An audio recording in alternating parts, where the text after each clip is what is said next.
OhaHyou everyone, hello. Back after a couple days off. Mute the BGM, because I always forget to do that, even though it's what I always mean to do.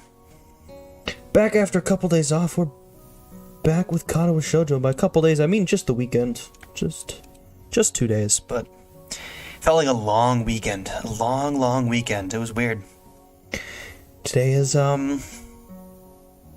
interesting. It's my first stream from a completely empty apartment. I am the only one in here. It, certainly feels interesting. I'm not gonna complain, though. I have much more freedom to say, though. So yes, last week in our Katawa Shoujo playthrough, we finished Lily Satoi's route, the blind class president the blind class representative of 3-3, which was just beautiful, very beautiful, lovely route. This week, as said in everything, it's even in the thumbnail, we're starting Miss Emi Ibarazaki's route. The track star with prosthetic legs. That is all we know of her through these 3 routes we've done so far. We do not know much else about Miss Emi. So I think we should learn. I think we should get to know Emi a little bit more. I should have done this. I should flash this up with the first stream of the week. There we go. This week's schedule. We have Katawa Shoujo today, Katawa Shoujo Wednesday. On Thursday, very self-indulgent stream, we're gonna be watching the MLB Field of Dreams game between the Cubs and the Reds. Completely self-indulgent, because if I was not streaming it, I would just be, doing the exact same thing. So I figured, why not stream it? I've wanted to do a sports watch along. Can finally get that down out of there, and I think it'll be fun. Also, this is a new time slot. Yes, 7 p.m. instead of the usual 6 p.m. because I can go later now. I don't have to be getting home from work and doing nothing but getting ready for stream. I was able to eat. Got to have dinner today. It's crazy. I might have to stop around. I might have to take a short break at about 10 o'clock. My old roommate has some stuff he's got to pick up still. But then also, so Saturday, also Katawa Shoujo again. That will be the conclusion of Emi's route. That will be at 5 p.m. And then Sunday, our Monster Hunters streams with Bloodfallen come back. We will be doing some more G rank. I don't remember which part. I think it'll be G2. I don't remember exactly. I haven't touched that game since Sunbreak came out, though, so... Yeesh. Yes, that is the schedule for the week. Pretty fun. Like I said, so this is our penultimate route, to use a fun word that I like to use.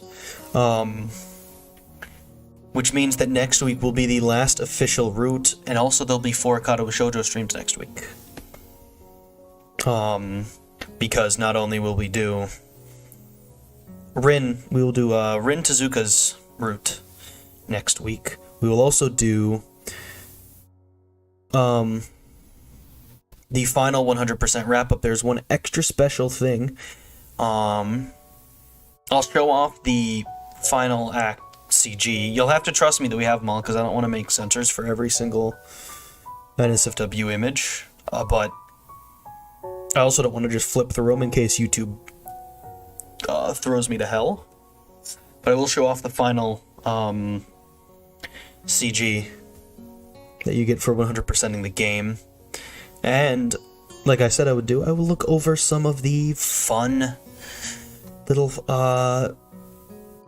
changes between the beta and the current version we have of Katawa Shoujo. This game is an interesting development, and I think it'd be cool to look at how they changed things and what kind of things they planned at first.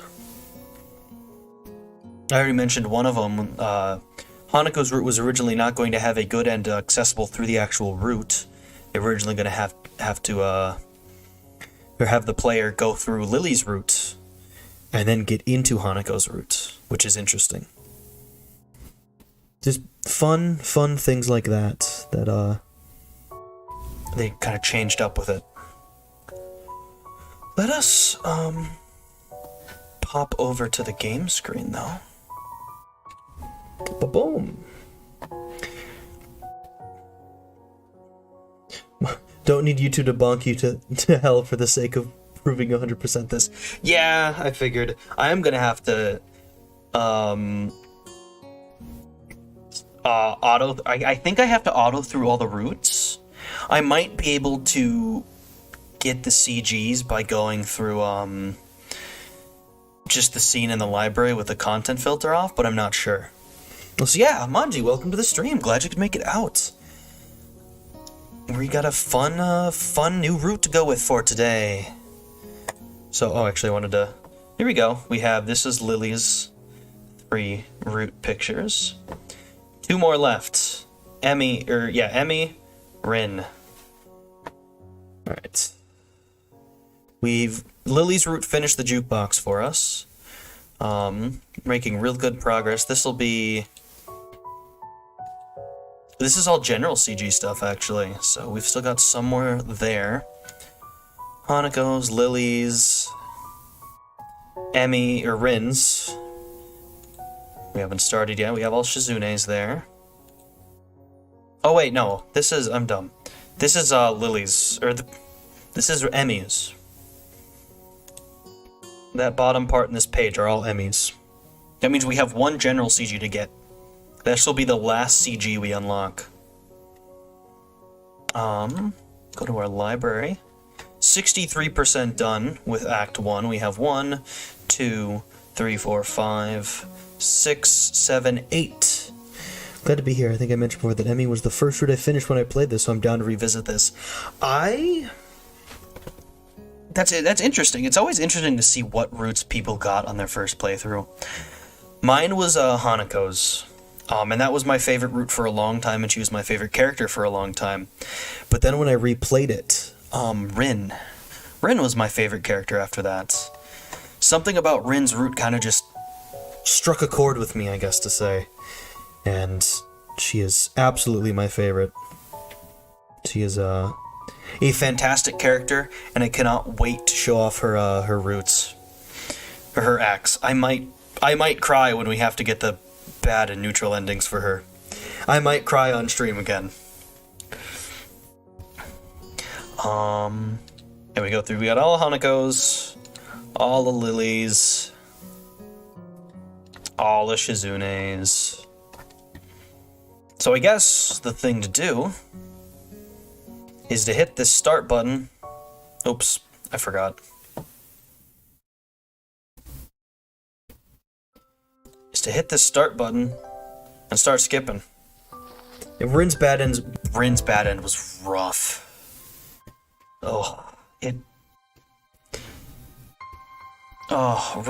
Rin's bad ends hurt.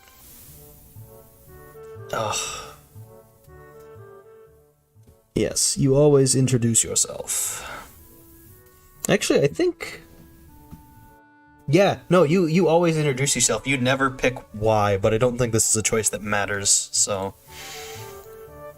I think I've kind of said on stream already what the choice that actually decides Rin's route for you is. Or Emmy's route. I keep saying Rin. I'm so excited about Rin stuff. This is the first time we'll actually make. I think I got everything I need. So this kind of sets you, looking through everything, this sets you on either Emmy or Rin. I can't think of anything, really. Ooh, that means we've been good guides, doesn't it? Doesn't it? Yeah, if you say so. Misha positively beams, and so does Shizune after a quick translation. I shake my head at their somewhat exaggerated enthusiasm and shift my focus on the food. Misha and Shizune sign back and forth very animatedly, throwing sideways glances at me. Misha refrains from translating. Maybe they're talking about secret girl stuff or something. I quickly notice a conversation in sign is not enough to fill the silence. Alright. Boom.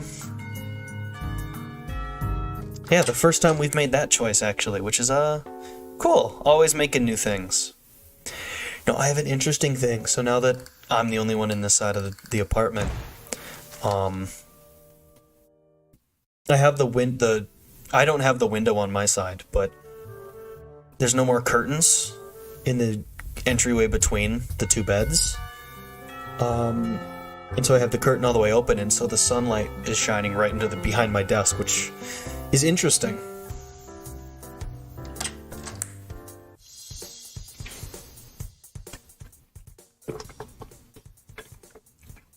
She has a point. Attack aggressively.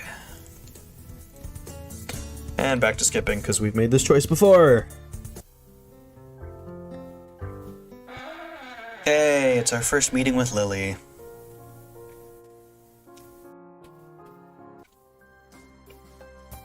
I always like Lily's the scene where you meet Lily. It's very, very cute. Tells you a lot about her right away. Didn't mean to startle you. Seen that one already. Hell are my friends even talking about?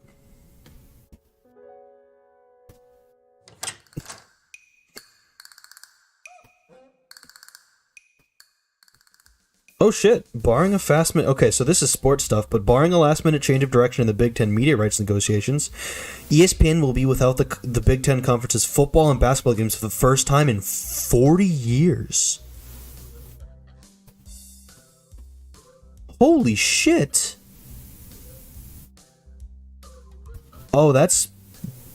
might be disastrous. Shit. Complete sidetrack. We always choose that she was cute.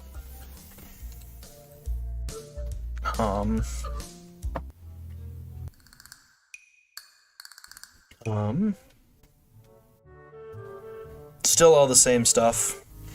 We will read back through Act 1, by the way, once we have to get the final... Oh, we're gonna make a new choice.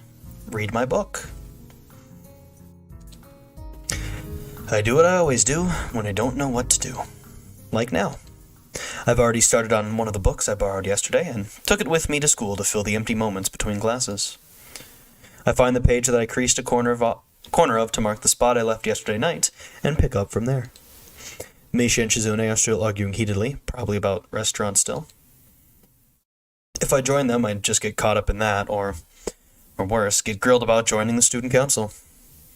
Misha isn't speaking aloud since there's nobody who'd need to hear what they're talking about.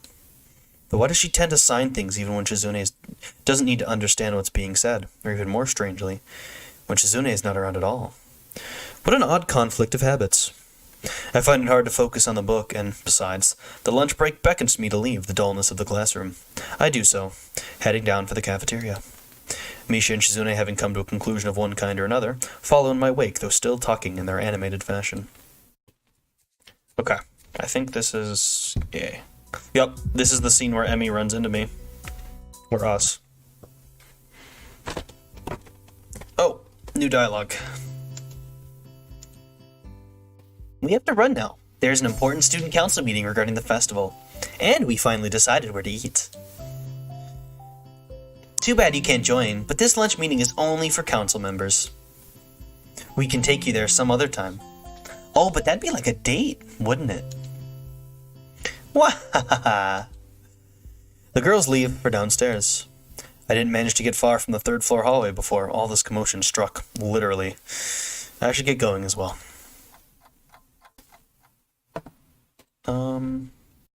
This... Oh, the lunch in the afternoon class passed uneventfully. I read most of the book I had started yesterday, and eat some of the mostly inedible offerings at the cafeteria. The class is tiresome. The teacher seems like an okay person, despite the weird first impression I got, and the material is relatively interesting. However, the way he teaches is really bizarre.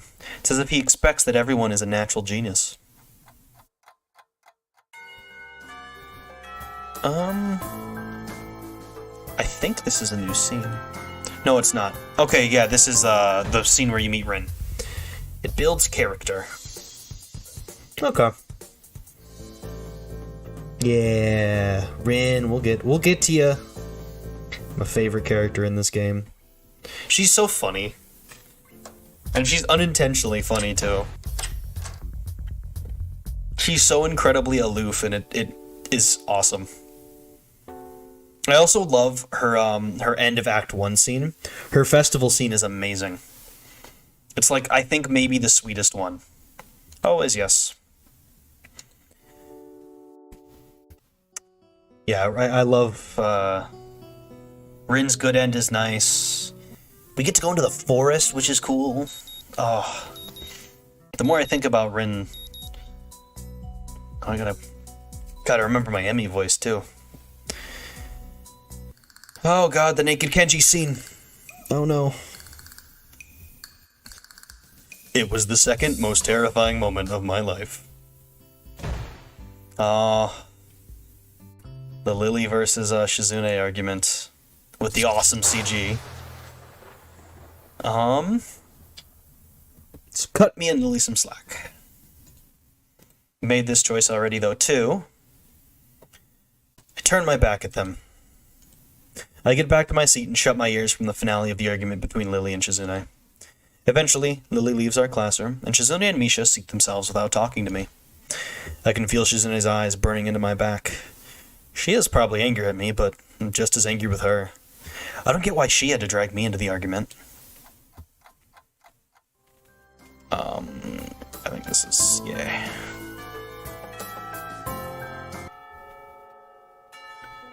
Hanako nods quickly and retreats with haste. What were we talking about? Oh yeah, we are really working hard to make the festival happen. And driving other people insane along the way. Well, good luck with that. I stand up to leave, making my exit before either of them manages to berate me anymore for slacking off. The halls are somewhat quiet, as expected. Everyone must be in club meetings at the festival preparations. Or both. Shizune's words about being a slacker echo in my mind. I feel a bit guilty about not contributing, but I seem to lack the resolve to do something concrete about the matter. For the festival, it's too late already, unless I count helping Shizune and Misha, which I naturally don't. In clubs, I don't know. Maybe I'm not a club type of person. Halfway through the way from the school buildings to the dorms, I spot a figure in front of the dorms. It's Rin. It looks like she's working on her mural today, too. I walk over to her, but she doesn't seem to notice me approaching. She's sitting on an upturned box, looking intently at the wall she is painting with a brush held between her toes. The mural has progressed considerably since yesterday, but it's still only half done as far as I can tell. More colors have appeared, and the twisted human-like figures have spread and increased in number. I have to say, the style is quite eye-catching and very unique. Not that I would be knowledgeable about art by any measurable scale, but... it's very nice looking, nevertheless. I clear my throat to get her attention, but not startle her so that her concentration won't break. Wait. She doesn't even turn to check who it is. I'll wait.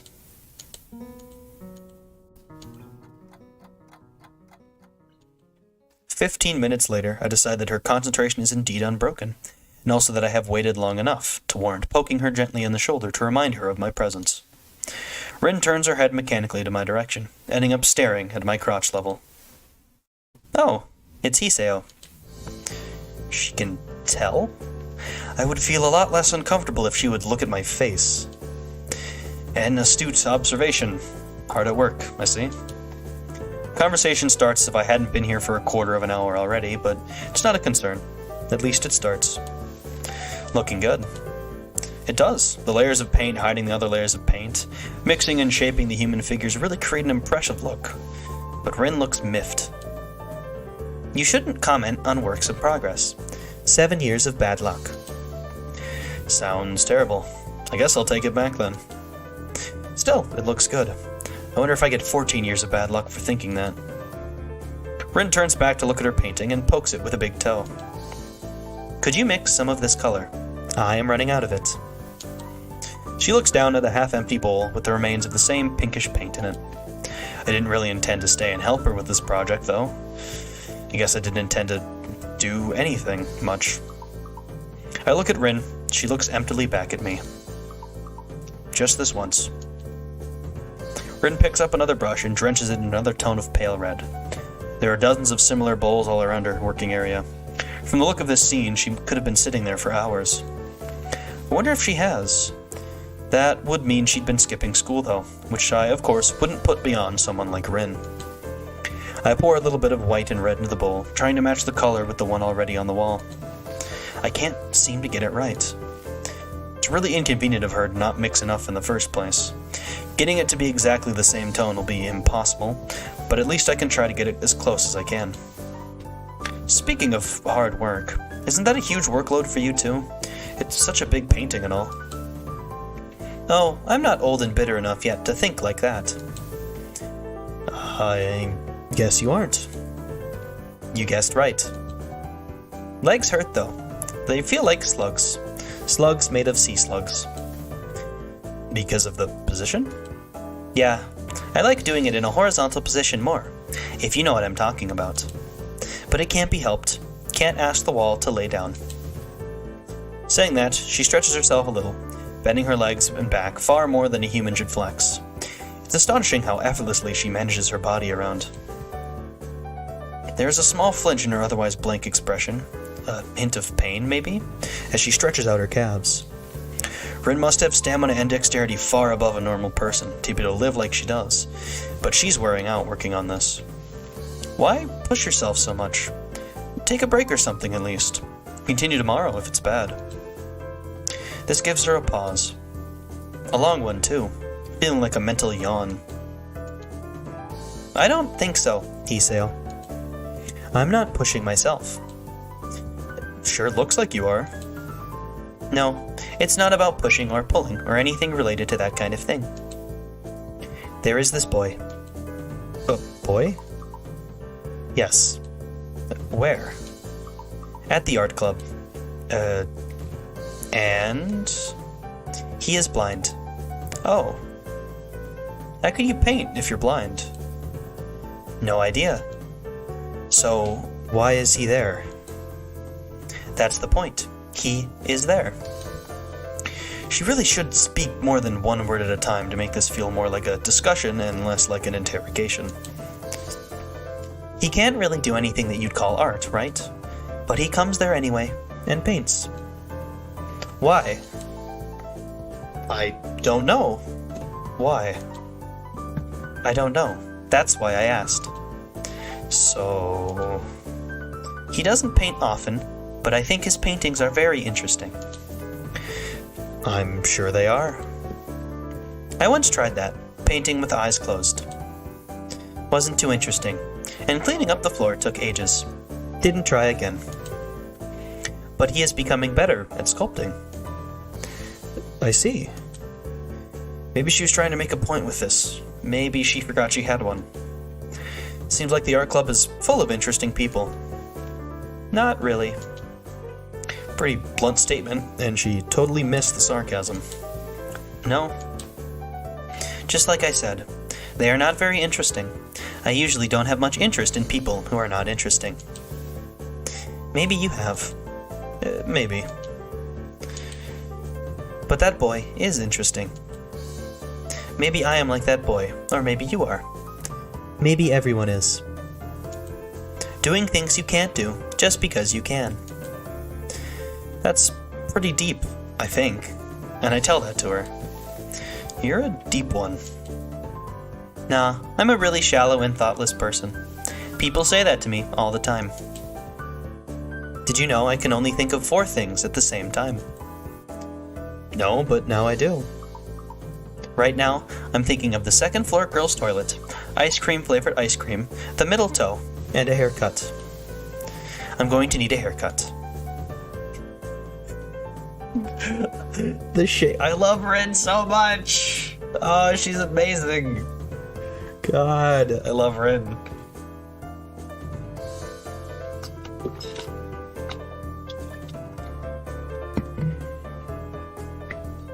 I could legitimately listen to Rin, like,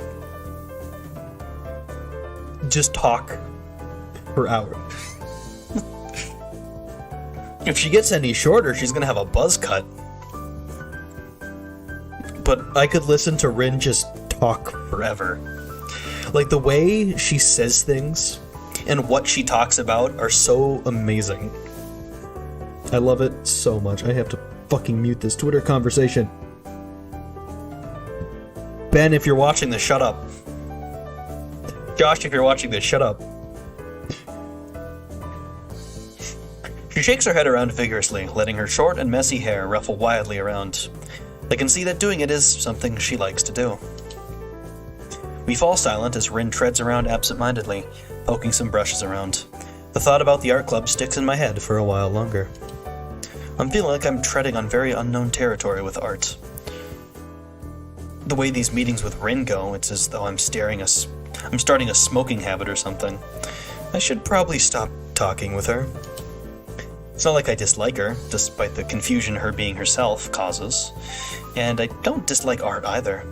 I've even drawn for fun sometimes. I just don't have a real creative drive or any technical skill.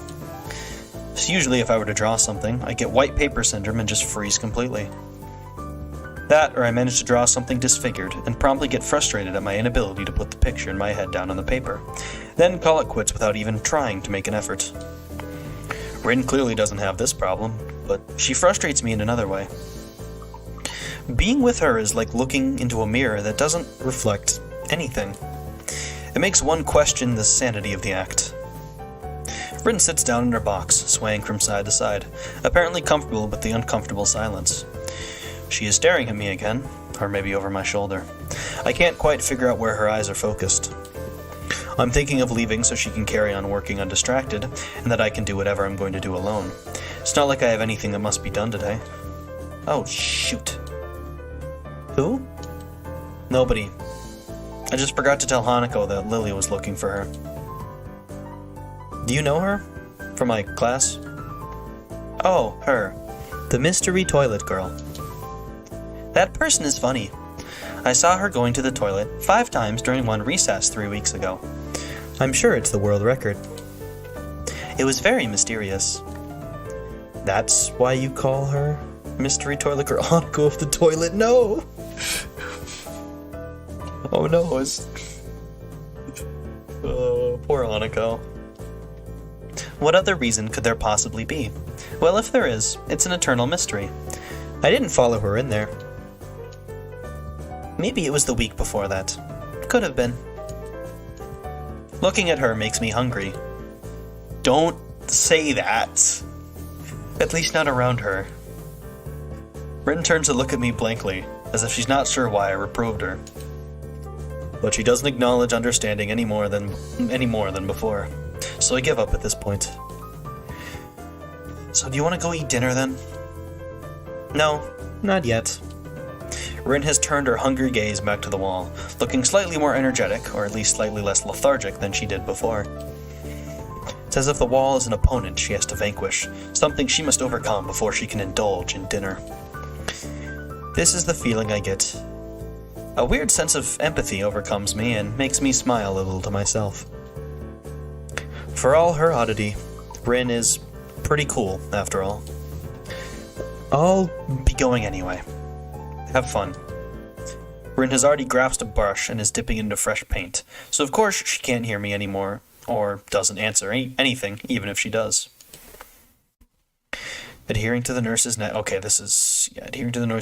voice in the back of my head, I set my alarm clock to wake me up early enough to go jogging again. I made a promise, and I'm going to keep it. Besides, Emmy is bound to rat on me if I don't show up. But it's not all that bad.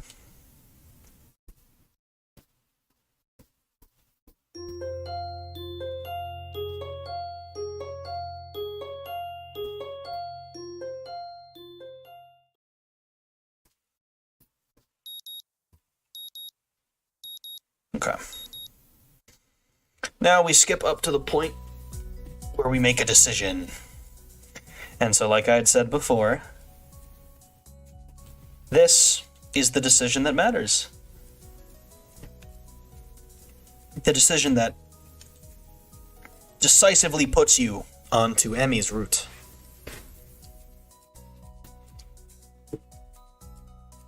Oh. Go for broke. It's about drive, it's about power. I stay hungry, I devour. I go for it. What am I doing here? Am I really just going to fold and let Emmy pull ahead? Speed up. The second lap's done quickly, without even considering it. I keep going. Emmy looks back over her shoulder at me and grins. Still going? Wouldn't want you to think I'm out of shape. Emmy laughs, without breaking her stride no less, and speeds up even more. Well, if this is the way we're gonna play things, I increase my own pace as well. I can feel my lungs burning, and my legs are starting to question just what the hell I think I'm doing. Lactic acid screams in my muscles, but I close my ears. I can't let myself fall behind, because that would be a loss. The rational voice in my head inquires mildly, just when we started playing a game. I'd enter it, but I'm having a lot of trouble thinking at present. She's so fast. How the hell does she keep it? It's like a string pulling at my chest, a choking feeling of narrowness and pain. Before I can think of anything else, then oh shit, the track disappears from under my feet. I stumble, one hand shooting down to clutch at my chest, the other hitting the track to keep me from falling on my face. Emmy whirls around and her eyes widen. Hoshiuta! She yells at me, sprinting from the other side of the track. What's wrong? Nothing. Just keep your breathing steady. Calm down. Don't panic. Don't panic. Do you need me to get the nurse? I close my eyes, shutting out the outside world. My heart struggles to regain its rhythm. Slowly, the pain in my chest begins to subside. Soon it's gone like nothing happened. It was nothing? No, something happened there. I open my eyes again and glance at a very worried Emmy. I think I'm fine. My voice sounds weird even to myself. Oddly even and matter of fact. It makes Emmy frown. I don't think you are. She seems to come to a decision and nods to herself. Right, you're coming with me. You've got to see the nurse. Emmy grabs my arm and drags me up. I feel a bit wobbly, but I refuse the shoulder Emmy offers for support. Honestly, I'm a little ashamed by my own weakness. I'd really rather not have Emmy concerned about me, but it seems to be too late.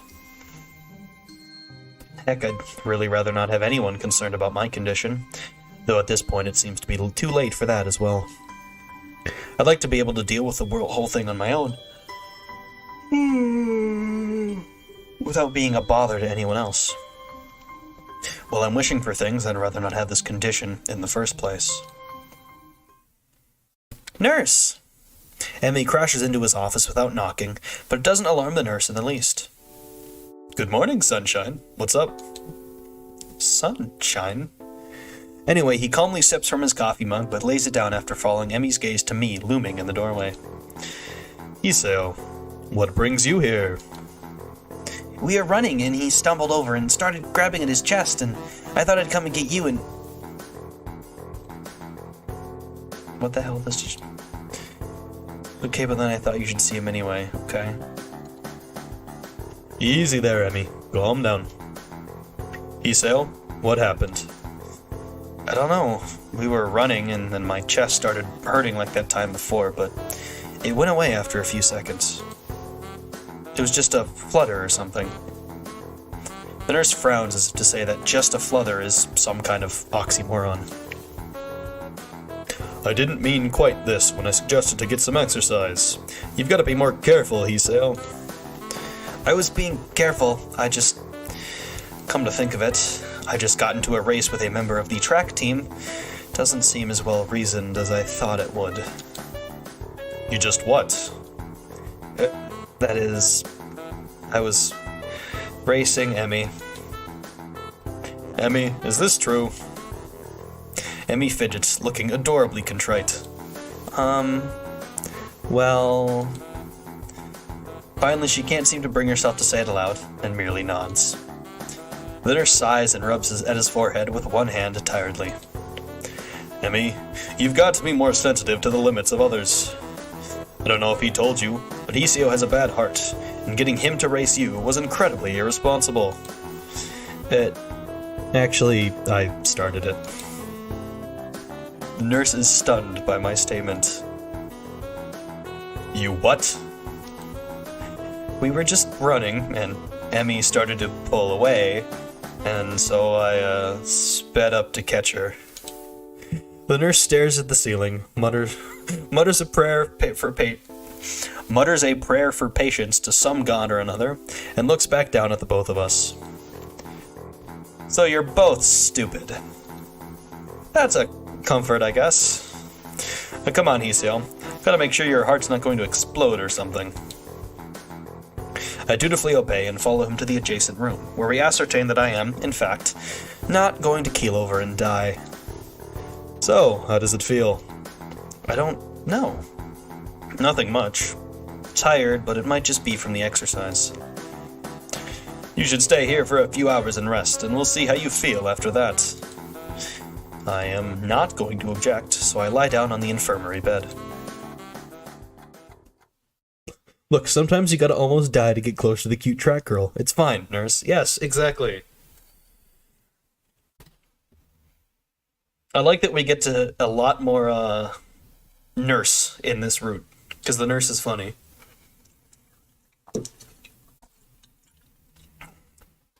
Even though I can barely keep a consistent voice for him.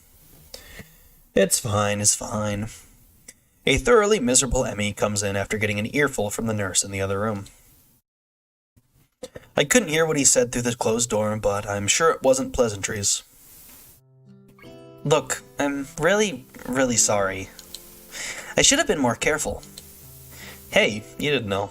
It's not your fault. She looks awfully down and sorry, and my reassurances don't do anything much to help to cheer her up. I want to make it up to you. Again with that decisive nod. So you have to come to lunch with me. I'll bring it for you, okay? Something really, really good. I start with a you don't have to, but then shut up and just nod at her when I see her face. Good. We meet on the roof. We? Yep, the weather's nice now, so the roof's a great spot for lunch, you know. I see. You'll come, right? You wouldn't deny me the chance to make it up to you. Of course not. Great, see you there. I stay afloat somewhere between asleep and awake, feeling completely drained. Not only my body, but all of me is limp and paralyzed, apart from my senses. I swallow with difficulty and then try to lie as still as I can, which in this state is not a very hard thing to do. The nurse is shuffling around on the other side of the curtains he drew to give me privacy. I can see his shadow shifting about in the sunlight. He has opened the window of his office. It's windy outside. The clean white curtains flutter in the breeze in a heavy, lazy motion, like waves. Light sifts through them slowly, half absorbing into the fabric. I close my eyes. The breeze on my face feels like the soft fabric of the curtains. I listen to the sound of my heartbeat for a moment, trying to shut out the sound of the nurse tapping away on his computer, and my own heavy breathing. It's steady. Damn it. Not even a week and I end up like this again. I really screwed up this time. Should have known better than to play the half-baked sports star in front of a real one. And why did I try to act brave, like that heart flutter was no big deal, even when it was obvious that it was? It was just a reflex to push it away, to keep it inside. I didn't want it to happen. I didn't want Emmy to see it. Ah, stupid, stupid, stupid. I have to be more careful, or I will end up in the hospital again, or worse. It's my final thought before I give in to the tiredness.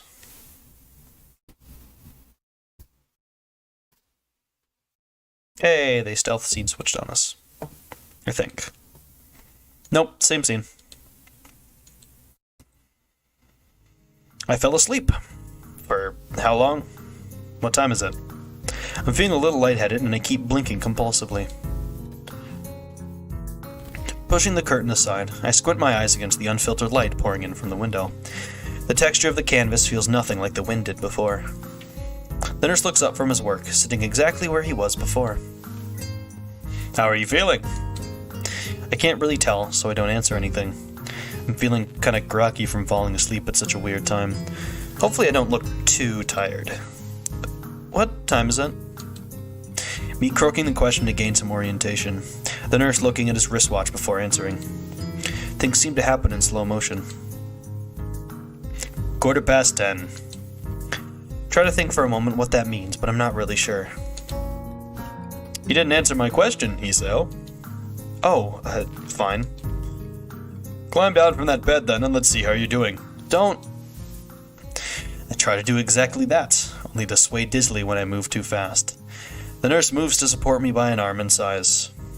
Stand up too quickly is what I was going to say. Just sit there, I'll check your pressure to make sure. My good intentions sure last for a long time. I shut up, embarrassed with myself, while the nurse gets busy with an old-fashioned contraption in my arm. After a couple of minutes, he puts it away, looking neither pleased nor unhappy. You're alright. Bed stop spinning? Yeah. Good. And how are the contents doing? You didn't show very good judgment out there, Hiseo. I swallow the retort I was going to make. It's what I was thinking myself, but hearing it stated by somebody else makes me want to protest. What he's saying is not pleasant to hear. Doesn't make him any less right. No, sir. He nods, still looking as neutral as he was before. It would be easy to be angry at him if he said, "Told you so," or something, but he doesn't. I can try and help to keep your health, but ultimately the last call lies with you. Hopefully this episode will be something that'll remind you of that. Here, a note for your teacher. To avoid an interrogation. I take the slip of paper he's offering and then make my leave, as I can't think of anything else to say, nor even really want to. Stay out of trouble, you hear me? I don't think it was anything but a scare, but next time could be different. I hear ya. There is some way to get to the school building straight from the auxiliary building, but I'm not keen to find out and possibly get lost, so I go out from the exit that I know works. Got some weird sore on my lip and it's pissing me off. I bite my lips too often. It's like my worst nervous habit.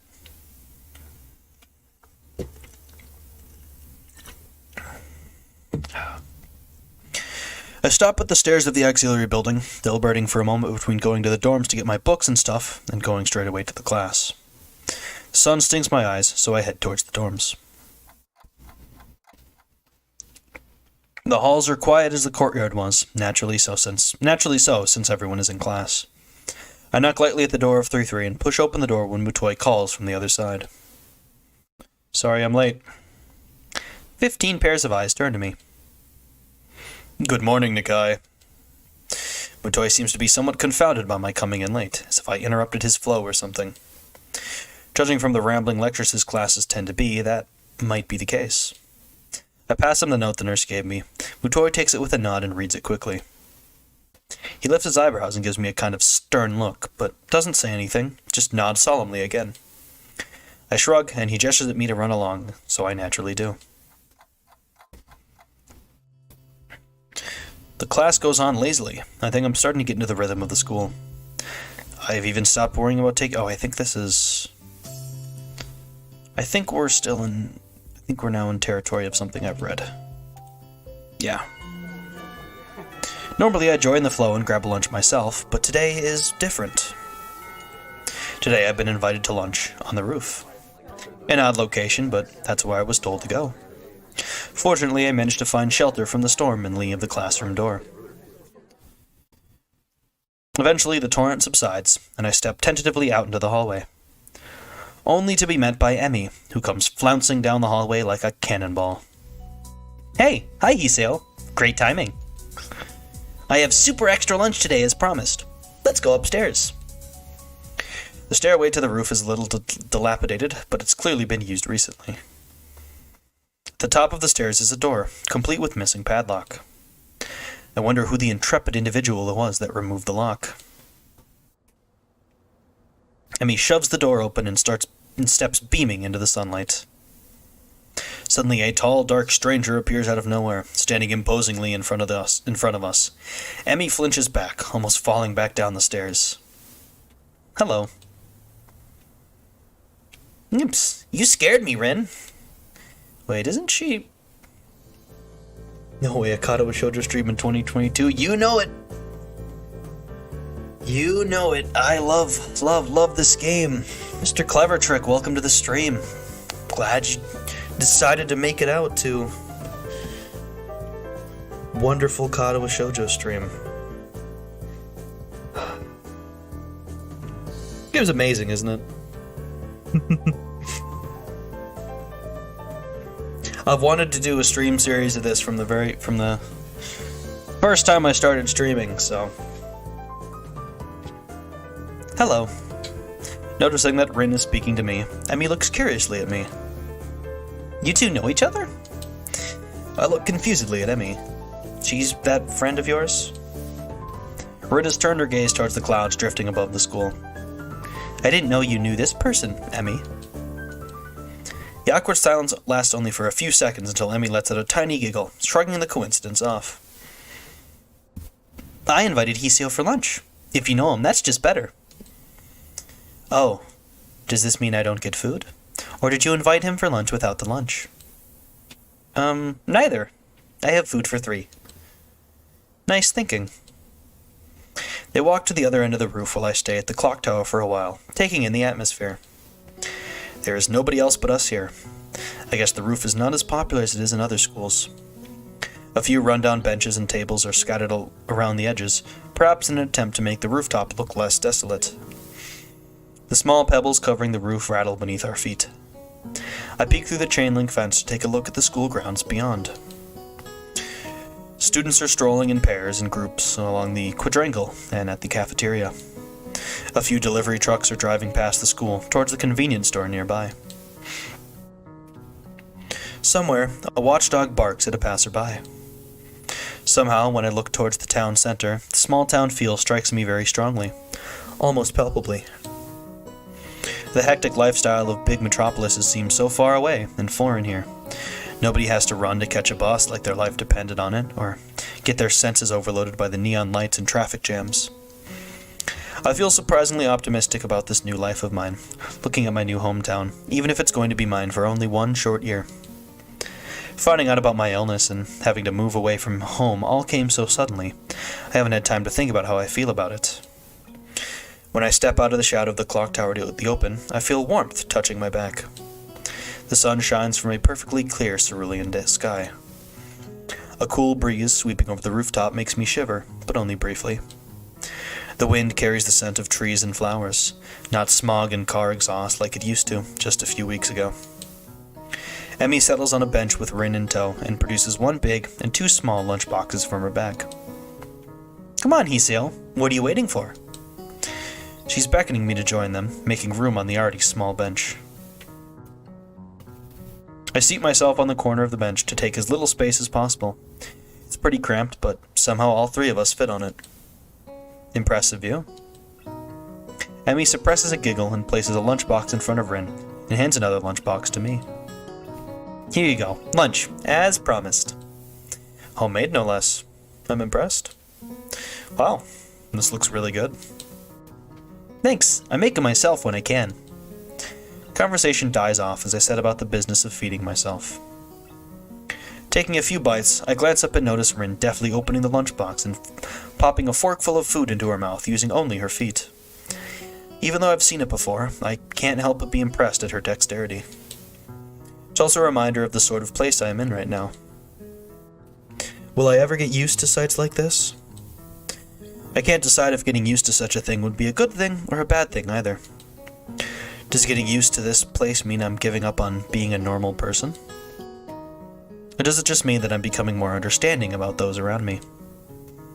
I'm distracted from my thoughts by the sight of Emmy tearing into her lunch as if it had insulted her ancestors. You seem pretty hungry. Emmy looks up, mouth half full, and swallows before nodding. My morning run always works up an appetite. Which is great, because then I burn through lunch pretty quickly. Helped me keep my girlish figure. What would happen if you'd lose it? Would you become a man? I very nearly choke on my lunch, trying not to laugh. It's a figure of speech. Does your figure have to run in the mornings too? Do you always talk like this? Like what? I think that answers my question. Never mind. So, I struggle to think of small talk and settle on the obvious question. How'd you two meet? Rin seems content to let Emmy answer this question. Someone in the housing department thought that we'd complement each other well, so we were assigned rooms next to one another. Complement each other? Like shoes and a suit. Huh? Emmy giggles at my confusion. Put us together, and we've got all our limbs. Get it? Ah. So I started helping Rin get ready in the mornings, and that was that. I mean, you can't help someone get dressed every morning and not get along. I see. Rin chooses this moment to interject. I have trouble with shirts. Right, that seems fairly obvious. Really? Kind of? This isn't helping, but at least Emmy seems to find the whole thing funny. That, combined with the fact that Rin is genuinely curious, makes me feel slightly better, and yet confused. I mean, you've got no arms, so putting on a shirt seems like one of those things that would be difficult. You know what? I'm going to just stop talking now. It'll save me a lot of trouble in the long run. Rin nods in what I suspect is meant to be a sage manner. I see. The conversation dies as I turn my attention back to my lunch.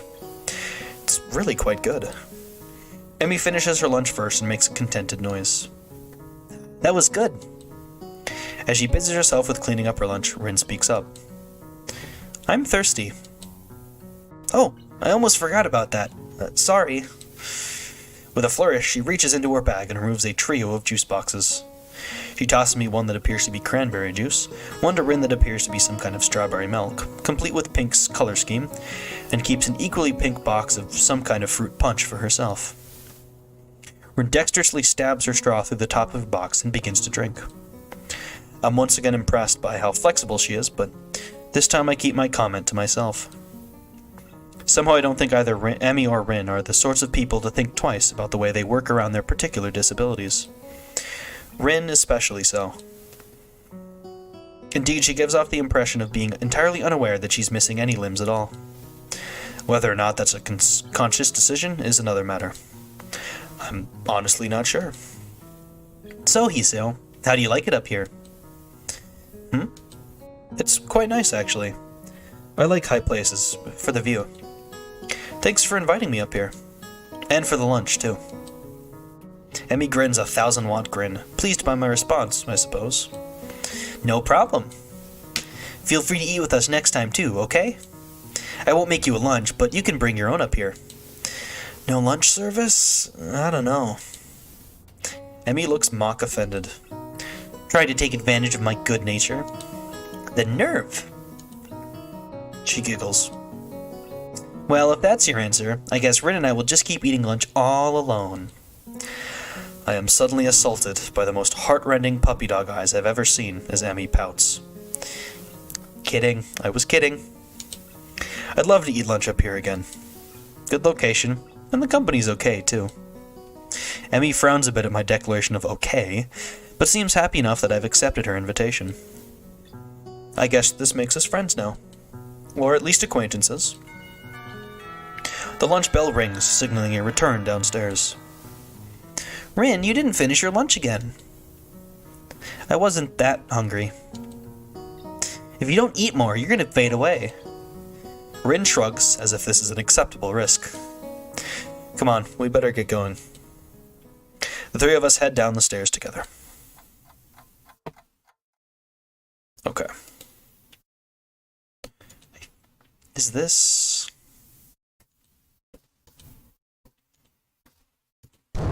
Okay, yeah, this is... Oh, I guess it's a...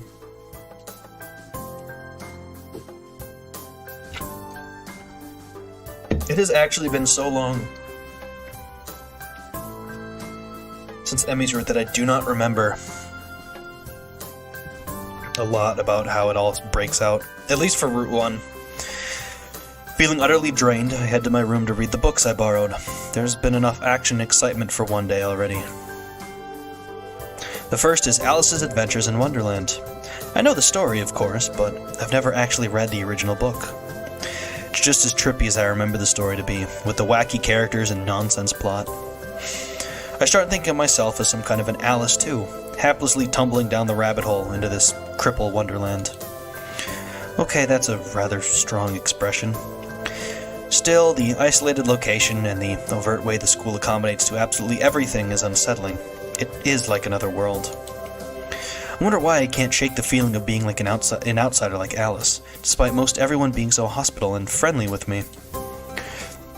Turning another page, my mind starts drifting further away from the book. It's quiet.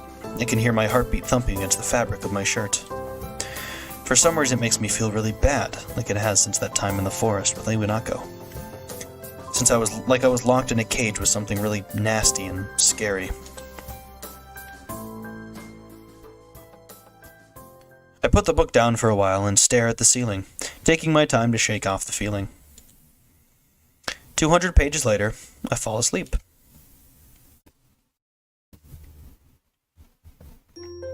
Boom, boom, boom, boom, boom, boom.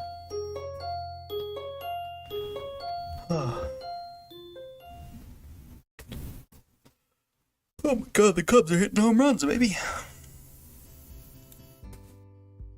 Okay, I think, yeah, this is another scene we've seen before. Yeah. Okay, so this dialogue changes too. Boy, these little dialogue changes. Motoi stands in the hallway, scratching his head as he works out what he is trying to say. Not knowing what's going on, I wait silently. Man, don't yawn. I heard from the school's head nurse that you had an incident the other day. Ah, so it's about that. Well, kind of, but it's not anything to be worried about. Yes it is. Anything that can endanger your health is something to be worried about. We try our best here to prepare you for life here.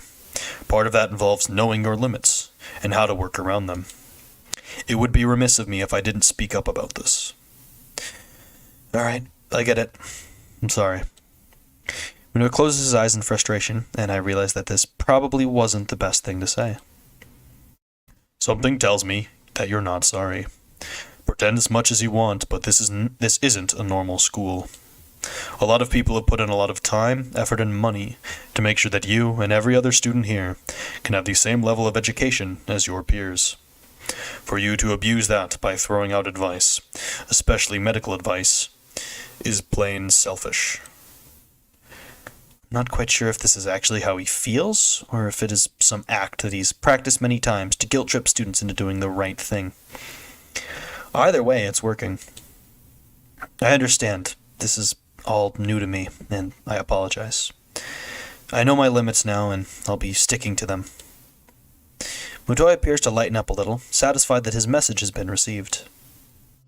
So then, on to my next question. How are you finding your studies? I understand you were laid up for a while. We're not too far ahead, are we? Okay, I think this is now new dialogue. Yeah. The same kind of thing, but he talks about the...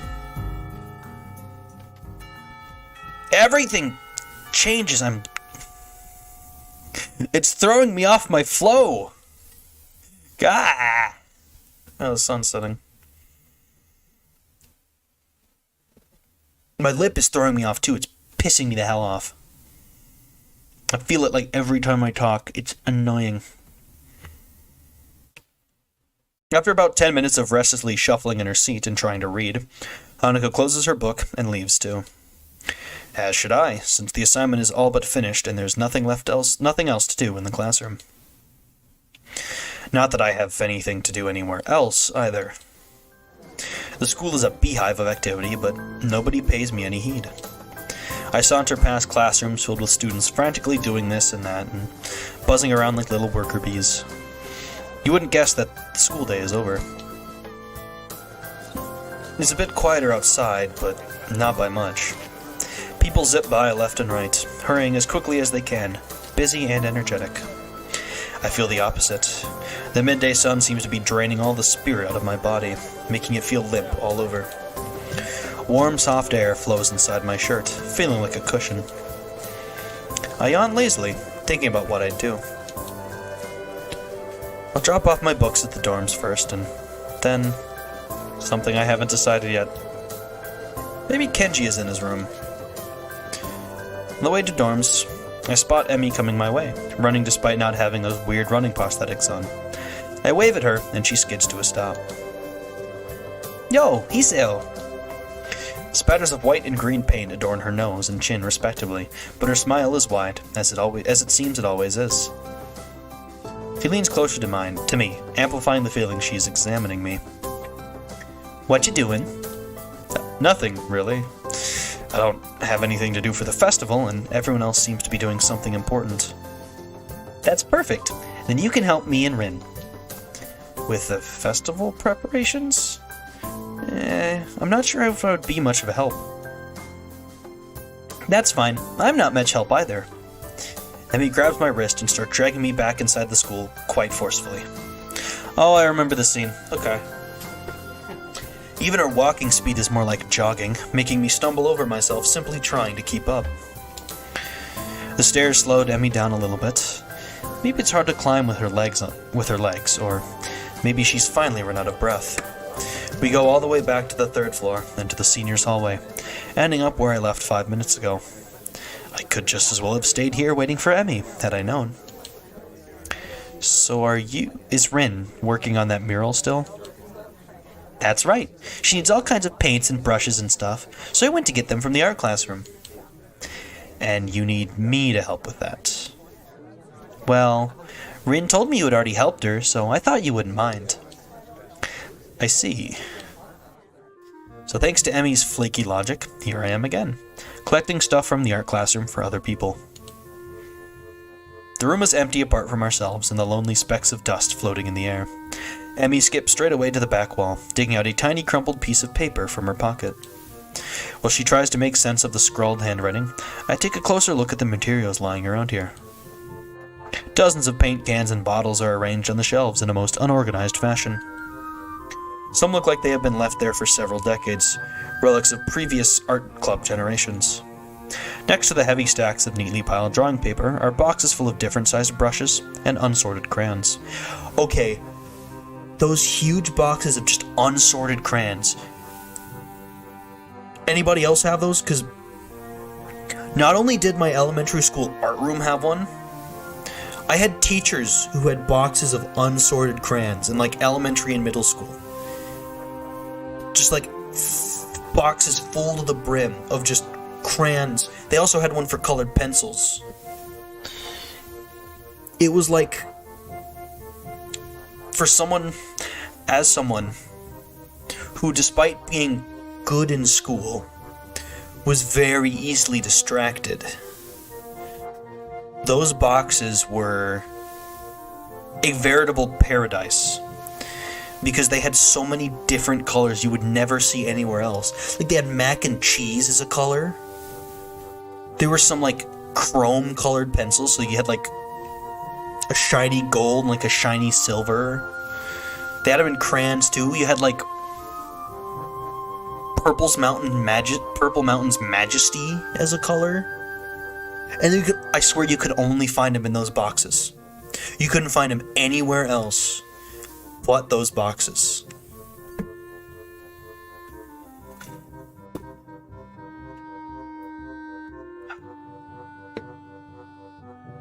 And then as you got into like later middle school, they didn't give markers to every class before, but when you got into later middle school, there's markers too. They didn't have as much variety in markers though, but crayons, variety for days. It was crazy. Those were cool, actually. I did enjoy those. Those were fun.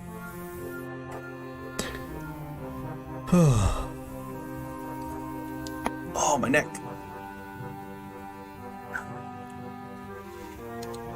The smells of paint, turpentine, and fresh paper float in the stale air, mixing in my nostrils to form that unmistakable scent of art. Emmy studies her notes, comparing them to the markings on the various paint cans, and passes them to me as she finds the correct matches. She stretches her hand to look onto the topmost shelf, but it's not quite enough. Her eye level stays below the shelf no matter what she does. Emmy gives up and just looks to the shelf longingly, like a child at a toy store, huffing in annoyance. For a moment of building anger, she starts jumping up and down, apparently trying to speed read the labels during the fraction of a second she can see them, and catch what she can. It's no surprise that she fails miserably, and almost manages to bring the entire shelf crashing down. Now I see why me lending a hand here would be useful. Come on, let me do that. You can't jump high enough, and I don't want you to hurt yourself trying. Also, I'm like twice your height. You are not. He turns around, flaring scorn, flushed cheeks and all. Just kidding, just kidding. Anyway, I'll look up there, okay? She glares at me one more time, but can't come up with a retort. With a grudging humph, she turns her back to me. So I begin scrounging around the top shelf for paint, while below, Emmy crouches to scavenge what she can from the cupboard. I shake my head a little after double-checking to ensure she can't see me do so. Emmy having a complex about her height was a surprise. I wouldn't have joked about it otherwise. She seems easygoing, but I guess everyone has their weak spots. Only after we have almost all the items collected and spread onto a desk like a treasure hunter's spoils, to realize that it wasn't necessarily the height jab that got her riled up. She might not like to be told that she can't do something, like jump. But Emmy herself seems to have forgotten all about it. Quick to anger, quick to forgive. Is she that type of person? At least she doesn't seem to have taken anything to heart, as she chatters away happily while we pick up the rest of the items and then make our way back to Rin. I chivalrously carry the bulk of the materials as we make our way towards the dormitories. Rin is really stressed out about getting her painting done. It's her own fault, though. She should have started earlier. Is she going to make it? No idea. It looks good to me, but with Rin, you never know what's going on. I found her this morning, lying in front of the dorm in a fetal position.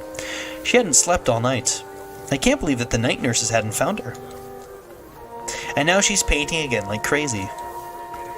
Yeah, I've noticed that she comes off as kinda unhinged, so to speak.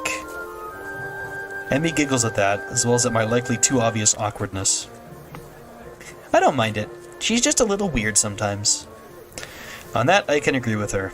Unlike me, Emmy seems to be cool with Rin's whatever it is that feels so off about her.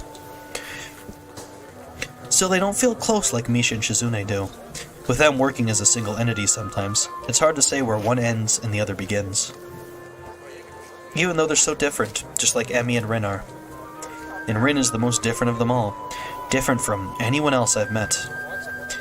Yeah, I guess she's a very unique person. I return to that word again, as if it encompasses Rin's personality by itself, but really it's just a substitute for a lengthy description of her oddities. Emmy giggles as I grasp about for a properly descriptive word. She's just weird. You know, earlier, she just spent half an hour sitting on her box, and stared at her toes. She giggles again in a way that makes me think she doesn't know what's funny about that. It just is. All that time. The working area is a mess, but the mural itself has taken over even more of the wall since I last saw it. The disfigured human figures have been mostly colored in tones of red, pink, and orange. Weird, imaginary things populating the spaces between. It looks nice. I can't think of any word that would describe the work concisely and comprehensively, so I settled myself on a nondescript nice. But honestly, it seems that the area around the wall becomes untidier at the same rate as the mural progresses.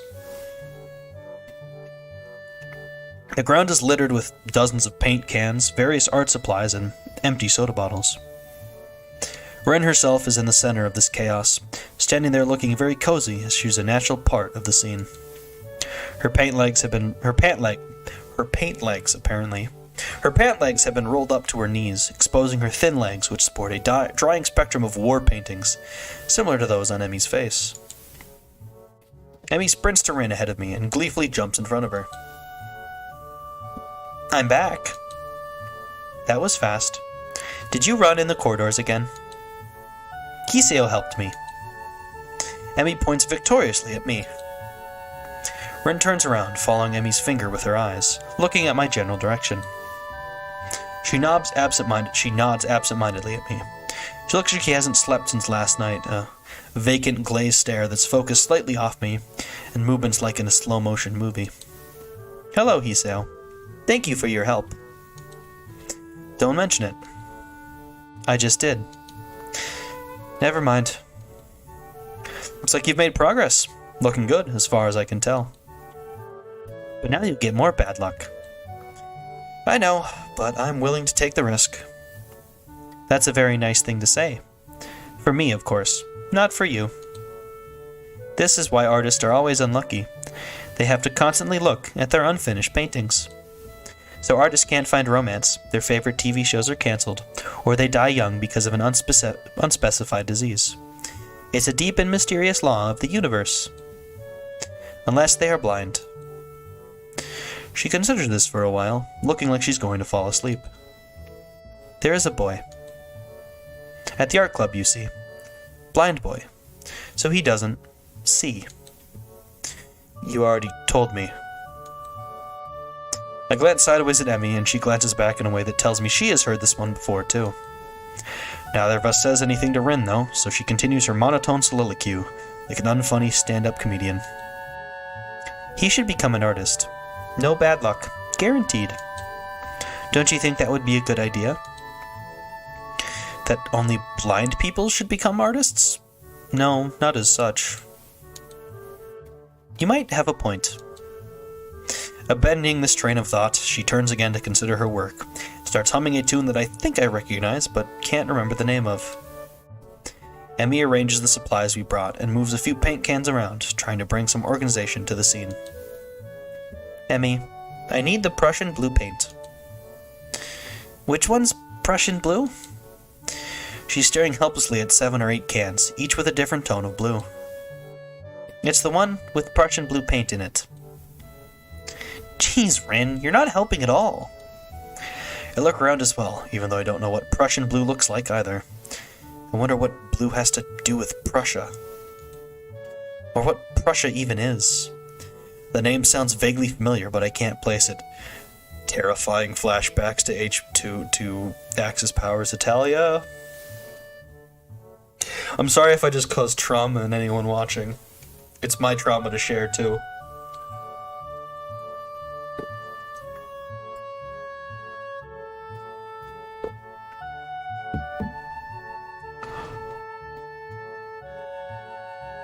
I reminded myself of what Italia was on Friday. After it was the focus of my middle school years. It was bad. It was a bad time that I prefer not to think about.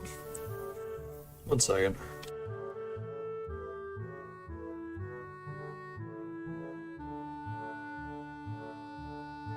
I wish I knew what was up with my nose and throat. While none of the blues look more Prussian than the others, the small print on the labels is legible enough to determine that none says anything about the contents being Prussian. There is no Prussian blue here. We need to go get more then. Open our mouth to say that actually we're not both needed for such a simple task, like finding another pot of Prussian blue, but Emmy's already grabbed my arm and started dragging me off. I waved to Rin, who doesn't seem to have noticed that the two of us are even leaving. Well, she'll notice when she goes for her Prussian blue and finds out it's still not there. Maybe. Probably not, actually. While I'm busy thinking of how weird Rin is, Emmy's been dragging me back to the art classroom. I feel myself starting to run out of breath. Fire God! Yeah! What is up? Glad you could make it to the stream. I don't have any bear. I do not have a bear. My apologies, I will have to go again. What's the rush? Huh? Emmy's giving me an appraising look as if she's trying to figure something out. I thought you went hunting. Not for bears. Hunting bears scares me. They're dangerous. Not the deadliest creature in the world, but one of them. It's just that you seem to be in a hurry. I'm not sure I can keep up. Comprehension dawned on her face.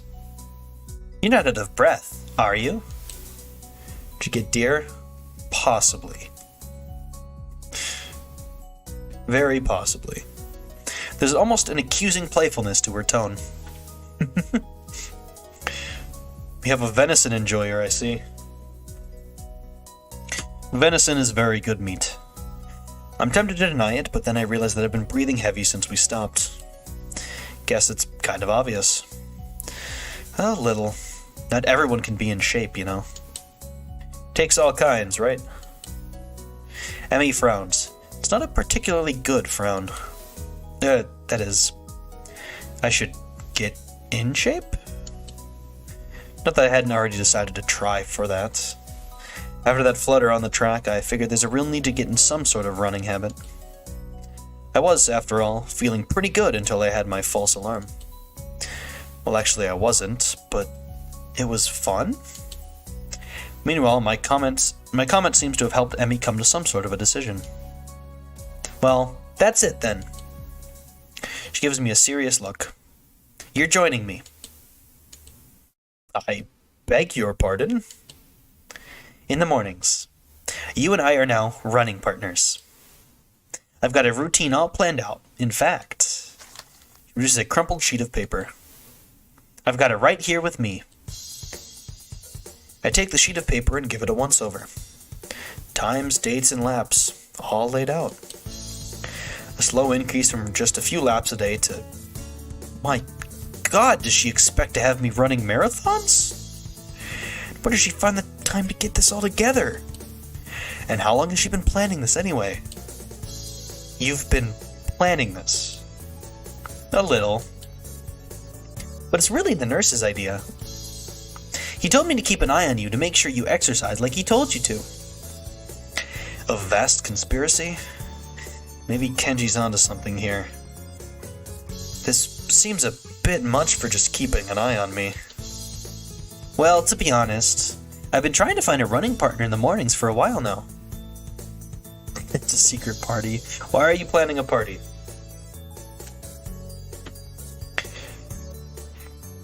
My God, Kenji, if you could only see the scheme unfolding! What do you need a partner for anyway? Catching the deer. Okay, fair enough, I guess. It's easier to keep a workout if you're not the only one doing it. Isn't that obvious? You're less likely to quit if someone else is counting on you to be there, right? I see. And this would only keep you running, but it'll make sure that I keep running as well? Meaning that I'll be obeying the nurse. And I'll be keeping an eye on you, just like he asked. You caught on quick, Hiseo. And if I refuse... I have no intention of refusing, of course. But I've got to at least put up a token resistance to such a masterfully executed plan. Well, if you refused, I'd have to pout. And you'd have to live with being the guy who made Emi Ibarazaki pout. You don't want that on your conscience, do you? As if to demonstrate, Emi begins pouting. It is the most adorable, heart-wrenching thing I've ever seen. Okay, I'll do it. Just don't do that. Feel like I just hit a puppy. So it's settled, right? You're gonna be my running partner. Follow the workout? And the dietary plan? Dietary plan? Yeah, the dietary plan. You've got to eat healthy if you're going to get into shape, you know? Examine the workout routine closely. I don't see a dietary plan on here. Oh right, I forgot to give that to you. Another crumpled sheet of paper is produced and handed over. It's somewhat less detailed. I had the nurse help me come up with it. The amount of dedication that the nurse has to keeping me in good health is pretty overwhelming. I don't know many school nurses who would get one of their students to spy on me, much less help come up with a dietary plan. Then again, I guess I'm not in a normal school. And maybe that's not such a bad thing. Then again, this dietary plan seems to cut out just about everything that'll be offered at the festival tomorrow. So when does our running start? After the festival. Right after? What if I've had something to eat there? I get a stomachache, you know. I meant the day after the festival. I knew that. Wasn't there something we were supposed to be doing? Oh, I guess we should get that paint for Rin, huh? Oh no, it slipped my mind. By the time we get the paint and get back to the mural, Rin's already wandered off. Oh well. Emmy and I both decide to part ways there, leaving the paint on the ground. Rin will find it. Whenever she comes back, anyway. Festival's tomorrow. I'm actually a little excited for it. At the same time, the week's left me feeling pretty tired, so I read a little and then go to bed. Yay! This is one of our longest skipping act ones, I have to say. We'll see what changes in the festival lead up. Because I think Don't Panic stays the same. Do-do-do-do. Kenji! I wonder. I'm kind of hungry, but I made this deal that I'd try to take better care of myself. Be healthier, you know. Don't know if I should steer clear of the takoyaki or head straight in. Deal? Sounds ominous. So what are you getting in return? Nothing, I guess? It's not that kind of a deal. You know, Emmy from our year? We kind of agreed to watch each other's backs and... The shrill scream and the expression of abject terror in Kenji's face chill my blood. It's as if I told a Catholic priest I sold my soul to the devil. You sold your soul to the devil and didn't get anything in return? What the hell is wrong with you, man? Do you know who you were dealing with? She's a public health danger. Do you know how many people she sends to the hospital monthly with her carefully placed flying tackles? She's one of them, a key player in the vast conspiracy that aims for the complete submission of everything that is manly. I can't believe what I'm hearing. I trusted your judgment, man. I thought we were brothers. You have to call it off before it's too late. This festival, too. It's just one of their ploys. He fingers his scarf nervously, faster and faster like he's trying to start a fire, then slowly begins to calm down once the panic attack finishes running its course. Okay. This is more stuff we've seen. Whatever. I just want to read it.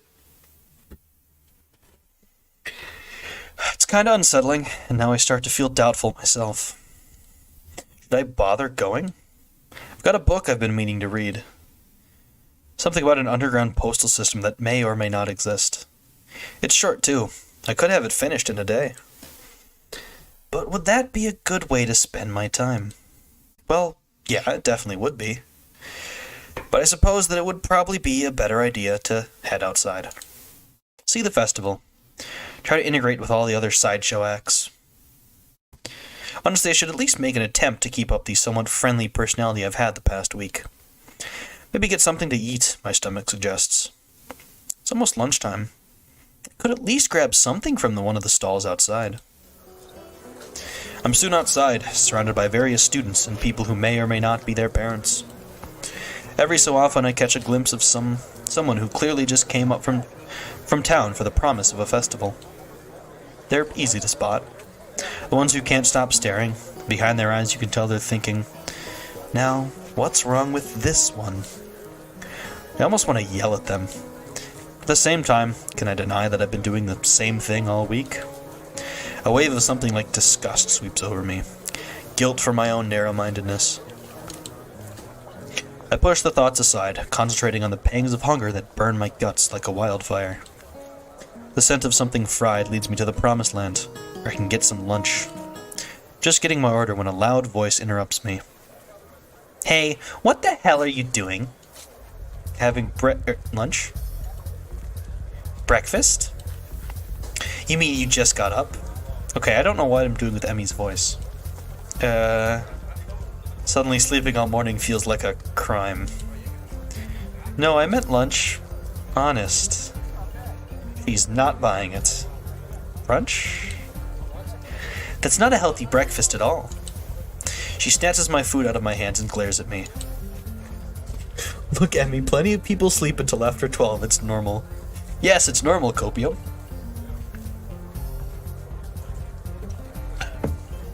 What the hell is this girl doing? Hey, that's my breakfast. What happened to it being your lunch? That's my... whatever, it's my food. Emmy places her hands on her hips and begins lecturing me. Food thief. Crime. Did you really forget your dietary plan already? You need to be more conscious of your health, Hiseo. What about your heart? My heart's fine the way it is, mostly. All I get in response is a roll of the eyes. I doubt that. You wouldn't be here if that was the case, would you? This girl's got a point, of course. I'm not about to concede it. It's not that bad of a heart. Certainly can handle a little grease now and again. Yeah, sure, and it handled a little running just fine, too. Emmy seems unconvinced. Not surprisingly, as I haven't even managed to convince myself. Maybe, but not if you're sleeping the day away all the time. A devious look suddenly crosses her face.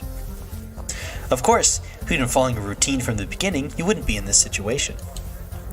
Hey, I've had a pretty eventful week, you know. For example, I almost died. There's a lot of meeting people, and then I was on a roof for a while. Which is no excuse for slacking off, you know. A little near-death experience is no excuse for skipping basic exercise. Like running in the mornings. He nods, as if something important has just been decided. So it's settled then. You've seen the error of your ways and are willing to adhere to my routine, right? I'll see you bright and early in the morning. We'll be running buddies. You know, you'd already convinced me yesterday that this was a good idea. You don't need to convince me again. Not that I did a good job of being convinced. She's right about eating healthy after all. And here I am, ordering up something grossly unhealthy. But delicious. There are more important things than deliciousness, aren't there? Like staying alive? If Emmy weren't here browbeating me for my poor decisions, I'd probably... Wait a second. A sudden question springs to mind. Hey, why the hell have you taken such an interest in my well-being? Emmy shrugs and grins at me. You're the new guy. I think you don't have any friends yet, right? Besides, I've caused you trouble all week, right? I owe you for not getting angry. And I told the nurse I would, anyway. Uh-huh. Crazy little running girl wants to make me healthy. Well, I suppose there are worse fates. Okay, that sounds... fine. Thanks for your concern. Tomorrow morning, then? I figure that ends the conversation, so I turn to leave. Not so fast. Feel a hand on my collar, and in a second I've been yanked backwards. Hey, no need to be so rough. What do you want now? Emmy looks almost wounded by my annoyed question. Thought you could use the company. Her eyes narrow. Besides, you were just going to try sneaking some more of that fried crap, weren't you? Well, I wasn't going to, but now that she mentions it, that would have been a really good idea. I was not. Another glare. Okay, maybe I was going to get a little. Glare continues. Okay, a lot. Jesus, I'm a danger to myself and others, aren't I? I get done agreeing that I need to be healthier, and then immediately start considering the next unhealthy habit that comes my way. I knew it. You can't be trusted. Now I definitely have to stick with you. This whole situation feels silly. I can only imagine what passerby think of the sight of me being lectured by a tiny girl half my size. Maybe I should just give up for now. Fine, do what you like. I sigh. Might as well make the best of this. What do you want to do? Emmy thinks for a minute. Well, I promised Rin I'd stop by her mural. So let's do that. I confess I'm slightly curious to how her mural turned out myself, so again, I consider there are worse fates. I give a nod of assent and find myself almost dragged bodily through the crowd as Emmy races to our destination. By the time we reach the dorms, I can feel my heart pounding. My heart shouldn't be pounding after just that. I take a few deep breaths, willing myself to calm down. I'm one of the most normal-looking people in the school, but I still have to be here. Sometimes I almost wish I'd lost a hand or something. At least then it'd be obvious that I belong. But instead, I don't even look sick. Even now, trying to catch my breath, I just look out of shape. Emmy looks back and notices my state of distress. You're not going to die on me, are you? Please don't. It'll be all my fault, and I don't want to deal with that kind of guilt. Besides, after the last time, I really don't think I need to see that again, especially because the nurse will totally say it's my fault. I'm fine. Guess I need to start running after all. And you wanted to keep eating your greasy whatever it was. See, it's a good thing I found you, right? Yes, it was. Maybe. Of course, I don't add that I wouldn't be in this state if she hadn't dragged me across the festival grounds. Further conversation is interrupted by the sudden appearance of Rin. Oh, it's you. Hello, Emmy. Hey, Rin, I brought Hoshiuta along because he was going to give himself a heart attack. I was not. My objection goes unnoticed. We stopped by to see how the mural turned out. Rin nods slowly. Well, it's right there. You can see it pretty clearly. I find myself wondering how long Rin's been standing here in front of the mural. Has anyone even stopped by to look at it? Are we the first ones? Obviously, we're not the first ones to see it, of course. I mean, it's pretty big. You'd be hard-pressed not to see it. At the same time, I don't think anyone's actually talked to Rin about it. Anyone but us, that is. I feel compelled to say something. It looks pretty good. I'm still not happy with how it turned out. But I guess it'll do. She seems almost resigned to it. I'm not sure what she expected as a result, but I guess she didn't quite get there. We stand in front of the mural, taking it all in. I try my best to concentrate on the composition of the thing. It's actually fairly interesting. The colors swoop and blend together, dragging me along with them. There's a dreamlike quality to the whole thing that makes me almost feel sleepy. I try hunting out some of the colors Emmy and I grabbed for her. Try as I might, I can't see any Prussian blue. Oh well. I'm sure it's in there somewhere. My feet start to hurt, but Rin doesn't seem inclined to move on. Emmy speaks up. Hey Rin, have you eaten? Of course. You can't survive otherwise. What about in the past 5 hours? Maybe. But I'm hungry again, so maybe that means I'm wrong. Emmy grins and claps her hands together. Good. Come and get some food with us. Rin nods in assent. Okay, but we should hurry before they notice I'm gone. Somehow, I don't think they'd care. Whoever they are. As we head back to the food stalls, I cast a longing eye over the fried food. No, I'd better not. I'm pretty sure Emmy wouldn't let me anyway. We find a nice spot on the grass and sit down to eat our purchases. Well, my purchases anyway. Somehow I've wound up paying for all the food. Surprisingly, my unfried food is pretty good. Silence falls as Emmy and I eat, and Rin stares at something or other, occasionally eating a bite or two of her food. I finish my meal first and lay back on the grass. Emmy glances up from her food. Tired, Hiseo? A little, I guess. Well, don't oversleep or anything tomorrow morning. We start our morning runs, remember? Actually, they'd slipped my mind. I was actually just enjoying myself. Wandering around the festival with these two has actually been fun. Yeah, I'll set an alarm. You'd better be there. I'll get angry if you aren't. God forbid. I don't think God comes into it. Unless there's some kind of freak accident and your alarm clock shorts out. That might be a random act of God. Well, don't cause any random acts of God, then. A plan forms itself in my mind. It's a plan that makes me feel kind of guilty, but I throw it into execution anyway. Damn it, I've earned a little fried food. And anyway, I'm gonna start running tomorrow, right? The actual routine all starts then, not now. Ergo, the dietary portion starts tomorrow too. Ergo, I can have something unhealthy today. A sort of final farewell to all the stuff I used to eat with wild abandon before the hospital. Actually, suppose I should head back to my room. Had some homework to do, and if I'm gonna run in the morning, I should make it an early night. Those narrowed eyes again. You sure you're not just gonna sneak off and buy some of that fried stuff over there? Nah, too full to bother now. Oh, my voice! I pat my stomach for emphasis. Besides, you two have cleaned me out anyway. Emmy giggles. It's a surprisingly pleasant sound. Another pang of guilt.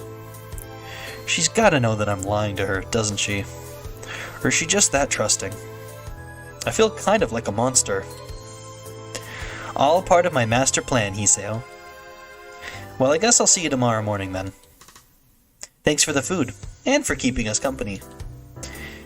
And here I thought she was doing me a favor. Rin nods in agreement. I won't say see you tomorrow, because that would be like predicting the future, and I'm pretty sure I can't do that. Okay. Bye, you two. Feel oddly glad that I decided to leave my room today. Not a bad way to start my second week here, I suppose.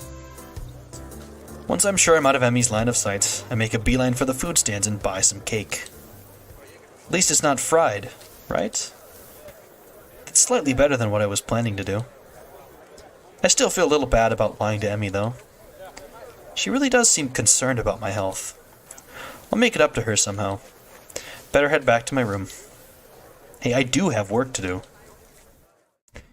My book waits for me, and I flop to my bed and read through the fireworks display. Eventually, all the walking around, or more accurately running around, catches up with me. I really am out of shape. Emmy dragging me out in the morning to run might just be a good thing after all. Something to look forward to. Yay!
Act 2. Form.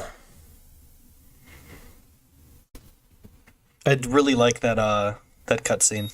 It's a very cute one. Also, so canonically, Emmy is the shortest character with a height in the game. It is believed that Hideki might be shorter, but Hideki doesn't have a listed height, so nobody knows. I'm gonna take a little break, get some water, use the bathroom, and we'll be back for Act 2 in just a couple minutes.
All right, we're back. We're back. A little bit of a longer break. I got a little snack. Fruit snacks. We got 13 scenes, one decision that does not ultimately affect the end choice, just a little bit of dialogue. So, morning run. My alarm's beeping shatters the early morning quiet, and I find myself wondering where to find that motivation to rise. Class is still quite far off, but I agreed to run with Emmy in the mornings. Really, I'm not that interested in running as a hobby, or even as a possible life-lengthening exercise. However, I feel obligated to follow through on my promise to Emmy yesterday, which is why I found myself throwing on some running shorts and a light t-shirt. The cool morning air caresses my face as the morning sunshine causes the dew on the grass to sparkle, nearly blinding me at first. As I make my way down to the track, an ugly thought strikes me. What if this is some sort of joke that Emmy's playing on me? Would that surprise me, really? Hell, I'd probably do it to the new guy, too. At the very least, I'm sure Emmy and Raina made a bet on whether or not it'd actually show up. I feel a sense of trepidation as the track comes into view. You're late. It would seem that Emmy is already there. What a relief. Not according to my watch. We both are early, in fact. Damn, you've got me there. Emmy is sitting on the bleachers, decked out in her running gear, waiting somewhat patiently for me. I'm glad you're actually here. I was afraid that this was a joke or something. No, I'd never make someone get up early for nothing. Plus, Rin owes me 500 yen now. She didn't think you'd actually show up. I knew it. Nice to know Emmy was on my side, at least. Emmy hops off the bleachers and begins stretching out. She's remarkably lithe, almost like a dancer. I set out to stretch as well, but then realized that I don't exactly remember how to stretch properly. It's been ages since I stretched for anything, if you don't count my one stint running last week. And even then, I don't think I actually stretched beforehand. The specter of my long hospital stay rises up again. I can't say I was all that active before the hospital stay, though, so maybe I'm just being morose. Emmy giggles as she watches me stretch out. Oh, no, Hiseo, you've got to hold it for longer than that. I'm trying, it kind of hurts a little. Ha, that's because you're out of shape. You've got to get some flexibility in you, like this. To demonstrate, Emmy reaches down and puts her head through her legs. God bless you, Emmy. I see. Is that the sort of thing I should strive for? Of course. Flexibility is important for any runner. You'll be able to go faster the more you stretch out. That makes no sense to me, but Emmy seems to believe it's true. With Emmy's help, I managed to stretch myself out properly. I can't help but notice that when she thinks about how to explain things to me, her mouth scrunches up in concentration. It's adorable. Not bad, Hiseo. Come on, we'd better start running. We'll start off with just a mile, okay? That's 4 laps around the track. Got it? That sounds fine to me. This shouldn't be too hard, right? A hazy memory of running a mile for gym class surfaces in my mind. Yeah, it wasn't that bad. Emmy sets a pretty good pace, and I fall in behind her. Try to keep up, okay, Hiseo? Roger. We round the first curve without incident, though I can already feel my heart rate increasing slightly. By the second curve, I've started to breathe through my mouth. Emmy doesn't even seem to be breaking a sweat. As if to punctuate her superiority, she turns around and starts running backwards. Are you doing okay, Hiseo? Never better. Oh, really? Maybe I should speed up then, Oh, no, wouldn't want you to overexert yourself. My heavy panting and wheezing makes the statement less convincing than I'd hoped. Emmy simply smiles and turns around again. You're the boss, Hiseo. We'll stay at this pace. I get the feeling that I'm being mocked.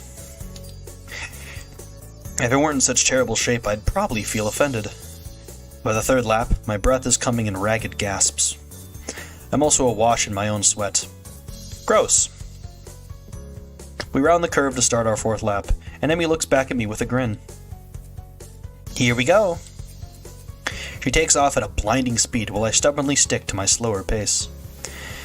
By the time I get to the first turn, she's already rounding the second. As I struggle across the backstretch, Emmy continues running and catches me up to me. Come on, Hoshiuta, you can do it. I'd answer her, but I'm too focused on getting air into my lungs and ignoring the burning in my leg muscles. Part of me wants to say something like, maybe you can, but I'm about to die here. But again, I doubt I can actually form words right now. Emmy keeps pace with me as I round the second turn and cross the finish line. Her sprint seems to have gotten her sweating. It's actually caused her shirt to turn slightly translucent. It seems she... Shut up. Hoshiuta, shut the fuck up. That's fucking creepy, dude. Don't stare. It's weird. I feel a vague stab of guilt for being the sort of guy who stares at a girl's chest, but my legs and chest are burning so badly I can't bring myself to care that much. Hoshiuta, no. Yeah. Not bad for a first effort, Hoshiuta. Kind of you to say so. Emmy seems to be, if not out of breath, at least breathing a little more heavily than she was before we started running. 1 second, I gotta respond to a friend.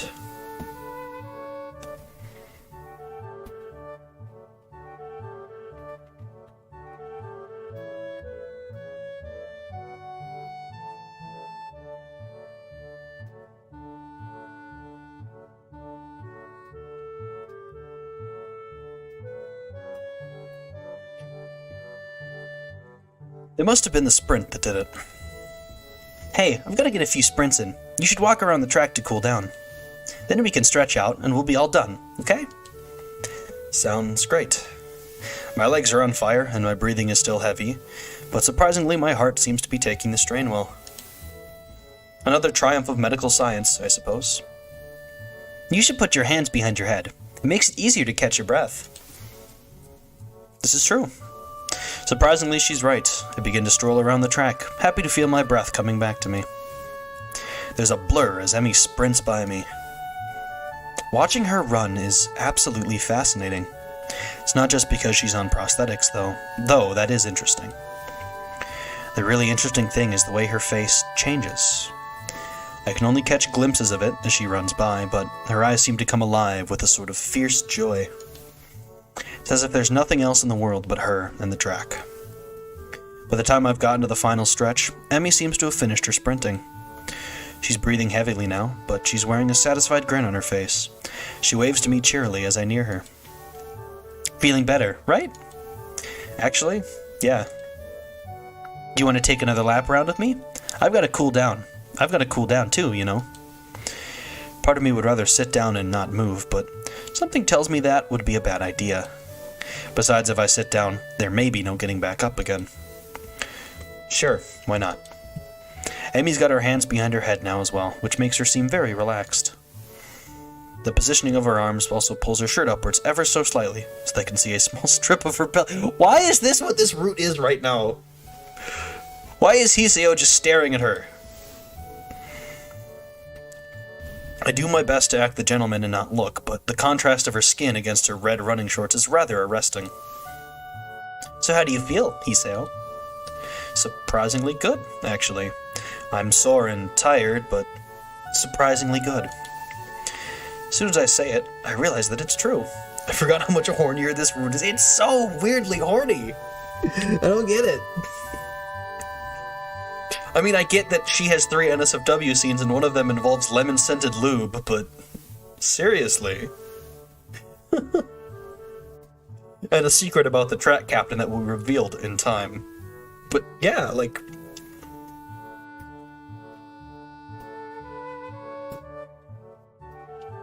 the stuff with the track captain is really funny. Sure, part of me wants to lay down and die, but I feel like I've accomplished something.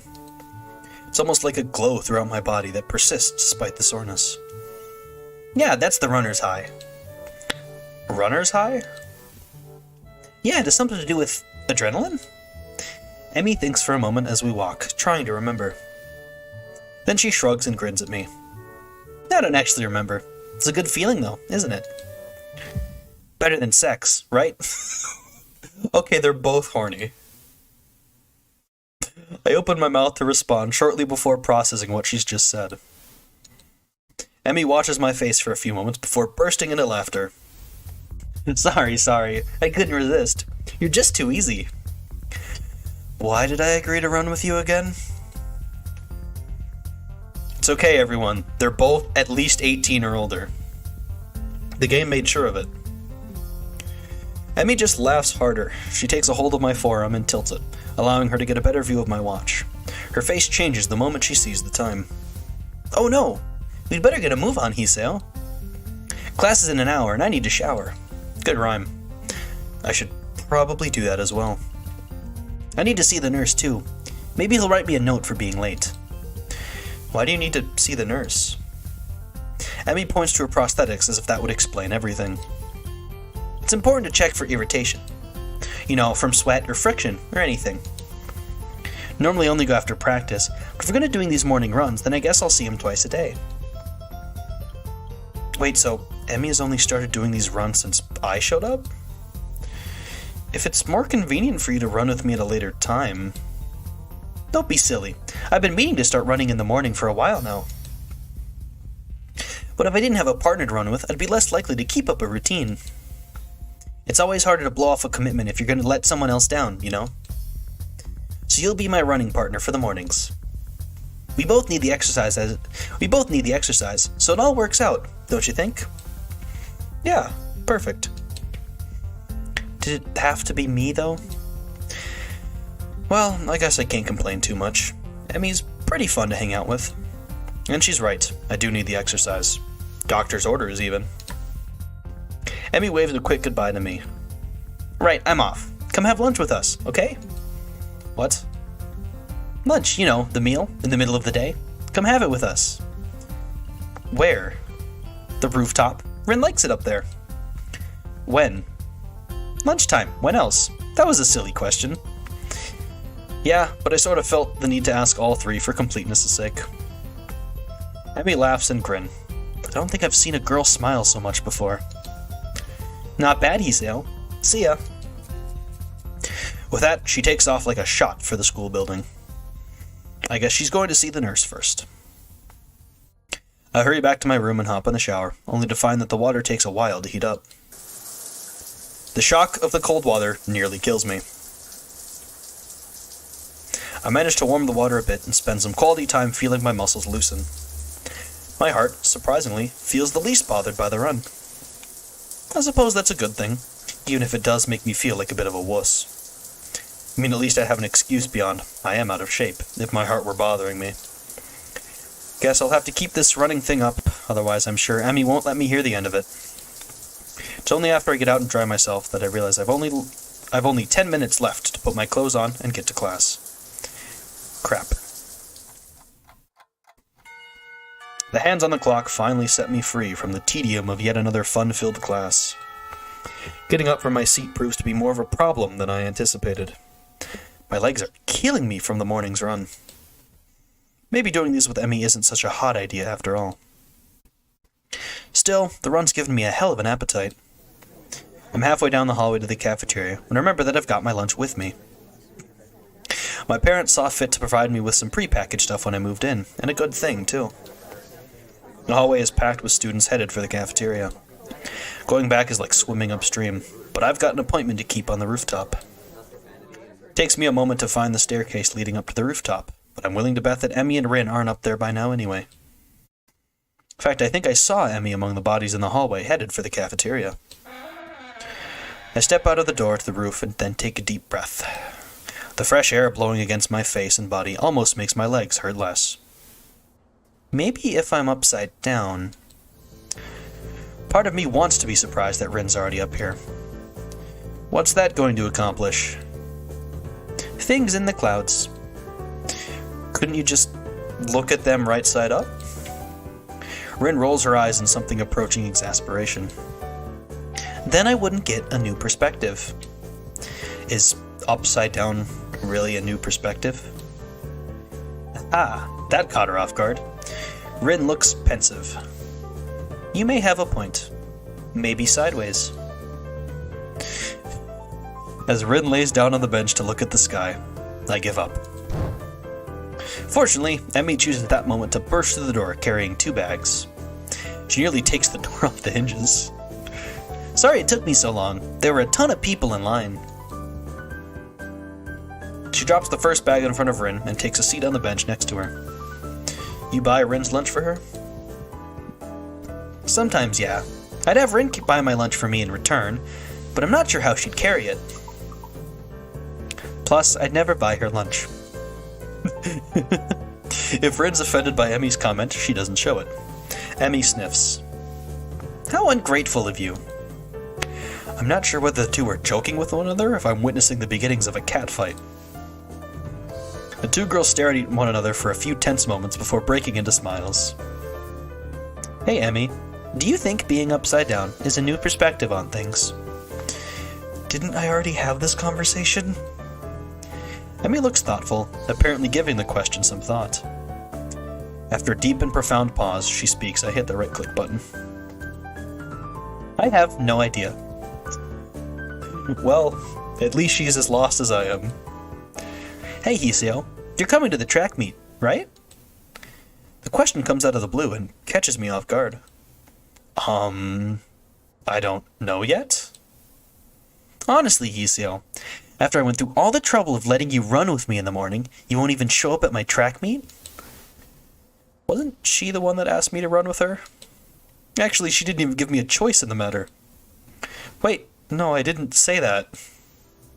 She beams at me as if I just agreed to give her $1 million. So you will come after all. That's great. I didn't say that either. I'll be going too, so I'll make sure he comes, Emmy. Good idea, Rin. Maybe we can get some food or something after the meet's over. I feel like I've just been conned, but not by these two. More like by some outside force pushing me irrevocably toward my destiny. Or maybe I shouldn't read books that feature conspiracy theories so heavily. Otherwise I might wind up sounding like Kenji. Still, I suppose that I've got to show up now. I don't think that I could stand against both of them being disappointed. I'd never hear the end of it. When is it again? Next week, silly. I just told you a few days ago. No, you didn't. I forgot? Well, you won't forget to come, though, will you? Of course I won't. I'll even make a note on a calendar or something. Rin nods sagely. That's probably a good idea, you know. Unless time changes its course. It can do that? Rin gives a non-committal shrug. It hasn't yet, but you never know. This time it's Emmy who gives a shrug. I suppose it can't be helped if it happens. Not unless you're a time traveler or something. You don't actually think that could happen, do you? I don't think we do. Do we? Rin shrugs again. That seems to be her default response to everything. I suppose not, but I reserve the right to change my opinion at a moment's notice. For Rin, this statement makes a disturbing amount of sense. The fact that I realize this now frightens me a bit. I wonder if Emmy gets this feeling all the time. If she does, she's not showing it, though. Emmy merely nods. As expected. What's that supposed to mean? This time it's Emmy who shrugs. It's like she's using Rin's own weapons against her. Your response is the sort of thing I expect from you, that's all.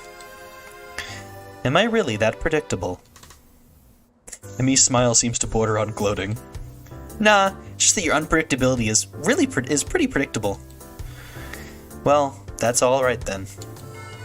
I don't get the chance to see whether Rin's being serious or not as the bell rings. I didn't notice the lunch period slipping by at all. Hanging out with these two was far too interesting. Emmy jumps up, a look of panic on her face. Oh no! I need to stop by my room to pick up my notebook for the next class. Don't you wish you had a time machine now? Rin seems rather smug as she delivers this line, like she just won an argument. Emmy ignores Rin's comment. Sorry, Hoshiuta, could you make sure our garbage gets thrown away? I usually clean up myself, but I've got to run. Sure, no problem. Emmy darts away with an urgency I'm starting to expect from her. I don't bother asking Rin why she couldn't help. She already seems to be preoccupied with something else entirely as she wanders off. She's probably used to Emmy taking care of cleanup, and for some reason I doubt Emmy's ever raised the issue with her. Cleaning up from lunch doesn't take long, so I have plenty of time to toss her garbage and get to class. Misha greets me with a wave and a devious grin as I walk through the door. Didn't see you in the cafeteria, Hee-chan. Yeah, I decided it was too crowded there. Misha's grin gets even wider. Oh, really? Are you sure you weren't participating in an illicit rendezvous? What? What are you talking about? You were on the roof, right? With both Rin and Emmy, no less. You Casanova, you. We just had lunch, that's all. Misha burst into laughter, drawing the attention of several of my classmates. You're so adorable when you blush like that, Hee-chan. She gives me a conspiratorial wink. Don't worry, your secret's safe with me. There's no secrets! Oh? Misha seems disappointed and then brightens up again. Time will tell. I don't know what the hell she's talking about, but blessedly our teacher comes in and the class starts. Another day of class has finally dragged itself to a close. Unexpectedly, I managed to stay awake for the whole day. I'm pretty sure that counts as a miracle. My legs seem unwilling to stand up for a moment. I guess the run took a lot out of me. I head down the hallway and make my way to my room. I sit down and half-heartedly chip away at my homework for a while, feeling like a vulture picking at a particularly unsavory carcass. It knows this is what it eats, but it's not sure that it should be ordering takeout. But it's not sure that it shouldn't be ordering takeout instead. The idea of a vulture ordering takeout is funny to my very small brain. I don't think I can take this, but it's important to get my work done. Now, let's see. What was I supposed to be looking over again? I know it's a losing battle, but I fight it anyway. Halfway through my math homework, I put my pencil down. This isn't working. I need a distraction. Fortunately, my options for distractions are rather slim. I'm not in the mood to read right now. Kenji is unusually out of his room at the moment. If I go to the student council room, I'll just end up doing work for those two. And heaven only knows where everyone else is, except for... Well, I suppose that's an option. I grab my shoes and head for the track. Emmy's probably down there. Track practice is just ending as I arrive at the track. The sun's beginning to dip low in the sky. Has it really gotten that late already? What are you doing down here, Hoshiuta? Come to spy on me, have you? I give a shrug. To be honest, I'm not sure why I'm down here. I didn't have anything better to do. Okay. My phone just disconnected from the internet, so I had to make sure my stream didn't die. We're still here. I figure that's about right. At the moment, Emmy's the only person I can think of who I could visit. So I'm your last resort, am I? Nobody cool around, so I just go Emmy. Is that what you thought? She actually looks angry. A chance for some teasing of my own presents itself. Actually, yeah, I guess you are. Emmy pouts, widening her eyes to give the maximum amount of puppy dog resemblance. Kidding. I was kidding. So you are down here to stalk me. Wait, what? That's not what I meant. Why would I stalk you anyway? It's not like you require stalking. If you're not asleep or in class, you're down here, right? Emmy laughs at this comment. Well, you're not all wrong, I suppose. But you forgot about eating. I do that too, you know. I nod, conceding the point. Plus, I hang out with Rin sometimes too, so... Really, I might take some effort to stalk. What do you two do together anyway? You don't seem to have a lot in common. She puts her hands on her hips and assumes a superior air. That's what you think. I've got all sorts of hidden hobbies, you know. Oh, really? Like what? Emmy puts her head to one side. She's trying to remember what it is she does in her free time. Well, Rin and I go out shopping sometimes. I guess that makes sense. Emmy's a girl after all, but Rin? Rin comes with you? We usually swing by the art supply store. Plus she likes this music store that sells all kinds of weird sounding stuff.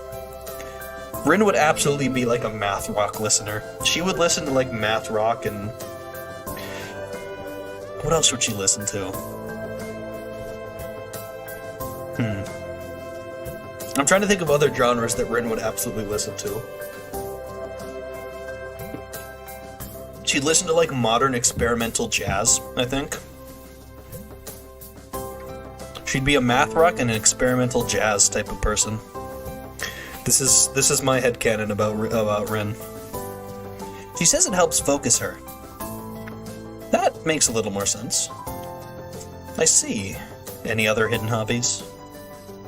Emmy wags a finger at me. Now, why would I go and reveal all my dark secrets to you? We hardly know one another. Somehow I think that's all that Emmy has in the way of hobbies. Still, I don't think my question's been answered. Even if you do have a few hobbies, I still don't see why you hang out with Rin so much. I mean, she's kind of weird, isn't she? This comment causes Emmy to laugh loudly. That's the understatement of the year. So, why? I mean, you're a lot better at conversation and stuff, so I figured you'd hang out with a lot of people, but I think I've only ever seen you with Rin. Emmy seems unusually defensive. Hey, I hang out with plenty of people that aren't Rin. You just don't see me doing it because I'm not in your classes. Okay, but that still doesn't explain why you hang out with Rin. I'm not even sure why I want to know this. I guess it's because lunch was so strange. Emmy shrugs, looking for a moment very Rin-ish. It's because we have similar outlooks. If you were to ask me the least likely answer to my question, that would be it. What do you mean? It's like... okay, Rin paints and stuff, right? Yes. I'm not sure where this is going. Well, I run. And that's why we're similar. You lost me. Emmy frowns as if trying to figure out her answer. Well, maybe it's that we do things for the same reason. Huh? You know, we follow our passions. So you're passionate about running, and Rin's passionate about art. Is that it? Well, sort of. Let me think. Well, Rin explained it to me once, but I don't know how much of it I followed. Not surprising. I think any explanation from Rin would probably confuse anyone. She says we both chase after an extreme. Like she's always trying to find a new way to show a particular feeling or something. And I run because of the feeling I get from it. And since we don't allow ourselves to be slowed down by anything, we make a connection based on that. What do you mean, slowed down by anything? Emmy looks surprised and points to her legs. You know, because I'm a runner, and Rin's a painter even without arms. So we respect each other's determination. And that's why we hang out. I think. Well, I'm not sure that made any sense to me, but from Emmy's sheepish expression, she's not sure about it either. Honestly, it's not something I think about much. We just get along. I think that's really all that matters. I suppose she's got a point there. Another question strikes me, and since I've got nothing better to do, I ask it. So, what got you so into running anyway? Well, I've been running since I was really little. My dad was a runner, and so as soon as I could walk, he started teaching me how to run. It was our father-daughter thing, you know? Our own mutual hobby. Shadow crosses her face, and I'm shocked to see her looking... sad. Did something happen between them? Man, I don't have a lot of time left. Sorry, but I've got to get a few more laps in before I go see the nurse. She races off around the track, hair streaming in the wind. It seems to me she's going a lot faster than she was this morning. As she rounds the track, I catch a glimpse of her face. It's much the same as it was this morning, but her eyes seem to have taken on a harder edge. I guess she's right. I don't really know much about her. I watch her run for a little while, and then stand up to head back to my room. Hey! She spots me leaving and waves to catch my attention. Don't forget, same time tomorrow morning. Got it? Got it. I head back to my room. Homework beckons. I can't sleep. My body's tired, but my mind is kept awake, staring at the ceiling in the hollow darkness of my room. I grasp desperately for a thread of thought, hoping that I can run my brain into the ground. All I can think of is how I can't think of anything. This is not productive at all. I wonder if this is a side effect of my medication, though it seems odd for it to take so long to show up. Then again, maybe I'm just not as used to my new surroundings as I'd like to think. I don't know, but for whatever reason, I'm awake, and I shouldn't be. This is ridiculous. Ignoring my body's stiffness, I get out of bed and look at my clock. 4 in the morning. Last I checked, it was only 1, so maybe I slept a little. I don't know. Throw on some clothes and head out of my room. A walk might do me some good. Late night walks are fantastic. I've taken a couple. They're really, really nice. If you get the right night, perfect. Just absolutely lovely. I'm surprised at how chill the air is compared to the relative warmth of the day. I can almost see my breath as I wander the campus, waiting for the sun to come up or for me to fall asleep. At this point, either option works for me. I find myself at the track, where for the first time, Emmy's not out running. Suppose that makes sense. It's too early, even for her. The bleacher seats are cold, but at this point I welcome the sensation. The sun is starting to show its face over the horizon, and I know with an awful certainty that I'll get no more sleep tonight. The sun's steadily strengthening rays start to warm me up, and I watch the dew on the ground begin to steam slightly. My mind calms down a little.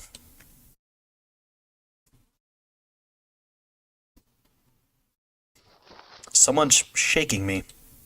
Hey, wake up! Huh? Where? What? I guess I fell asleep after all. I think this is another new scene. Second time's the worst. Okay, so I've noticed that with Emmy's route, they like to do these little subtle scene transitions, I guess is the way to do it. They don't do the actual passing of time. But we're already 4 scenes into the act, so... What are you doing out here? You're gonna catch a cold or something. I rub my eyes and confronted by Emmy, who bends over me with a worried expression. But still a little groggy, so my response comes out in a mumble. Couldn't sleep. Watch the sun come up. Sounds like something Rin would say. I shrug, feeling the stiffness that comes with sleeping on a bench for a few hours. Is it? I wouldn't know. Emmy grins a little at my somewhat cranky response. So, couldn't sleep, eh? Obviously we need to run you harder today. Even though I've known her for about a week, this seems a very Emmy-ish response to the problem. Hey, my body was plenty exhausted after yesterday. My mind was just racing, that's all. I don't see the difference. If you run hard enough, your brain will get tired too. I'm seriously questioning the wisdom of doing this first thing in the morning. I don't know if my grades will be able to handle me tiring my brain out like that. Emmy pulls me up from the bleachers with surprising strength for someone her size. Now come on, Hoshiuta, we've got work to do. I don't actually know if I'm up to this today, to be honest. I mean, I obviously didn't get much sleep, and what sleep I got was on the bleachers. I don't know, should I really be running? Emmy glares at me. Good heavens. What are you talking about? Of course you should be running. How else do you expect to work out the kinks? You've been sleeping on the bleachers for heaven's sake. The best way to get that soreness out is to run around a little. Now stop hiding in the bleachers and get down here. There's no arguing that. I'm pretty sure she'd kill me if I didn't do as she said. I get to my feet and hop down to the track. The sun is warming things up rather nicely, I think. Emmy and I begin to stretch out, and I find myself once again hard-pressed not to stare. If this is how I have to wake up every day, I might be able to get used to this. Stop being horny! Fuck! Christ! You're being subtle about it, too. God damn you. What is your problem, man? To quote Lily, healthy adolescent sex drive, apparently. You know, Hisio, it's not polite to stare. Yeah, get his ass. Get his ass. I wasn't staring, I swear. Emmy raises an eyebrow and considers me for a minute, as if evaluating my response. There's a brief moment where I'm afraid for my life. But then she smiles and laughs, shaking her head slowly. Honestly, you didn't have to deny it so strenuously. In response, I clap my hands together and go for a change of subject. So, that's enough stretching, right? Emmy gives a casual shrug. Do you feel stretched? That's really how you tell. Well, I do feel up to the run, if that's what she means. Yeah, I feel ready to go. Same as yesterday, okay? We'll just run for a mile at a steady pace. Don't worry about going really fast, just worry about keeping the pace. Got it? You're the boss. Emmy grins again, and we take off around the track.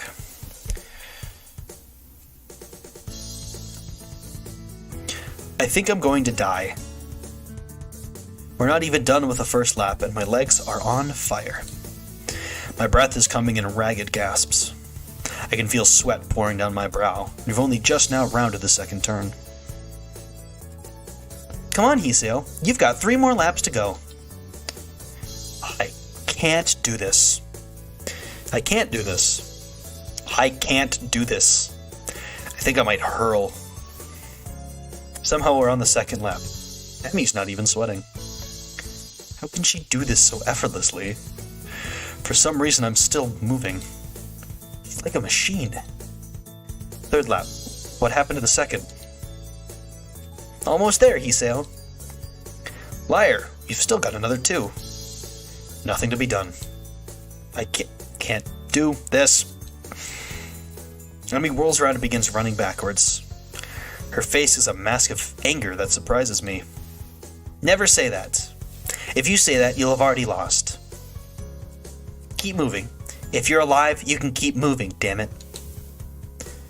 Whoa, language.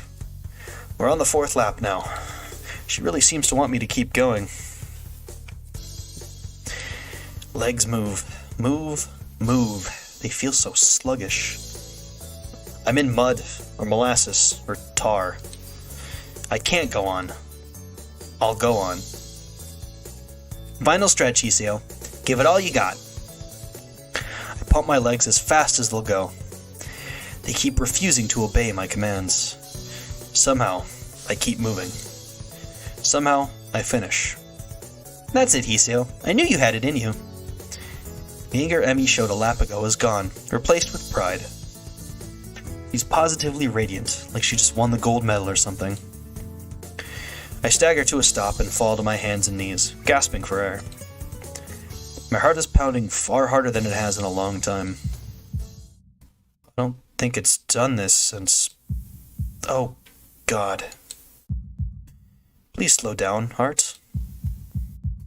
Just slow down. Stop racing. I cough, and for some reason feel a grin crossing my face. So this is how I die, huh? Trying to stay healthy? How ironic. I'm all ready to give up right there. But then I feel my heart slow down. 2 hands grab under my arms and tug upwards. I look up and see Emmy standing over me, with a mixture of delight and worry. On your feet. Come on, you'll never catch your breath that way. Somehow I manage to stand. I try to raise my arms above my head, but they feel like lead. Good rhyme. I start to walk around the track while Emmy keeps close to me, like she's afraid I'll fall over or something. She may not be far off. I feel terrible and say so. Emmy laughs. But you finished, didn't you? You said you couldn't, but you did. Isn't that worth it? I'm not sure, and I don't really have the breath to say so. But that small grin I felt on my face earlier hasn't left. So what if my heart's weak? I still survived this morning. Maybe I'll survive tomorrow, too. As soon as it becomes apparent that I'm not going to suddenly keel over, Emmy takes off on her sprints. I don't know how the hell she can manage to sprint after running a mile, but I guess she's in much better shape than me. Once again, as I walk around the track, I can't help watching Emmy sprint. It's weird, but she's like a different person when she's pushing herself. Last time I noticed her eyes, but this time it's her mouth that catches my attention. She's not wearing her normal grin. She's still smiling, but there's a tightness to it. It's almost grim, like she's fighting a losing battle but doesn't care. She seems to be running harder, like she did yesterday. Sweat has started to pour down her face, but she keeps going. Her mouth finally opens as she can no longer get enough air through her nose. As she passes me once more, legs pumping, arms swinging in time, and her lips slightly parted. She looks beautiful. After we've both taken some laps around the track to cool down, Emmy changes back to her usual self. The transformation I saw in her is gone. Not bad today, Hiseo. There's almost admiration in her voice. What do you mean? I would have stopped if you hadn't yelled at me. Emmy colors a little, seemingly embarrassed about her outburst. Sorry about that. I just can't stand to see people give up. Especially about something like this. Saying I can't go on is silly when you're obviously going on while you're saying it. That's what this is all about. What, saying silly things? Emmy sticks her tongue out at me. Idiot. I mean showing that you're alive. Showing I'm alive, huh? I didn't know it had to be so painful. But it does feel pretty good, despite that. Besides, this is one of the hardest days. What do you mean? Whenever you start a workout, it's difficult the first day, really hard the second day, then the third day is easier. You'll still get days that are really hard, but they'll pop up less and less. So this will eventually get really easy, huh? Yeah, of course. But then you have to increase the difficulty, or you'll never get ahead. You'll just get complacent, and you'll lose the sense of accomplishment. So I'll have to run more than just 4 laps, huh? Yep, but not for a while. You'll have to be careful, you know. A thought strikes Emmy, and her face lights up. Got it. Got what? You can come with me to see the nurse. That way you won't fall over dead or anything. How charming. When? Right now, of course. You'll need a shower and everything, right? We don't have much time then. Grabbing my hand, she's off, pulling me along with her. My goodness, but you're in a hurry today, aren't you, Emmy? I have no idea how we got to the nurse's office so fast, but here we are. The nurse grins at Emmy and seems to completely ignore me. You've got plenty of time to take a shower and get to class, you know. There's no need to run through the hallways like that. I could hear you coming a mile away. Somehow it doesn't seem like he's actually scolding Emmy at all. It's like this is a sort of routine between the two of them. Emmy does a passable imitation of remorse. I'm sorry, I won't ever do it again. The nurse and Emmy both laugh at some private joke. Suddenly it seems that he notices me. Ah, hello, Hiseo. What brings you here? Well, Hiseo has officially joined me on my morning runs. I start to explain, but Emmy cuts me off. I thought he might need to visit you so that he doesn't die or anything. The nurse raises his eyebrow in mock horror. Yes, that would certainly put me out of a job fast, wouldn't it? Well then, Hiseo, let's have a look at you. Lift up your shirt, would you? I'm suddenly very conscious of the fact that Emmy's in the room with me, and blush in spite of myself. The nurse seems to sense my discomfort, but it only seems to amuse him. A bit shy, are we? He makes an apologetic bow to Emmy. Sorry, Emmy. I tried to get you a free show, but it doesn't seem to have worked. Emmy stiffens slightly and fires a look of annoyance at him.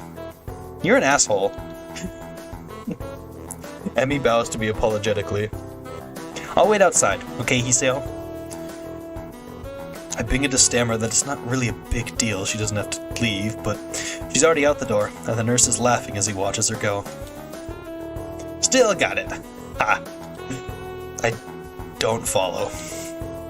He laughs again, like he's in on some joke that's over my head. I can still get her flustered. It's a competition of sorts you've had going on for a while now. I keep losing his voice. That sounds incredibly sinister to me, and it seems as if the nurse realizes that too. It sounded a lot worse than it actually is, come to think of it. I wasn't going to say anything. No, you're right. I should fill you in so that you don't get the wrong idea. I'm actually relatively new here, you see. I got hired on the same year Emmy started going here. I get the thing. Before that, I worked with Emmy during her initial rehab following her accident. Hold on, what? We had to amputate her legs after a really nasty car wreck. Nearly killed her and succeeded. He shuts up abruptly. I blink at receiving this unexpected piece of news. Well, that's not my place to say. Anyway, we've known each other for quite a while. So we have a slightly more familiar relationship than is strictly professional. He seems embarrassed, like he's done something stupid. I guess he's really worried about that. I wave a hand to let him know it's not a big deal. Don't worry, sir. I promise I'm going to be discreet. Isn't that a breach of ethics? Yes, it is. That is a breach of doctor-patient confidentiality. I doubt anyone would prosecute it because it's a... it was a slip of the tongue, but yeah. Technically a breach of ethics that, if done maliciously, could get someone in trouble, but that was not done maliciously, so... Our good doctor here does not have anything to worry. I had been wondering about what caused Emmy to lose her legs, and that was one of the scenarios I thought of.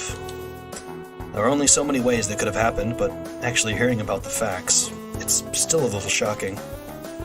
Well, thanks. You're a good kid, Hiseo. I can see why Emmy became friends with you. Well, that too, but also apparently close relationship between Emmy and theirs. Not a breach of ethics here. It's a... I would not call it a breach of ethics because it's not... I think the only kind you get like a breach of ethics between patient and doctor with a relationship would be like a romantic one. If it's a friendship, I think it's fine. I don't think anybody's gonna like say a doctor shouldn't befriend a patient they work with for a while. It's kind of unavoidable with Emmy's situation with the nurse, so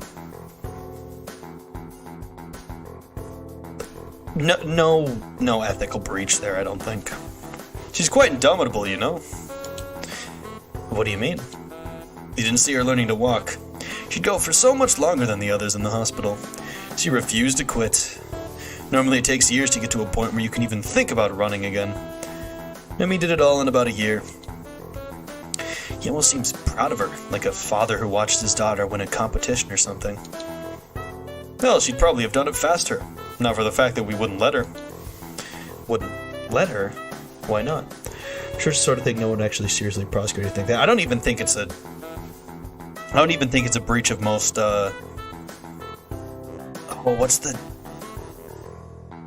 is the code for nurses and doctors?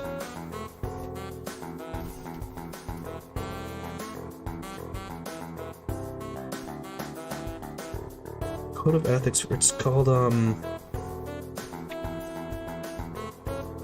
can't remember what it's usually called. Yeah, I don't think it would be like a violation of the Hippocratic Oath or anything. I don't think that, like, it's required to, like, to stay distant from a patient or anything, so. Because she'd go for so long that her legs would start bleeding where they met her prosthetics. It's a real concern. That's why she comes by every day after she runs. To say nothing of the risk of infection if her legs got cut up and her prosthetics are dirty. But enough about that. If we don't get you on your way soon, Emmy will think we're up to something. As he says this, he gives a wink and begins checking my heartbeat. The stethoscope is way too cold. Alright, my roommate's gonna be in about 5 extra minutes, suppose. Or 15, not 5. You really should have heated up or something before I used it.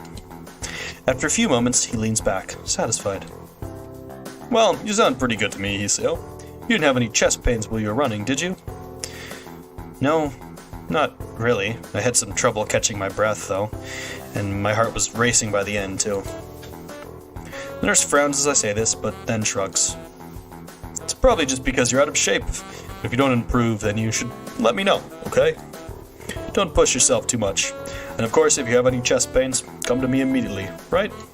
I put my shirt back on, and the nurse leans out of the doorway to call on Emmy. What took you so long? Now I'm going to be late. The nurse gives me a significant look. I was just seducing Hiseo. That's all. Come on, what? Come on, what have I told you about seducing my friends? I expected Emmy to be shocked by this, but instead she seems merely annoyed, scolding the nurse as if he were a child stealing cookies. Meanwhile, I try hard not to blush at the nurse's innuendo. I'll try not to do it again, though I fear young Hiseo may be lost to the female gender forever. I love the nurse. Not freaking likely. I didn't mean to say that out loud, but both the nurse and Emmy regard me for a moment before bursting into laughter again. Told you he was funny, didn't I? Huh, I guess Emmy does talk to the nurse about a lot of stuff. Well, Hiseo, you should probably get moving. You still need a shower before class starts, don't you? Crap, he's got a point, and it looks like I've only got half an hour. Thanks for your time. I'll see you later, Emmy. I dash out of the room as the nurse begins to remove Emmy's prosthetics. As I head down the hallway, I can just barely hear his voice drifting after me. Emmy, you've got to be more careful. I make it back to my room and shower in record time. It occurs to me that I've already been up for 4 hours and class hasn't even started yet. This is going to be a really, really long day. I hope I don't fall asleep in class.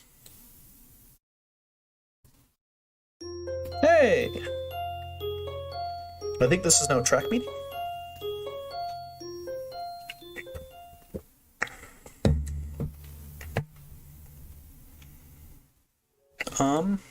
Yeah. Scene number 6.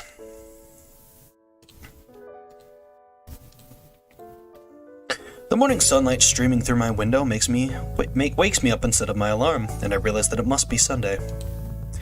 Emmy has kindly deigned to give me weekends off from our morning runs. I don't actually know if I woke up at all yesterday, or if I just slept through the entire day. My legs groan in protest as I lever myself out of bed. All this running has really taken it out of me.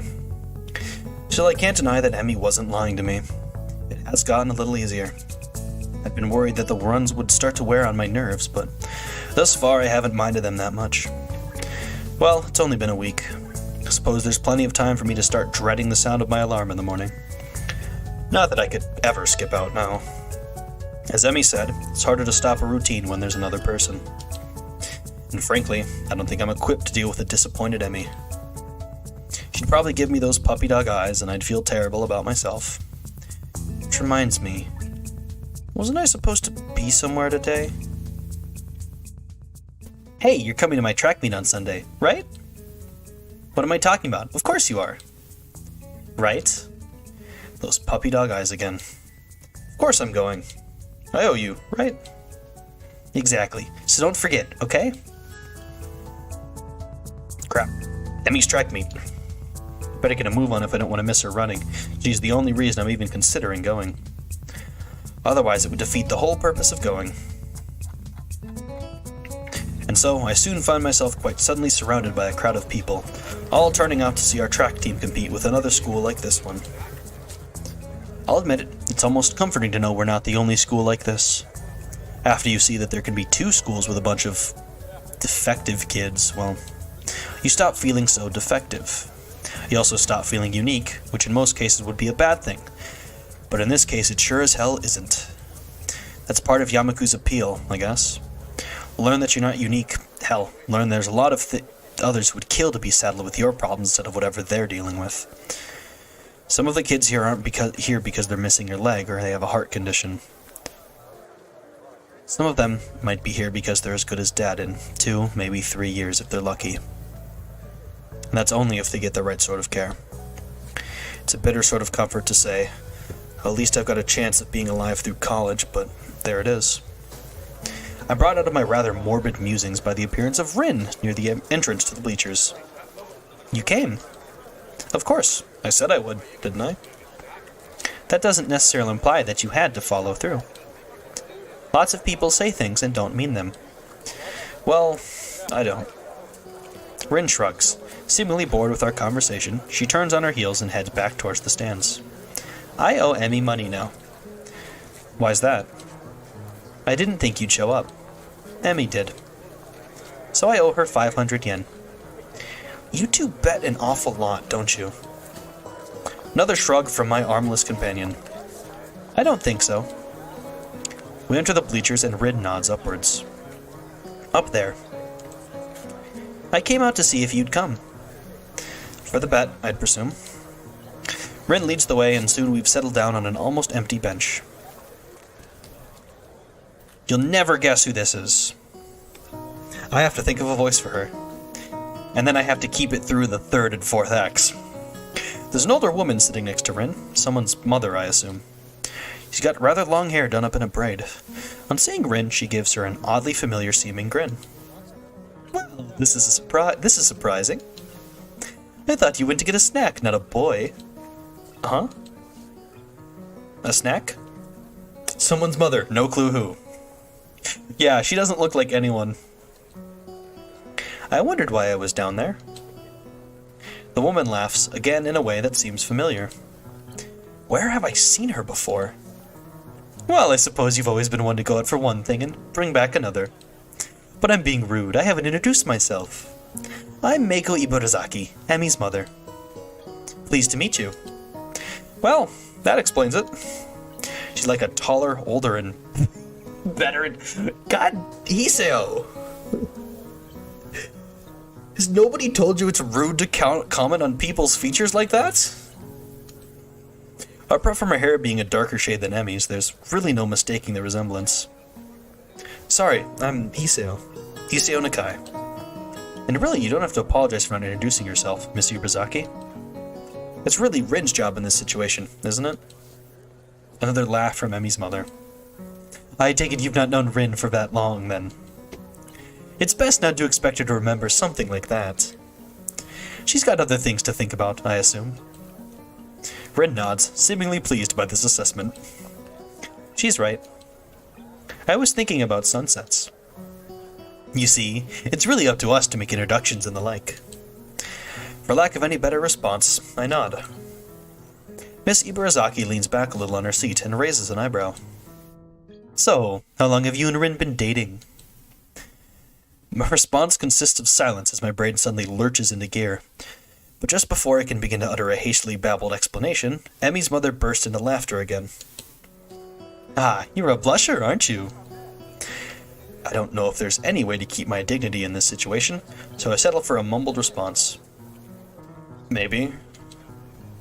So this must be a new romance then, mustn't it? Wait, that's not the question that... Another laugh. I know, but it's funny to watch you squirm. I'm sorry. Forgive an old woman her amusements. Old woman? She sure doesn't look that old to me. Clearly Emmy gets her youthful features from her mother.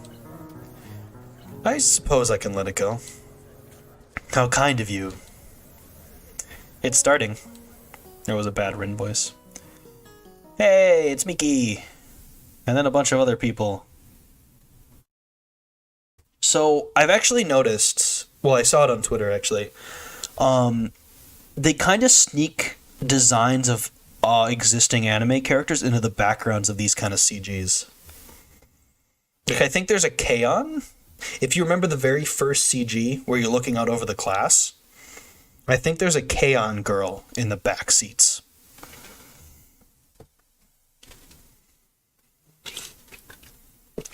I direct my attention to the track where they're preparing for the first sprint. It looks like the 400-meter dash. My eyes scan the runners before finding Emmy. She's smiling, with an almost cocky look on her face. The starter raises his pistol. Like, I think she is a existing character who's been designed.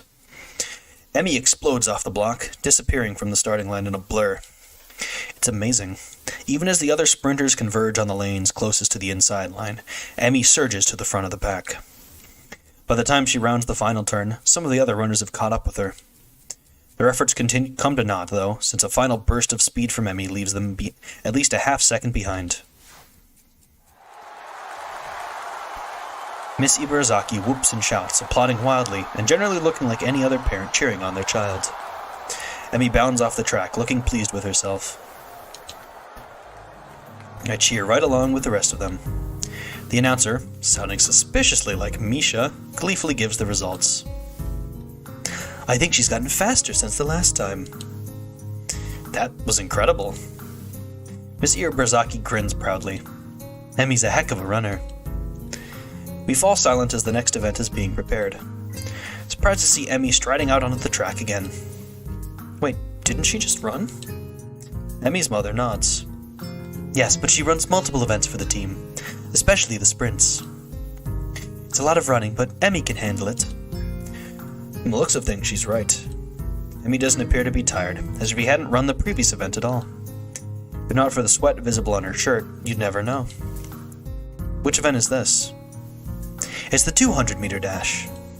She'll do this one, the 100-meter, and the relay. I see. Once again, the pistol sounds, and once again, Emmy flies off the block. A thumping sound draws my attention away from the race. It's Rin's foot. She seems completely absorbed in the race. Emmy's mother cheers again, and I assume that the race is over. Sprints don't seem to me like they take very long to complete. Correct. Sprints are super fast. Your foot. Your foot was bouncing on the bleachers. Oh. You seem pretty into this stuff. I'm surprised. Rin looks at me quizzically. Why wouldn't I be? No reason. I just thought stuff like sports wouldn't interest you. Alright, I gotta take a little break. Might gotta go let my roommate bring him his stuff. Alright, I'll be back in like maybe 5 minutes.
we are back.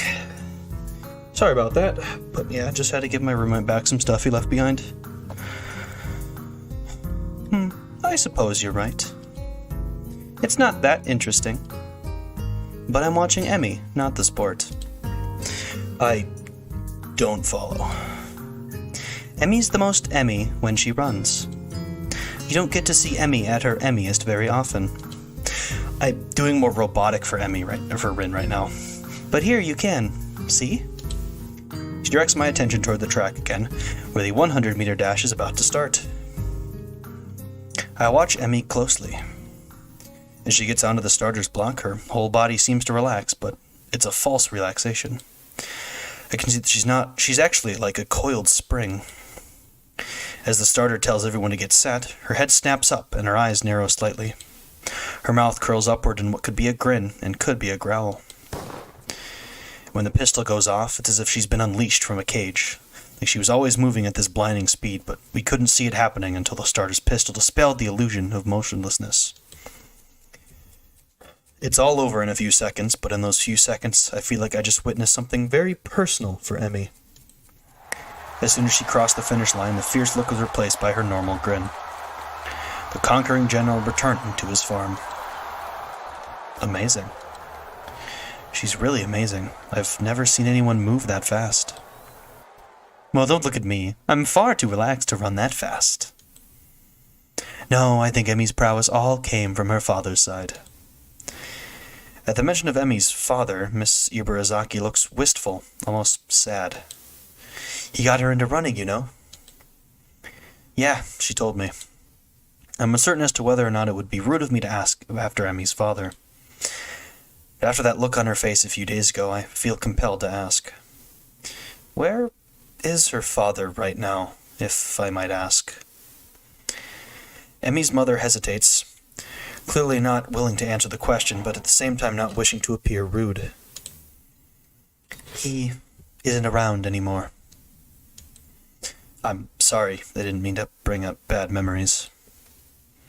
Emmy just seemed a little sad when she mentioned him earlier. That's not surprising, considering. They were very close. I see.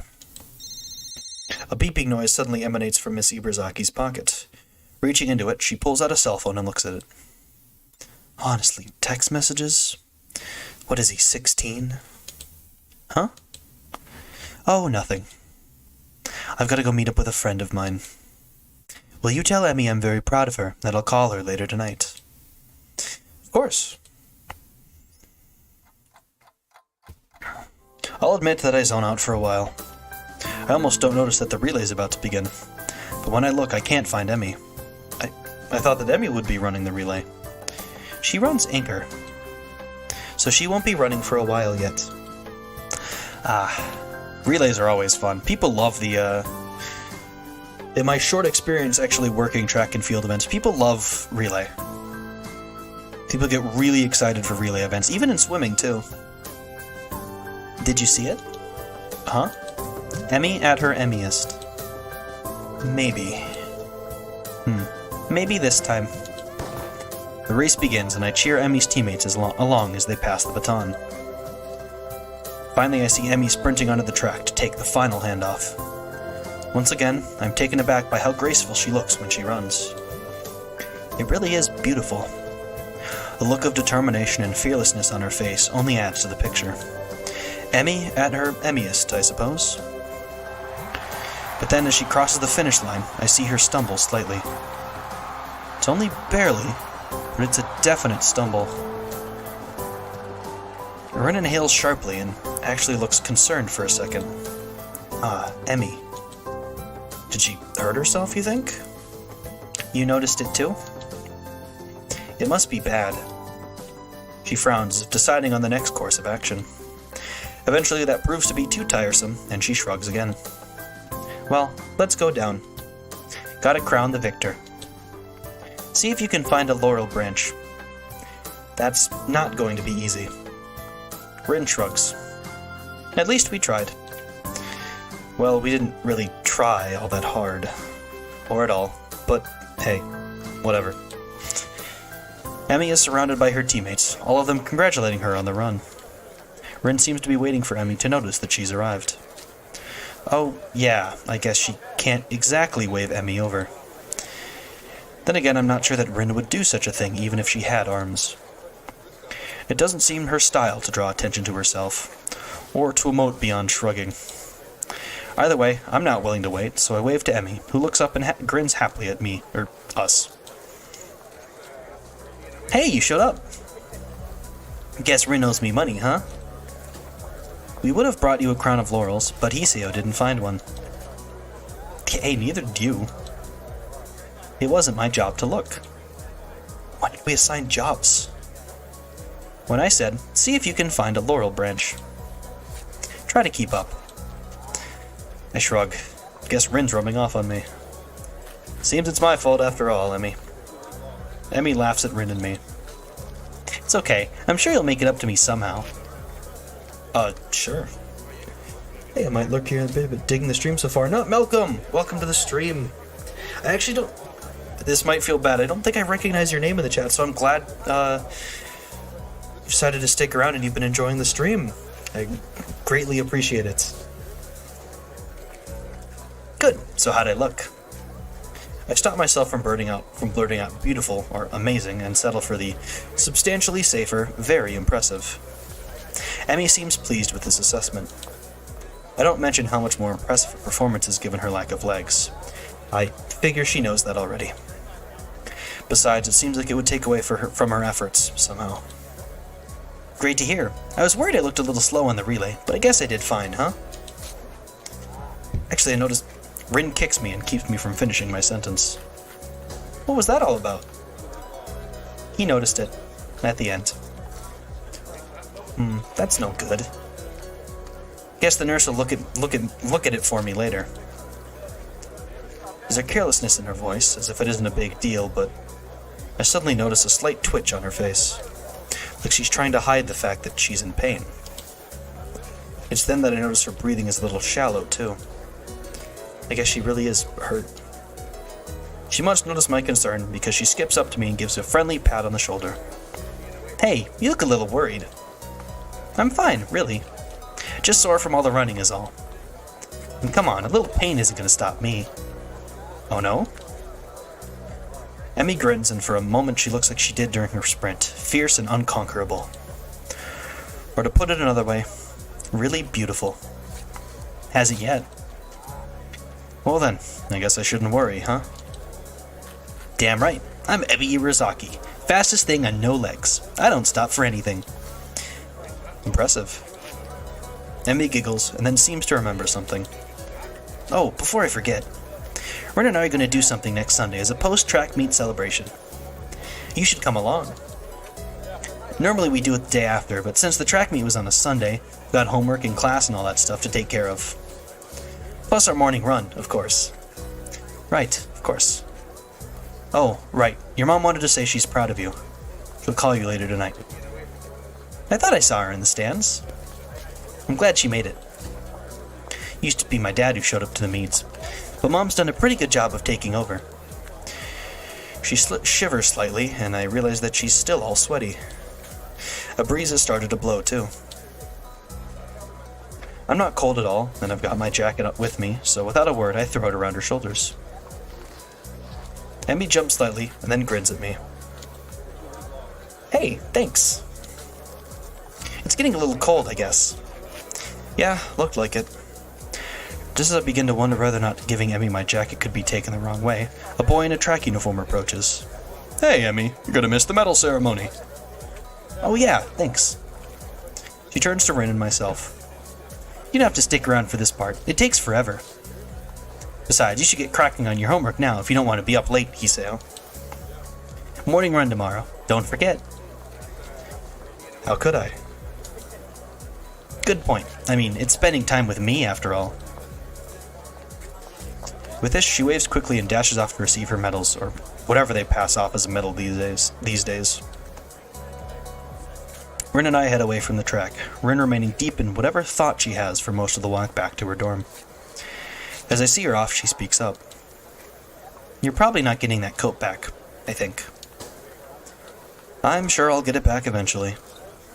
Interesting. Take it as it comes, huh? Very Emmy-ish. With this odd statement, she turns and heads into the building. Honestly, was it that big a deal? Emmy was cold and, unless I'm mistaken, in pain. Giving her a solution to at least one of those problems seemed like an obvious reaction. Though I guess there is a chance I could lose my jacket if Emmy never remembers to return it. I guess Rin has a point. Still, I can't bring myself to muster much worry over the whole thing. After all, it's been getting warmer lately. I don't need a jacket. Odd. I think I used to be a little more responsible with my stuff. Emmy-ish, huh? Maybe that's not really a bad thing.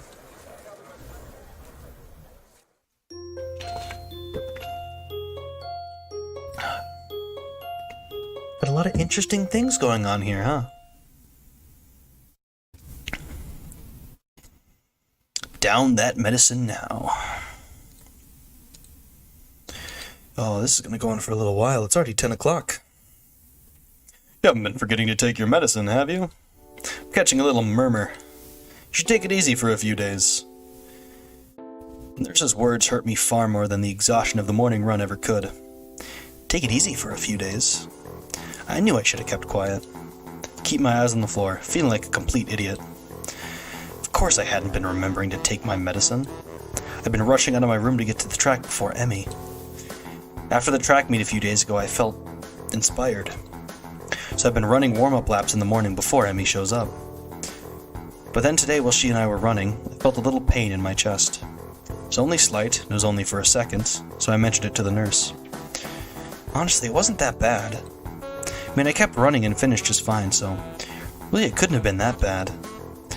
Why do I feel like I'm making excuses to the nurse? Moreover, why do I feel a need to justify continuing to run despite the pain? Really, it comes down to my being unwilling to concern Emmy, who seemed concerned anyway.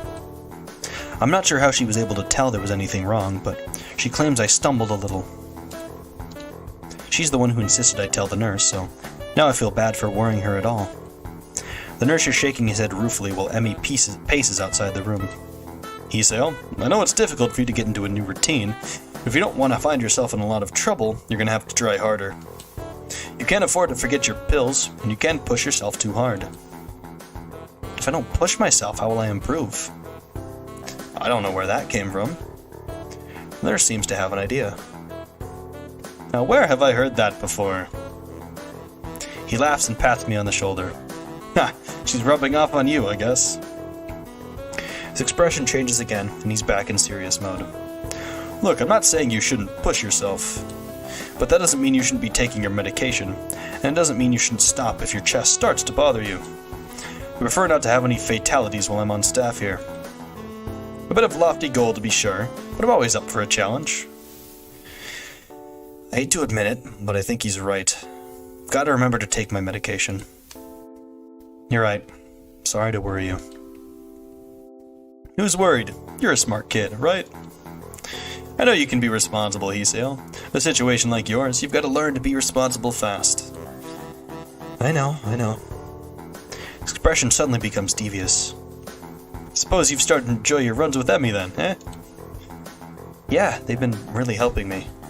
I mean, until today I was feeling a lot more healthy. Plus, it's really impressive to see Emmy run. Did you see her at the track meet? She was incredible. The nurse nods, grinning all the while.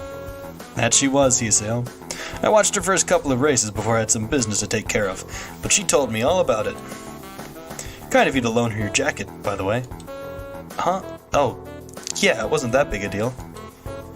I had honestly forgotten all about that. I still haven't gotten it back. The nurse gets a smile that makes me feel like he's just made a joke. Not to you, but Emmy certainly appreciated it. And I know she appreciates your running with her in the mornings. This one catches me off guard a little. Sure, she mentioned that it's easier to keep a schedule with an extra person, but I didn't think that I was doing her a favor at all.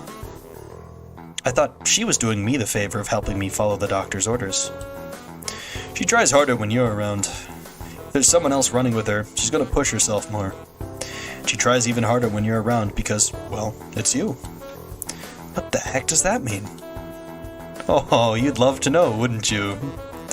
He laughs in the style of evil megalomaniacs. No, seriously, it's because you're her friend. If Rin ran with her, I'm sure she'd do the same. Well, probably. But that's not the point. The point is you're helping her, even if you don't know you are.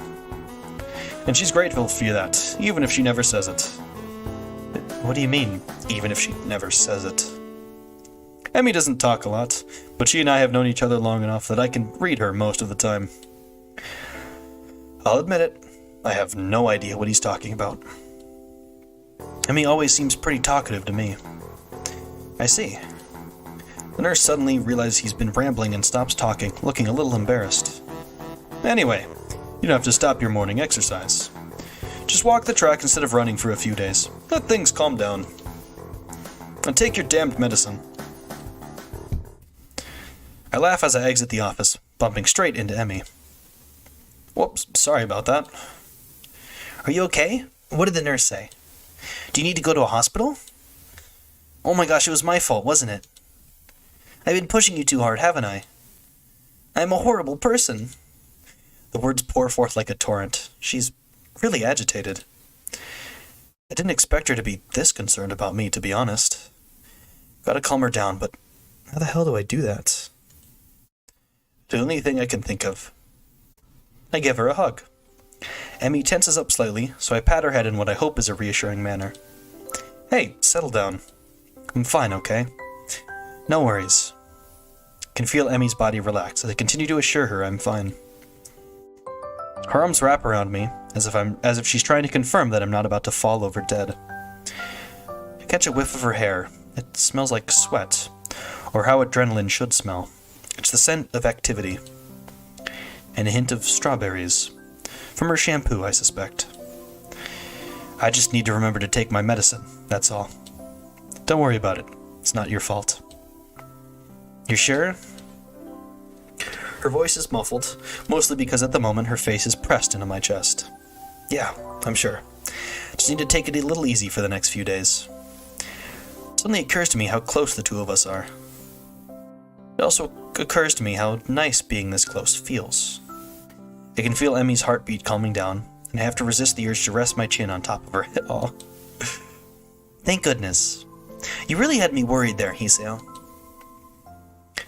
Emmy, you gonna come in here anytime soon? Oh, I'm sorry. Was I interrupting? The two of us spring apart as if the other just caught on fire. Emmy brushes her hair back nervously and laughs. Of course not. I'll, see you later, okay? Oh, and Hoshiuta? Take your damn medicine. This last phrase is punctuated by a punch to the shoulder. Yeah, I'll remember. See you later. The nurse smiles again like he's in on some joke I don't know about, and waves to me as I head for my room, feeling a burning in my cheeks. I need a shower. Fucking shut up!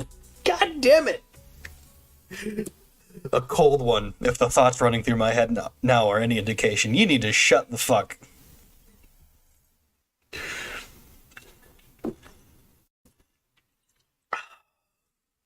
What is with this damn root? That is disgusting. It continues. Hoshiuta, you're making me feel awkward here, damn it. She was really soft. My pills are waiting for me when I make it to my room. I swallow them without a second thought. I don't know why I didn't think of waiting until after the runs to take them. For some reason I figured it was when I woke up or not at all. But no, they don't need to be taken every 24 hours. The exact time of day doesn't factor into it. My thoughts drift back to the hug in the hallway. It's weird. You'd expect someone to smell foul after a run, but for some reason Emmy smelled right. That tinge of sweat just seemed to fit her. It is the root all about giving Hoshiuta's heart a good workout. Guess they wanted your heart to race in some weight too. Yeah, but now Hoshiuta's got a smell fetish here. Thinking about sweat. I really need that shower. Yeah, I do too right now. Reading this shit. Jesus Christ.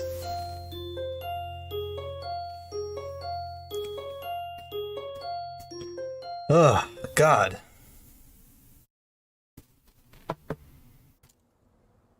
Piracy on the high seas. Yukihyou needs someone with hammer at all times. Yeah. I need the OhaHyou emote. Bonk. Strange that it feels so natural for me to go up to the roof these days. I never would have done such a thing at my old school. In those days, I liked to eat alone. No, that's not quite true. Though I like to sit alone, I also like to watch people. I always figured that was the sort of person I was, but it appears I was wrong. Then again, I also thought I was the sort of person who had a normal heart, so there you have it.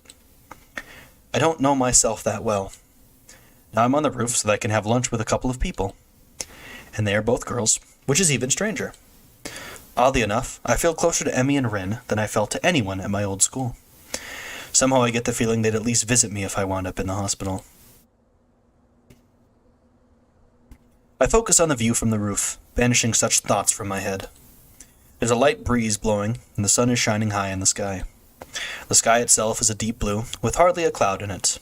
It's gotten pleasantly warm, and as I sit down to wait for my friends, I close my eyes and enjoy the feeling of the sun seeping into my skin.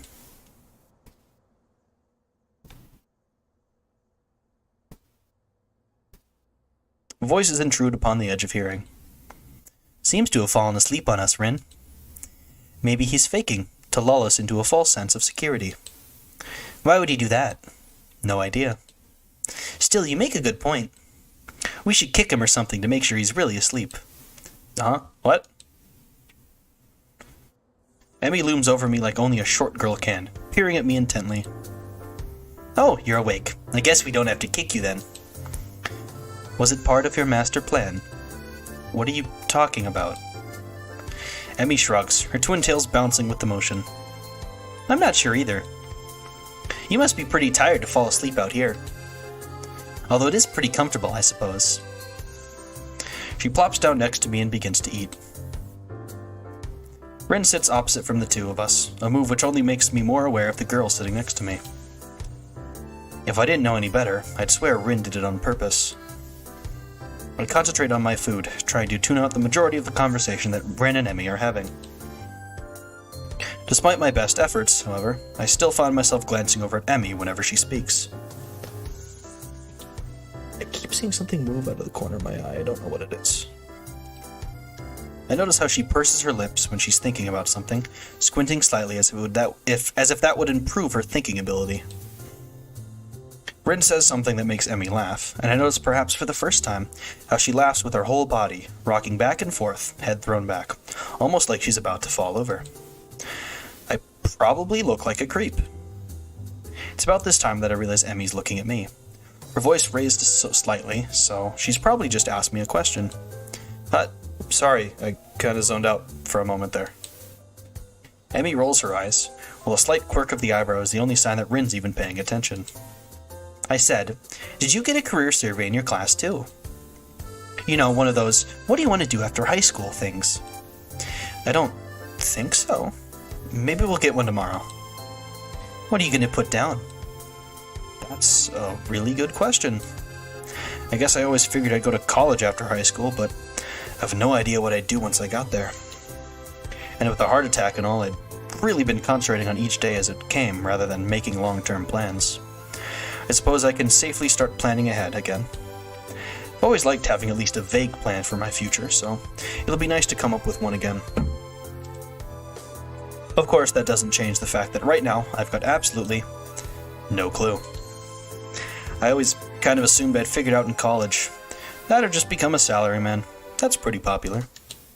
Do I really want to? That's a tough question. I guess I don't really want to do anything. You don't sound very excited about that one, do you?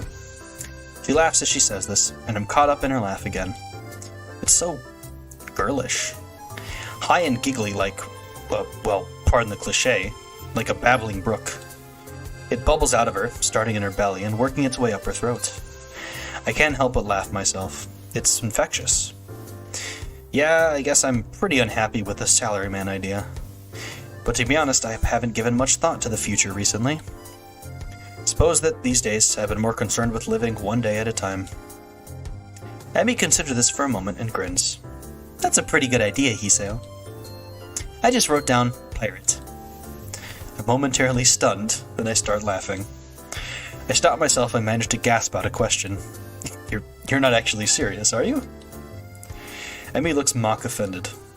Well, I've got the legs for it already, so I just kind of figured. Even Rin seems amused by this. Just you wait, I'll be the terror of the high seas. I'll show you all. I've even been working on my pirate voice. She suddenly springs up and begins swaggering up and down the roof, shouting orders. Yar, me hearties, give me a broadside with 'em long guns. We'll wear their guts for garters. Do you even know what that means? Think you're gonna lose an eye too? I mean, oh no! Rin's unexpected interruption stops Emmy in her tracks. Not really. But it's all in the delivery. The ringing of the bell prevents her from demonstrating her point further. Emmy dashes off immediately, leaving Rin and myself alone on the roof. Rin stares at me intently for a few moments. Is there something wrong? Rin considered this question closely for a moment. After a lengthy pause, she shakes her head. Nope. Oh, why the staring then? Rin shakes her head again. Nope, I don't get it. Get what? The staring thing. You two seem to, but I don't. Great, she saw me staring. Now she probably thinks I'm a pervert or something. Actually, probably not. This is Rin we're talking about after all. Still, I feel the need to defend myself. I wasn't staring, I was just tired. Rin actually snorts at this, but she doesn't say anything. No, really, I was just distracted is all. Eager to end this conversation, I head back down to class. Is this no, but I do want to save again. Routinely save. I'm greeted by the twin specters of Shizune and Misha, looking like they mean business. Well, Shizune looks like she means business anyway. Misha just looks like she's about to start laughing at any minute. Up on the roof again, Hee-chan. You know that's dangerous, don't you? That's right. The school cannot be held responsible for any injury that comes from being up there, you know. Furthermore, we could report you for breaking the rules. Misha leans in and whispers conspiratorially. But we won't, Hee-chan. You three are too cute together. She straightens up again, laughing at my sudden blush. You're too easy to tease, Hee-chan. Hey, come on. I'm still new here, sort of. Isn't it mean to pick on the newcomers like this? Nope. It's to help you get acclimated to your new surroundings. Ah, I see. Well, do you have to be so overzealous about it? Yep. Ah, that aside, Hee-chan, we were looking for you this morning, but you weren't in your room. Of course I wasn't. I was out for my morning exercise, or here in class, bright and early. Unlike you. Shizune looks peeved, and a beat later, so does Misha. Or she tries to, at any rate. That was because of student council business. You should be grateful that we worked so hard for you. Oh, I am. So what did you need me for? Not another attempt to rope me into doing their dirty work, I hope. We had to give you something, but since you weren't around, we dropped it off in your room. Something? Like what? Oh, you'll find out when you get back, Hee-chan. Mutoi entering the room ends our conversation, and we all head to our seats. It's only after I've settled down at my desk that the teacher started talking about something or the other that something odd strikes me. What did Rin mean you two seem to? Was Emmy staring at something too? For a brief moment I considered the possibility that Emmy was staring at me the way I was staring at her. Of course that's ridiculous. Still, I can't deny that I wouldn't mind it if it were true. But it's best not to think of that. No need to get my hopes up. Come to think of it, when did I start having hopes like that anyway? I shake my head in an attempt to clear it and focus on the lesson. Hey, Hiseo, it probably happened when you were calling her beautiful at the track meet, maybe. Or before that. You think about it, maybe?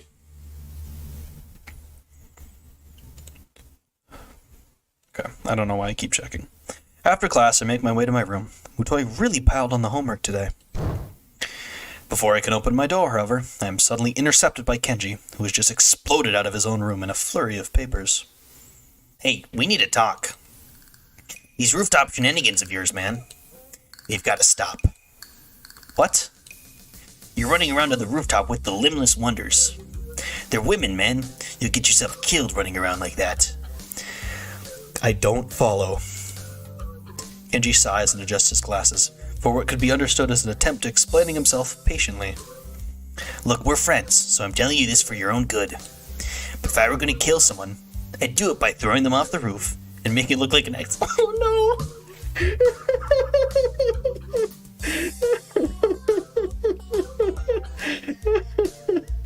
Oh god. Remember this scene later. About next weekend, I'd say remember this scene. Remember this word? Throwing someone off the roof? That would never happen. Never. Nobody would ever do that. Nobody would ever throw somebody who's drunk off of a roof. That would be insane. And if I've thought of it, you can be sure they've thought of it too. They're crafty. Almost as crafty as I am. I see. Good. I'm glad we had this chat. Loan me 500 yen. I'm sorry? I need to get a drink, man. I've been inside all day and the tap water's been compromised, as I'm sure you know. So I need to stock up on something canned, got it? But to do that, I need 500 yen. And since I've just saved your life with my timely advice, you can at least spare me 500 yen. You know, if it'll make him go away, 500 yen is a bargain. Hand the money over to Kenji, who nods and thanks and dashes off down the hallway, but not before he locks his door. What an exhausting person. I better go in case he changes his mind. As I close the door, my heel taps against something lying on the floor. It's a brightly colored rectangle of paper. Ah, this must be the something Misha mentioned before. Probably a student council leaflet she slid under the door. However, when I pick it up, I find that I couldn't have been more wrong. Someone actually wrote me an old-fashioned, handwritten paper letter. Who bothers doing something like that in this day and age anyway? Yet, as unlikely as the prospect of receiving one sounds, this is definitely a letter I have in my hands. I was planning on finishing my homework, getting some dinner, and going to bed in order to be ready for tomorrow morning's run. However, this letter has naturally caught my interest. I sit at my desk to examine it properly. It's the first piece of mail I've received here at Yamaku, so it feels special even if it wasn't something as rare as a handwritten letter. What? A handwritten letter? Sounds familiar. Nah. This has not happened 3 times before. Never. What causes me even more trepidation is the name of the sender, written neatly on the back of the envelope. Iwanako. I have no idea why she would write to me. I haven't been in contact with anyone from my old school since I transferred, and Iwanako is the last person I'd expect to want to write me a letter. The last time I saw Iwanako was terribly awkward and embarrassing. Terribly awkward. Embarrassingly so. She came to my hospital room, peeled me an apple out of courtesy, and then we practically sat in silence for half an hour. She said goodbye, and didn't look me in the eye when she closed the door. It might have been a natural end to the series of visits that were probably pretty painful for both of us. Every time she visited me in the hospital, I wanted to talk to her, but something stopped me every time. Every time that I didn't speak made the next time even harder. She looked so guilty that I didn't want to say anything that might upset her, and I never could figure out the right words to say. I think Iwanako blamed herself for my heart attack. That's ridiculous, of course, but knowing it and believing it are two very different things. I told her that it wasn't her fault. She nodded, and I really think she understood that if it hadn't been that, then sooner or later something else would have made my heart give out. Yet she looked so hopelessly sad every time she opened that door and entered my room. So I never managed to say the things I wanted to say. In the end, that might have hurt her even more. Carefully, I open the envelope and draw out the folded letter from within. Dear Hiseo, how are you? I hope you are well and happy at your new school. Everyone here misses you. Almost all of our second-year class got put into Cleathering Class 3-1 for the final year, so we are pretty comfortable right now from the beginning of the year. I'm sure you would have been assigned to this class as well. The mood among the third years seems to be very anxious about the final exams, even though they are so far away. The teachers are badgering us about it all the time. Even old Mr. Tachibana, who is, by the way, our homeroom teacher this year. Would you believe it? I was sure that he'd retire after our second year, but here he is, nagging everyone about studying for exams. I think things like that are the main reason why the mood among the third years is so nervous. I must admit that I'm somehow losing confidence in myself, as well, even though I've always fared reasonably well in exams. It's so weird to think we're already seniors, isn't it? Time has really flown past. I wonder where it went. The new first year seems so young and somehow really innocent. I keep wondering if I was like them in my first year. I've been feeling nostalgic like this for the whole first trimester. There are other things that I want to say. I'm writing to you because I felt that there are things I should have said after the incident back in winter. I really regret that I wasn't able to say them in person, and I have no excuse for it. Yeah, I think I've had quite enough of this. I crumple up the sheet of paper and toss it across my room.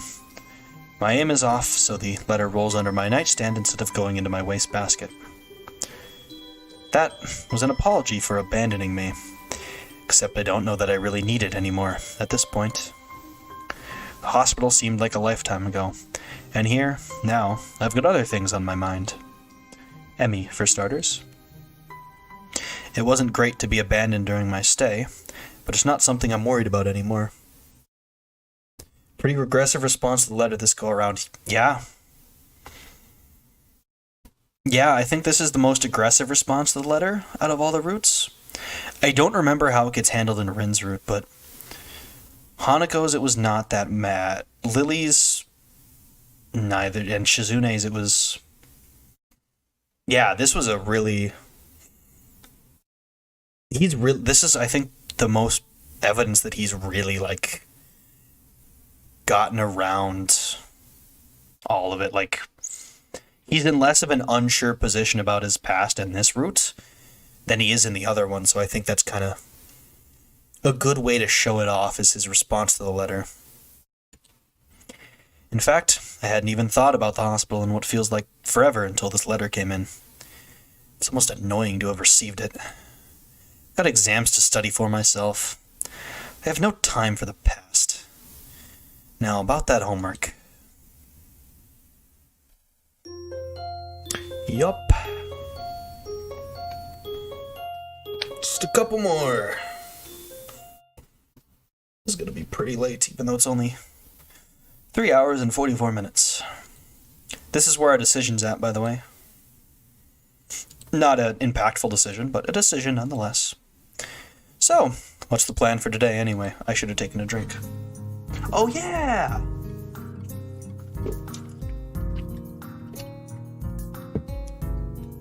I remember what this scene is.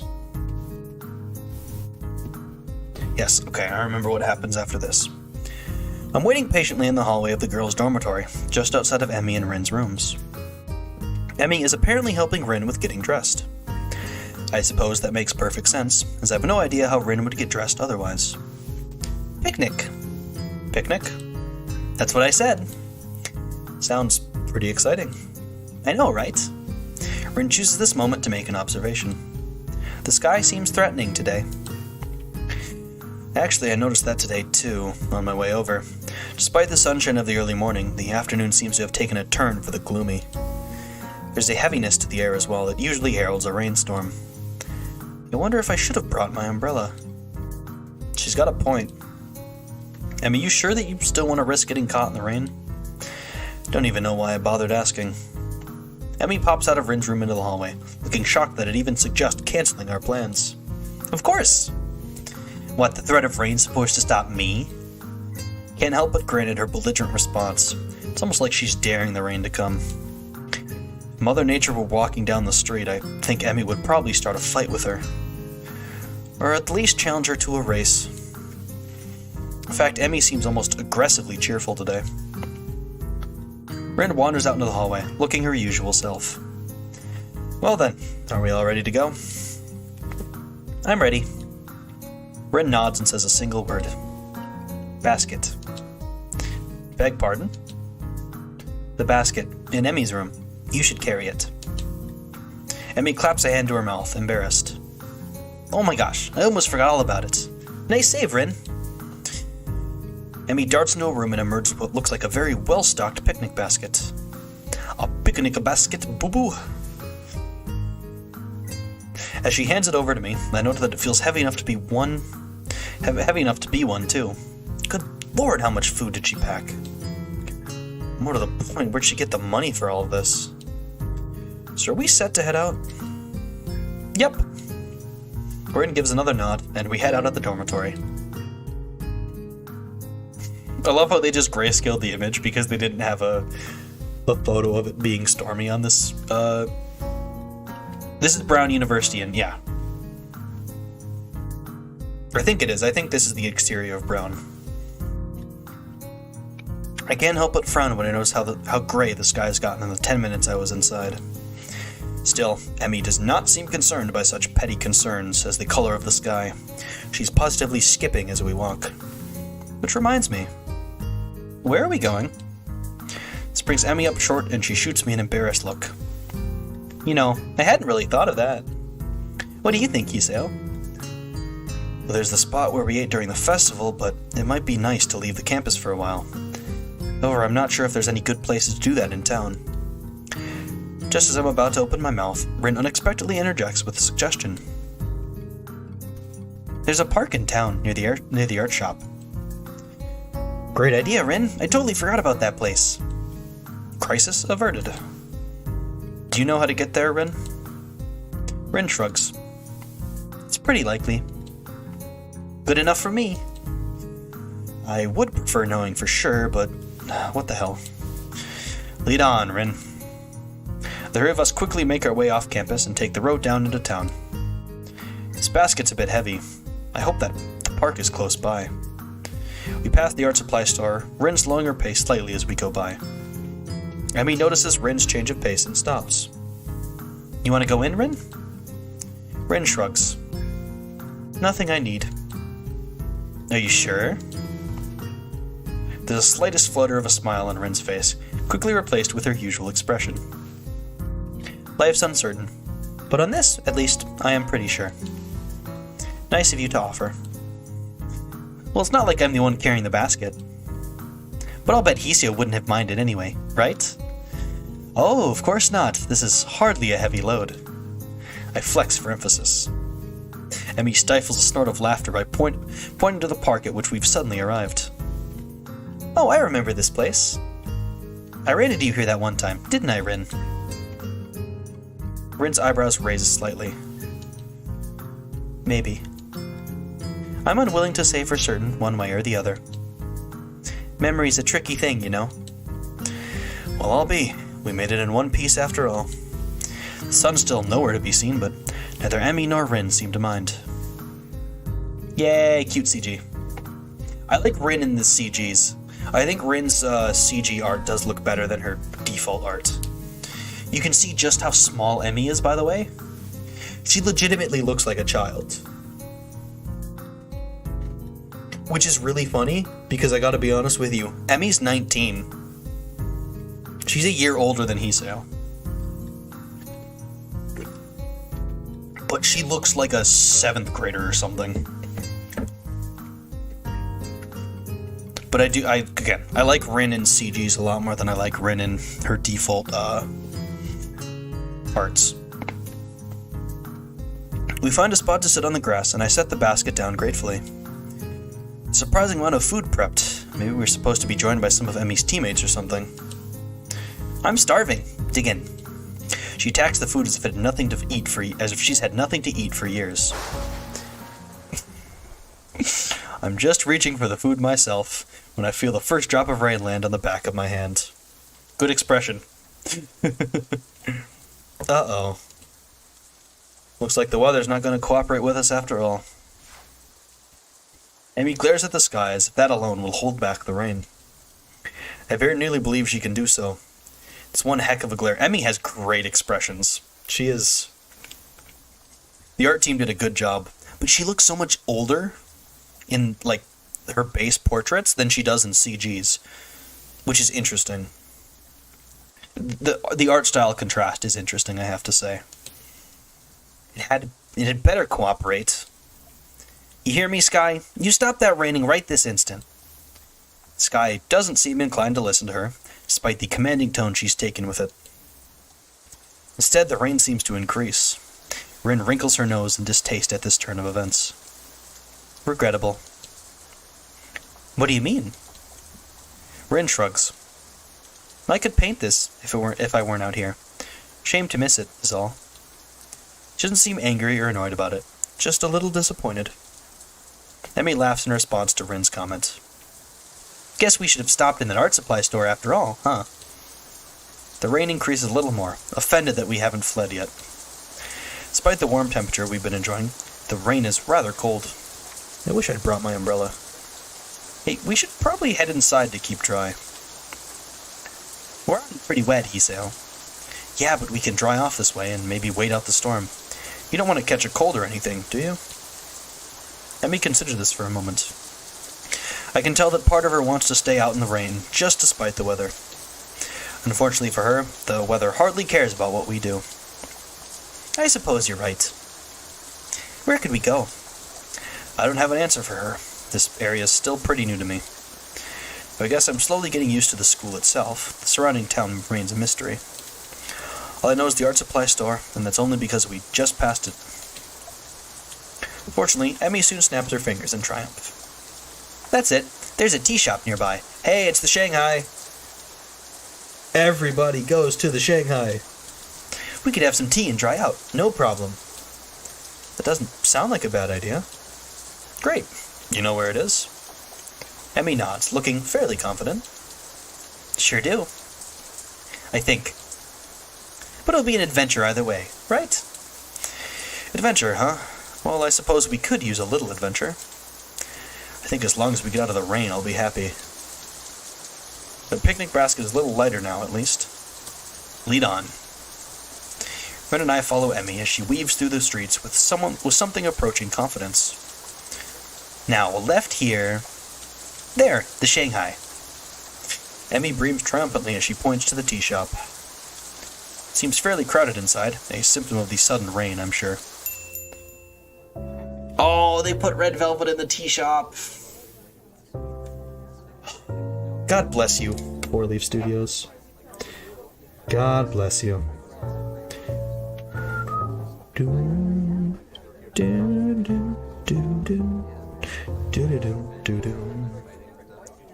Also, the first appearance of Yuko. Welcome. Can I... I'm surprised to find that our waitress is none other than Yuko. She sure looks the part in her uniform. It's hard to believe this is the same librarian from our school. Does she work 2 jobs? Guess that must be it. Oh, it's you. Yuko seems to know Emmy. Emmy grins brightly, pleased to be remembered. Hey, Yuko. Hi, Yuko. I didn't know you worked here, too. Do I know you? You seem awfully familiar, but I don't think I've ever seen you in here. We met at your other job? At the Yamaku Library. Remember? Her eyes widen in memory. Yeah, that's it. Nice to see you again. Oh no, this is bad. I should have remembered a customer's face. I'm sorry. I'm terribly sorry. Yuko goes from realization to panic in a split second, forming a series of high-speed bows. I narrowly avoid getting headbutted in the process. Whoa, hey, calm down. Listen, I wasn't a customer when we first met. In fact, I had never been to the Shanghai, so it's alright. Not the best display of logic, but it seems to relax her a little. Do you really think so? Yeah, I'm sure. Positive. Isn't that right, girls? Emmy has been watching this little drama unfold with considerable amusement. Yep, it sure is. Well, okay. So Yuko, got room to seat us? Yuko nods and leads us to a corner booth. and with providing us with some small towels before taking our order. What will you have? Cake, and some tea too, I guess. What kind of cake? Surprise me. Yuko looks uncomfortable at the thought of surprising anyone, but she gives a nod and turns to Rin. And for you? Nah. I'll take a straw. My feet are all wet. Sorry? The drinking kind of straw. One, please. Yuko is obviously uncertain of what to think about this. She fiddles with her pen and stationery for a moment, looking like she's about to cry before turning in my direction. And you, sir? Just tea, I think. Emma would probably yell at me if I ordered cake. Aw, come on, Hiseo. Don't let me be the only one with food. I'll feel like a pig. Just trying to eat healthy. Your orders, after all. Well, today is your day off. You can be healthy tomorrow. Well then, I suppose I will have some cake after all. Yuko seems slightly irritated that I'm changing my mind. What kind? I glance at Emmy and grin. Surprise me. Yuko sighs and nods. Very well. Your orders will be out soon. Poor Yuko. Despite the crowd, order does indeed arrive quickly. Thanks, Yuko. Yuko nods in appreciation. This is a different guy than usual, isn't it? What? Different guy? Emmy must notice my confusion because she seems a little embarrassed. What? Oh yeah, I guess he is. This is my friend Hiseo. We've met. Huh, small world. Well, let me know if you need anything. With that, Yuko takes off like a shot to wait on some other tables, leaving me to ponder her comment. Different guy, huh? I guess it makes sense, right? Emmy's pretty popular, or so I've been told. It's probably that kid from the track team. This is stupid. I can just ask Emmy. So, who's this other guy, huh? You got a secret lover or something? Emmy laughs again, only get the feeling it's from nervousness as much as anything else. It's just the track team captain. He likes coming down here after practice sometimes. So if we have anything to discuss, I tag along. Sounds mighty suspicious to me. The knowing smile of knowing about the track captain. I can't see Manji, but I know we're exchanging the same smile, because we know. Those who know versus those who don't know. Oh, I see. I could let the matter drop, but I can't resist at least getting another dig in. So it is a secret lover. I knew it. Rin watches our play, seeming mildly amused before muttering something that I don't quite catch. Anyway. What? Rin jerks back from wherever her mind wandered off to. Huh? What did you just say? Huh? No, before that. No idea. Oh, well. You sure did, Hiseo. You sure called it all right. He's a genius. Okay.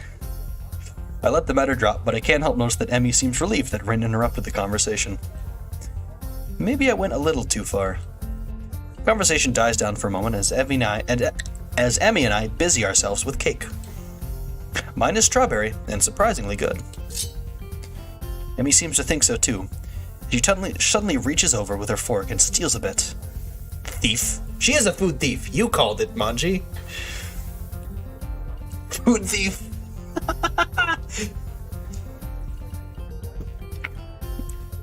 Just insert the K-on reaction of what is it, Mugi getting her strawberry stolen? I haven't seen K-on, but pirate. There's a difference. We're not on water. Well, no, but there's a lot of water outside, so it still works, right? Besides, you can have some of mine. I think it's cranberry or something. I should have asked for the strawberry. I like strawberries. Feel free to help yourself to mine if you really must. For some reason I feel compelled to add, seeing as how you've already done it once and all. Emmy sticks her tongue out at me, but that doesn't stop her from appropriating my cake. I try some of hers as well. It's raspberry, and pretty good. The rain's let up. it would appear that Rin is correct. Good timing, too. I finished my food, and it looks like Emmy has as well. Well, we better pay and get a move on before it starts raining again. Takes a few minutes to get Yuko's attention, but we pay and get out pretty quickly. So, do you want to return to the park? My jaw nearly drops. Are you kidding? It's probably gonna rain again. In fact, I think I just felt some raindrops. You may be right. Well, okay, I'll let you off the hook this time, but you owe me a picnic now. Got it? I don't know if she's addressing me, Rin, or the both of us. Fine. Now hurry up. I want to get some laps in at the track. It would be nice to do it without the rain. I thought this was your day off. Well... Emmy suddenly seems reluctant to explain herself. I need the practice. And I need to burn off that cake anyway. Why do I get the feeling that she's leaving something out? Are you sure? It wasn't that much cake. No, it wasn't that much cake for you. I ate most of it. She's got a point there. But I feel like I should at least offer to run with her. This does not change any endings or make like a scene switch or a route or branch switch. That's what it's called. But we'll offer. Hey, I'll run with you. Might as well, right? Emmy shakes her head emphatically. No, you won't, Hoshiuta. Rest is critical for you, remember? I won't allow you to push yourself too hard. I guess she's better at giving advice than taking it. Whatever you say, Emmy. I think it's probably best not to press the issue. As we approach the girls' dormitory, it starts to rain again. Emmy's expression sours slightly. Aw, man. Stupid rain. Hey, it'll let up soon enough. You can go running then, right? Emmy snorts, seemingly amused. Like I'm not gonna run in the rain. You shouldn't. You'll catch a cold. Emmy waves her hand airily. Ridiculous. I don't get colds. My immune system is far too strong for something like that. I can't help but laugh. Well, I'll see you tomorrow then, okay? Famous last words. That's the scene name. And Emmy just pointed them out. Yeah. Thanks for coming. Oh, and for carrying the picnic basket. I'll bring it for lunch tomorrow. We can have our picnic on the roof. Sounds good to me. See you then. Emmy grabs the basket from me and shoots through the door. Rin gives me a sort of half nod and ambles inside as well. Damn, it's wet out here. I need to get back to my room and into some dry clothes. Soon in the front of my door, but I'm intercepted by the sudden appearance of Kenji, who appears to be carrying a stack of books. Hey man, give me a hand, would you? Huh? The books are unceremoniously dumped into my arms as Kenji fumbles with his room key. Thanks, you're a lifesaver. If you weren't around, I would have to keep my door unlocked, and that's just begging for trouble. The perfect opportunity to set up an ambush. Maybe just plant a bomb if they don't want to get their hands too dirty. Probably don't. Afraid they'll break a nail or something if they have to stab me. Women. My mind thinks about digesting the verbal torrent that's just been unleashed, but elects to remain comfortably in the dark. Anyway, where have you been, man? Could have used some help carrying these back from the library. I knocked on your door, but you weren't there. Oh, sorry. Not really. You appear to think I'm some kind of pack mule. I was out with Emmy and Rin. Kenji stares back in shock. Looks like I just shot his dog, if he had a dog. The limbless ladies again? What'd you do this time? Wound up at the Shanghai. Prevented from continuing by a sudden exclamation of despair. The Shanghai? Why the Shanghai? No, man, you can't just go to the damn Shanghai. It's the most dangerous place in the city. A veritable stronghold of their best agents. I know, I've met them. They'll stop at nothing to lull you into full sense of security, and then bam! He hits his door for emphasis. Wallet's gone. Bus pass, gone. Identity, fucking gone, man. Promise me you won't go there again. He seems so vehemently opposed to the idea of the Shanghai that I'm willing to lie a little in order to get back to my room. Sure, I won't go there again. Or at least I won't ever tell you I've gone there again. Seems to mollify my bespectacled companion. Good, good. Sorry to come on so strong, but I know the danger there too well to let you just wander into the lion's den again. You got out of there alive once, but twice is pushing it. Yeah, well, I need to get changed and do homework, so I'll see you later. Huh? Oh, sure, whatever. Still remember that I'm still holding his books. You'd better take these. Catch a glimpse of one of the titles, something about cryptography. What a weirdo.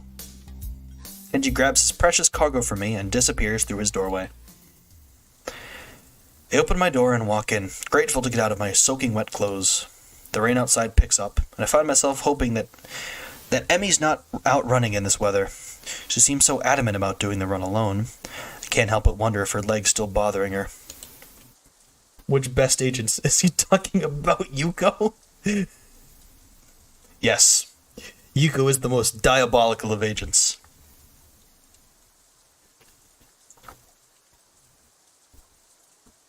I try to remember whether or not I've seen her limping at all today, but I can't. Guess I was too caught up in enjoying the day, even if it did rain on us. As I think back over the events of today, I keep finding myself focusing on my running partner. Her complete refusal to allow the rain to spoil her plans was incredibly cute. But there was something else there, too. Sort of an unflappable attitude when it comes to enjoying the day as it comes. I really like that quality. Maybe I need to do a little of that myself. Remember Emmy's famous last words? Yeah. Karma came a-callin'.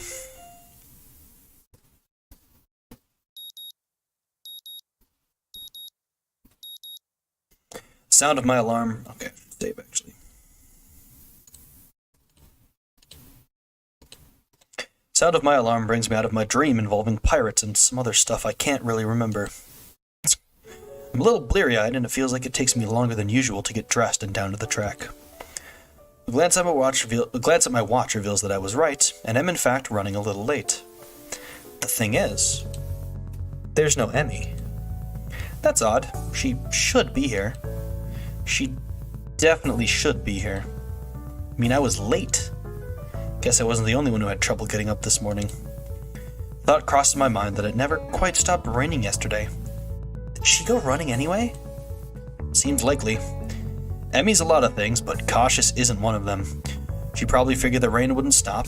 That's why she was so adamant about running alone. Still, I would have gladly run with her, even if it was in the rain. Heck, if anything, I would have been able to convince her to come in once it got really bad. That would be why she didn't want me along, of course. Even so, I can't help wanting to know where she is. Well, nothing for it. I better stretch and run, and hope that Emmy shows up with a grin and an excuse.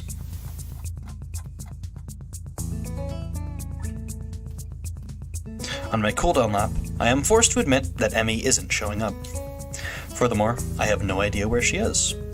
Anxiety gnaws at me while at the same time I wonder just why I'm so worried over her. The run helped to take my mind off it for a little while, but now that I'm finished, I'm back to worrying. It was weird not having her here. Downright unnerving. Suddenly dawns on me that I've been running to hang out with Emmy as much as I've been running to stay healthy. Probably more to be with Emmy now that I think of it. It's one of those things that are completely obvious, yet somehow I never realized it. She really is someone I enjoy being with. As revelations go, it's hardly world-shaking. All the same, I find myself feeling slightly shocked. When did this happen? Well, no time to think about this. Though I want to ponder this new development, I have a greater desire to find out what's happened to Emmy. I'll ask the nurse when I stop in to see him. Well, you seem to be in good shape, Isao. That's good to hear. I replace my shirt and stand to leave as usual. Except instead of leaving, I ask a question. Hey, where's Emmy? She didn't show up this morning. Is she okay? I try valiantly to conceal the anxiety in my voice. The nurse's expression suggests that I've failed miserably. You mean she didn't tell you? She's sick in bed. What? Sick?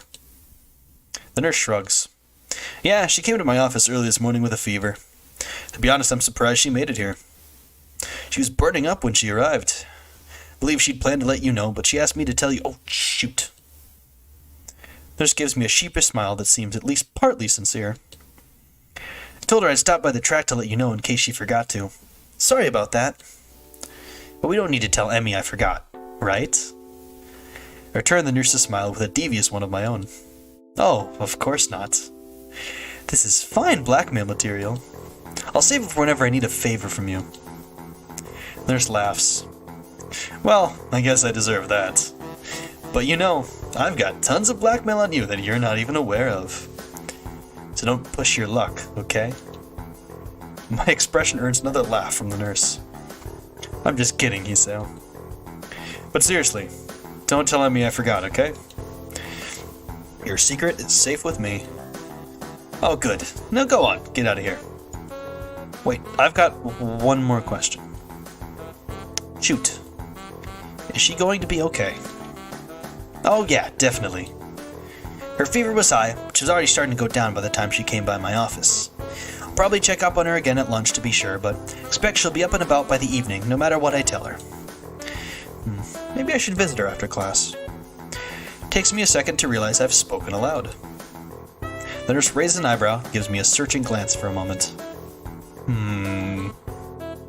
Well, that might not be a bad idea. You could let me know if she's taken a turn for the worse, I guess. No funny business, you got it?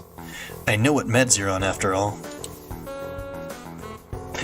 I think that's a threat against my life, but I'm not sure. Either way, I assure the nurse that my intentions are chaste and exit the office. Interesting that the nurse sees me as some sort of potential suitor to Emmy. Even more interesting is how pleased that makes me feel. I need a shower. God damn it! Stop it! The lunch bell rings and I find myself disinclined to make my way up to the roof. After all, I'm betting Rin knows where Emmy is, and if that's the case, then I doubt she'd bother going up there. More to the point, I doubt we'd have any sort of scintillating conversation if she did. Chances are she'd prefer to be alone up there anyway, so I don't accidentally ruin her train of thought or something. Unfortunately, I don't really feel like heading to the cafeteria either. Guess I'll go to the library instead. I need a new book to read anyway, having finished my other one yesterday before bed. Maybe I can find more by the same author. I love libraries. They smell like dust and paper. I hate dust. It's rough and coarse and gets everywhere. I didn't realize that was what that was a fucking reference to the first time.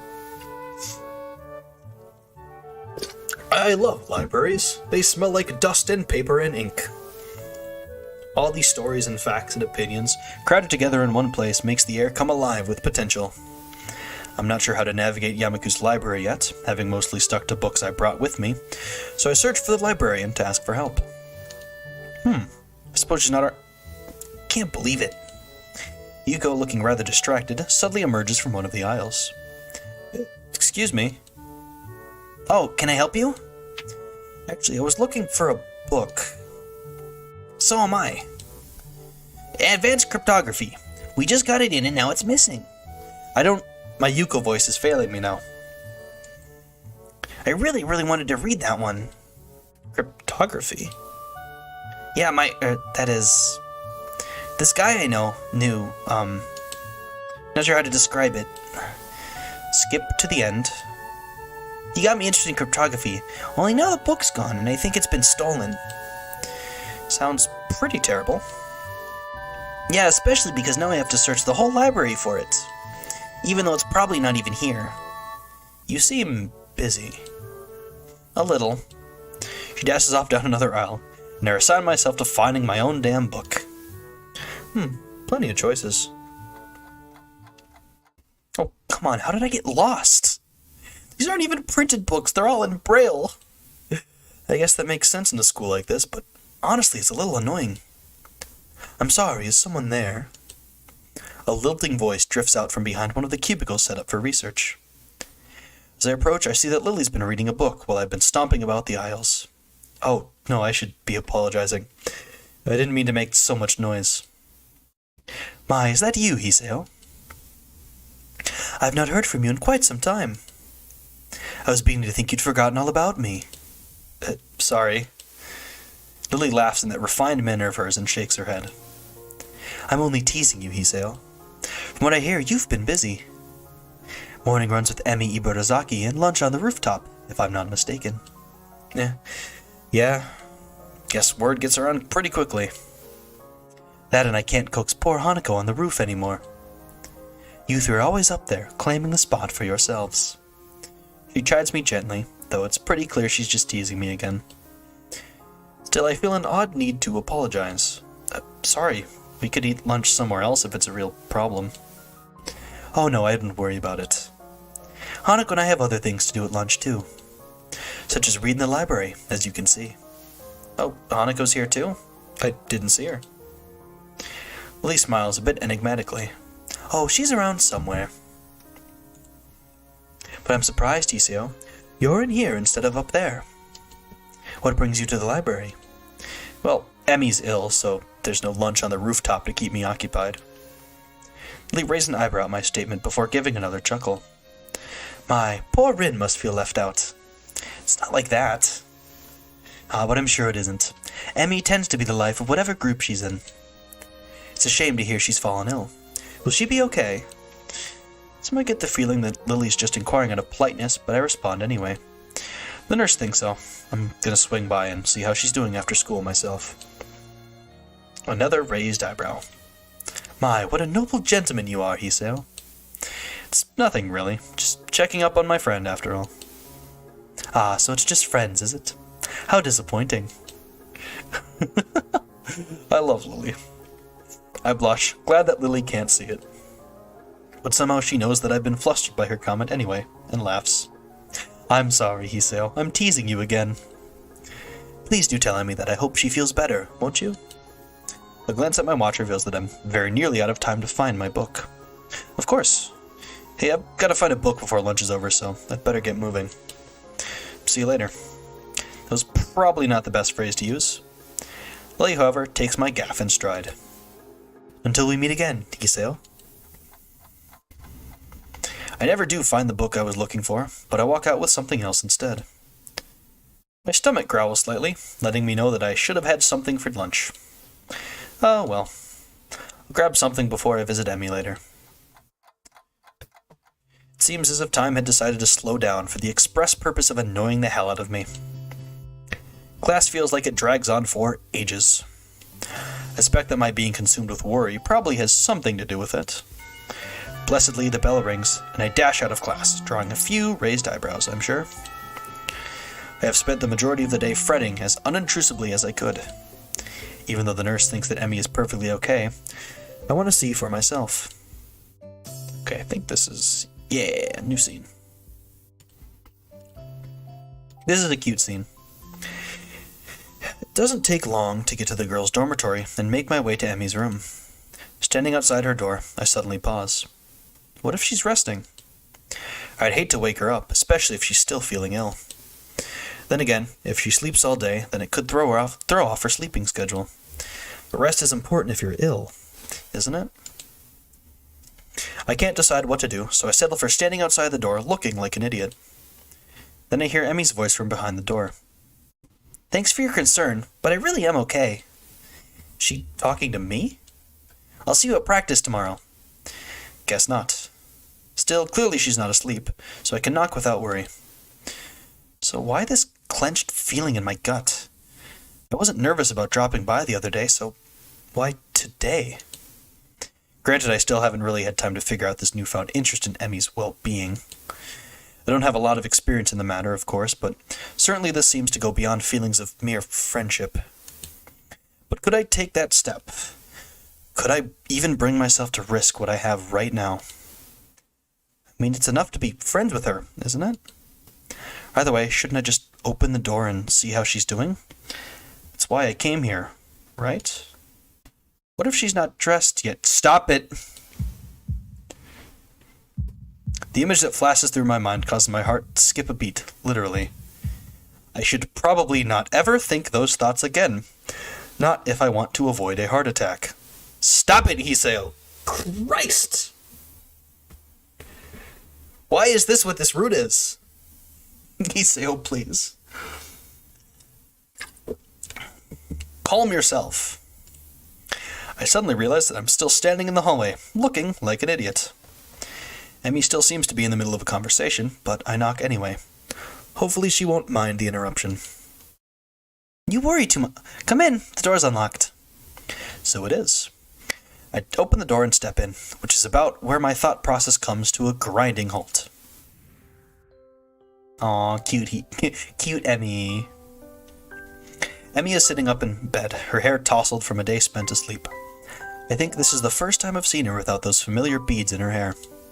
Her gym short and bloomers, obviously hastily pulled on before I came in, are creased and folded from less than proper storage. Her legs lay bare on the sheets. I have never seen Emmy without prosthetics before. Yet here she is, slender legs terminating in stumps just below her knees. But as odd as the sight is, I find myself more captivated by everything north of the waist. It seems that Emmy had finished her conversation with whoever's on the phone with her, is now watching my reaction closely out of her one open eye, as she wipes sleep from the other. Her expression, far from being embarrassed, is rather one of a surprisingly wide yawn, one perhaps appropriate from such a small mouth. A grin that, for a brief moment, seems almost flirtatious tugs at the corner of her mouth, as she takes the sight of me in. I can do nothing but remain in a state fluctuating between fear, confusion, and not a little bit of Stop it! Relax! Christ! Why is this you this time? God! Come on! Emmy hastily sweeps her hair out of her eyes, fixing it back into place before addressing me. You seem a bit caught off guard, Hiseo. A wave of laughter erupts from her, and I find myself grinning and rubbing the back of my head ruefully. Sorry, I've just never seen someone so disheveled look so attractive. Never seen you without your legs on. Never seen you look so... Oh, sorry. Emmy giggles and moves to sit up a little straighter. I'm caught up in the movement of her shirt. God damn it! Ah! I was wondering what your reaction would be. The nurse called and told me you're going to drop by, you see. And I know you haven't seen me, well, you know, without legs. I respond in a tone of casual surprise. Oh, you don't have them on. I didn't notice. This is almost the truth. I very nearly didn't. I'm not trying to be suave or anything, mind you. Somehow I think Emmy would get offended by that. Instead, she sticks her tongue out at me and chucks a pillow at my head. Ass. I deftly catch the pillow and take careful aim before throwing. Emmy laughs and rolls to one side, dodging my shot. Shifting of her shirt distracting me. No, God damn it! Why? Good lord! It's like fourth time in like 5 minutes. Enough so that the next thrown pillow hits me right between the eyes. Ooh. Oof. I can't do the Mario oof. I should. I retaliate, of course. Hiseo, stop looking at the shirt. You were embroiled in an intense pillow fight. Exactly. This is war. You have to take it seriously. No mercy in war. And once I've retaliated twice, well, a war was bound to break out sooner or later. And really, when Emmy appears to have far better aim than me, well, it's just a matter of time before I'd have to resort to a suicidal charge. Gotcha. Bam! Smack! Poof! And once the charge was accomplished, well, of course I'd have to wrestle the pillows away from her. And with that kind of trouble, of course we'd wind up in this sort of position. Okay.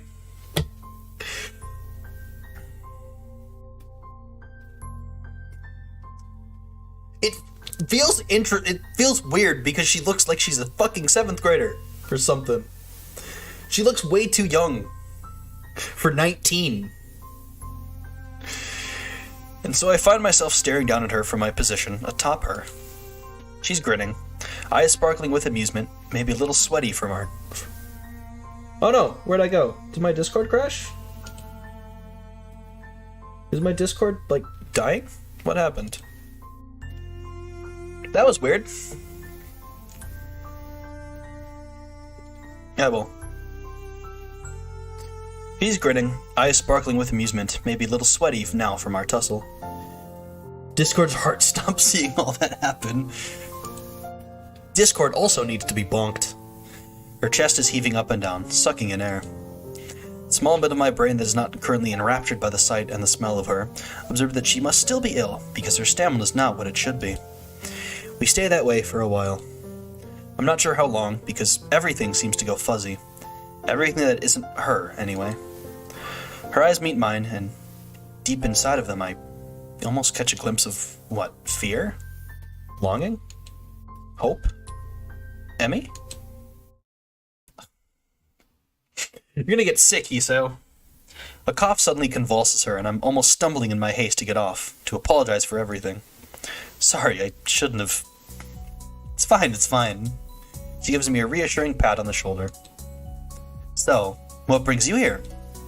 She's still breathing hard, and that causes her voice to shake slightly. Well, before I was so rudely assaulted by pillows, I came to see how you were doing. Wham! This earns me another shove, and I very nearly fall off her bed. Emmy's eyes sparkle again, and I wonder how I never noticed how attractive they are before. Consumed with worry, were you? Her tone is mocking, haughty, teasing. He throws her arm across her forehead and dramatically, grin still apparent from underneath. Couldn't bear the thought of me laying deathly ill. As we both recover from our brief wrestling match, Emmy appears to fall back on teasing me. Well, I wouldn't say consumed with worry, but after you didn't show up this morning like a total wuss. Emmy pouts, crossing her arms petulantly and sticking her lower lip out. It's not my fault. Nurse wouldn't allow it. Sure he wouldn't. I completely believe you. Emmy sticks her tongue out again. You're such a jerk, Hisao. So how was your day then? Did you enjoy slacking off? Not really. The phone woke me up pretty early on. The phone? Yeah, the captain of the team called to make sure I was doing okay. Also let me know that it was okay to skip practice. Good, at least she wasn't alone all day. Someone checked up on her. But can't help but think it should have been me. Oh, that's good. He really keeps an eye on you, huh? Emmy shrugs. It's his job. Part of being the captain means you know where your team members are when they're not in school. Still, I guess it was nice of him to call, huh? Yep, sure was. Emmy yawns and shimmies down into a more comfortable position. So, how was your day? Kind of uneventful, you know. Went ahead and ran by myself, talked with the nurse about how you were doing. I meander through the day's events, none of which are particularly engrossing. That's when I'm distracted by an arm finding its way across my waist. It seems that Emmy fell asleep while I was talking, so I draw her blanket to cover us. Aww, it's so sweet. This is so sweet, I love it. She's rolled over to her side, and now one leg is thrown over my legs, effectively trapping me. Hey. It seems a shame to wake her, but I have things to do. Gently shake her. In response, she only tightens her arm's grip on me and sighs a little. My resistance to this position crumbles rather quickly. The feeling of her body breathing steadily is both calming and incredibly stimulating at the same time. My breathing cannot decide if it wants to relax or speed up. Relaxation wins, and I find myself putting an arm around Emmy. I think I'm in love. The words slip out and hang in the air unnoticed. At least I hope they've gone unnoticed. Emmy whimpers weakly through her dream, and her grip suddenly tightens again. For the first time since I've known her, I see tears running down Emmy's face. Feels like my heart is about to break. I instinctively tighten my own grip and stroke her hair in what I hope is a soothing manner. Words of comfort, meaningless in this situation, spring to mind. Maybe I should wake her. Are you supposed to wake people having nightmares? I can't for the life of me remember. Decision is taken for me as Emmy suddenly jerks awake with a cry. Dad! This is more than I think I want to hear without her knowing. I quickly sit upright and gently shake her shoulder to stir her. Hey, you okay? What a silly question. Huh? What? Hisao? She shakes her head as if to clear it and quickly wipes her eyes. You had a nightmare, I think. Emmy shudders again and glances up at me a little cautiously, as if unsure whether or not she's actually up. Yeah, I guess so. You want to talk about it? A speedy internal debate seems to be going on in her head, which resolves itself with a shrug. Nah, I don't really remember much of it. Pretty sure she's lying to me, but somehow I don't think I should press the issue. Emmy shudders again and turns toward me, looking a little sheepish. Sorry for falling asleep on you like that. Keep my voice as soothing as I can. Hey, don't worry about it. You've been ill. Yeah, I guess that cold medicine just made me a little drowsy. I guess so. Emmy does not strike me as the sort of person who'd fall asleep at the drop of a hat. Ren maybe, but Emmy's far too energetic. Emmy gives a half-smile at my response, and just like that, she's back to her old self. Well, prepare yourself for tomorrow morning, Hisao. We'll have to go twice as hard to make up for today. But I went running this morning. No excuse. Oh, fine. I'll be ready for you. Emmy nods, satisfied. Good. Take this as my cue to exit. Well, better get going, especially if I want to get enough sleep for tomorrow. I hop off the bed and head for the door. Hey, Hisao? I pivot neatly on my heel and face Emmy. She opens her mouth to say something, and then another first. I see her falter slightly. She closes her mouth and opens it again. Thanks. For dropping by, I mean. You're kind of the first visitor I've ever had who wasn't Rin. Now that's surprising. I would figure that Emmy'd have people dropping by all the time. She's certainly popular enough, or so I thought. Always talking to people in the hallways. Emmy hesitates again. And thanks for staying around after well... A look of pain flits across her face. You know. It helped. She brightens back up and waves cheerily at me. See you tomorrow. Yeah, see you later. Just about to exit the door when something makes me turn around again. Hey, Emmy. Anytime you need to talk, let me know, okay? Emmy seems taken aback by this offer. Her grin gets even wider. Sure thing, Hisao. See you in the morning. I exit Emmy's room with my head in a whirl. Should I have even left? Is she really okay? I want to turn around and march back down the hallway, open the door, and tell her I love her. Tell her I think she's beautiful. Tell her that I'll be there when she needs me. I want to stay with her, to hold her close as she falls back to sleep. How many nights has she woken up like that? Only to find that nobody's there. I want to be that person she can be with when that happens. It's a silly thought, I know. We don't even know each other that well, do we? The whole idea, while exhilarating, also makes me feel worry. Worry, perhaps, that I'd overstep my bounds. Now to add to my troubles, it seems as if Emmy herself already has an interest in someone else. This track captain of hers who seems so interested in her well-being. True, I've only seen the two of them together a few times, but that doesn't change the fact that they seem better suited to one another. There's really nothing to be done about that. I need to take my mind off this whole situation. I've got homework to do. Maybe that will distract me. Yeah, the track captain is definitely someone to worry about, Hisao.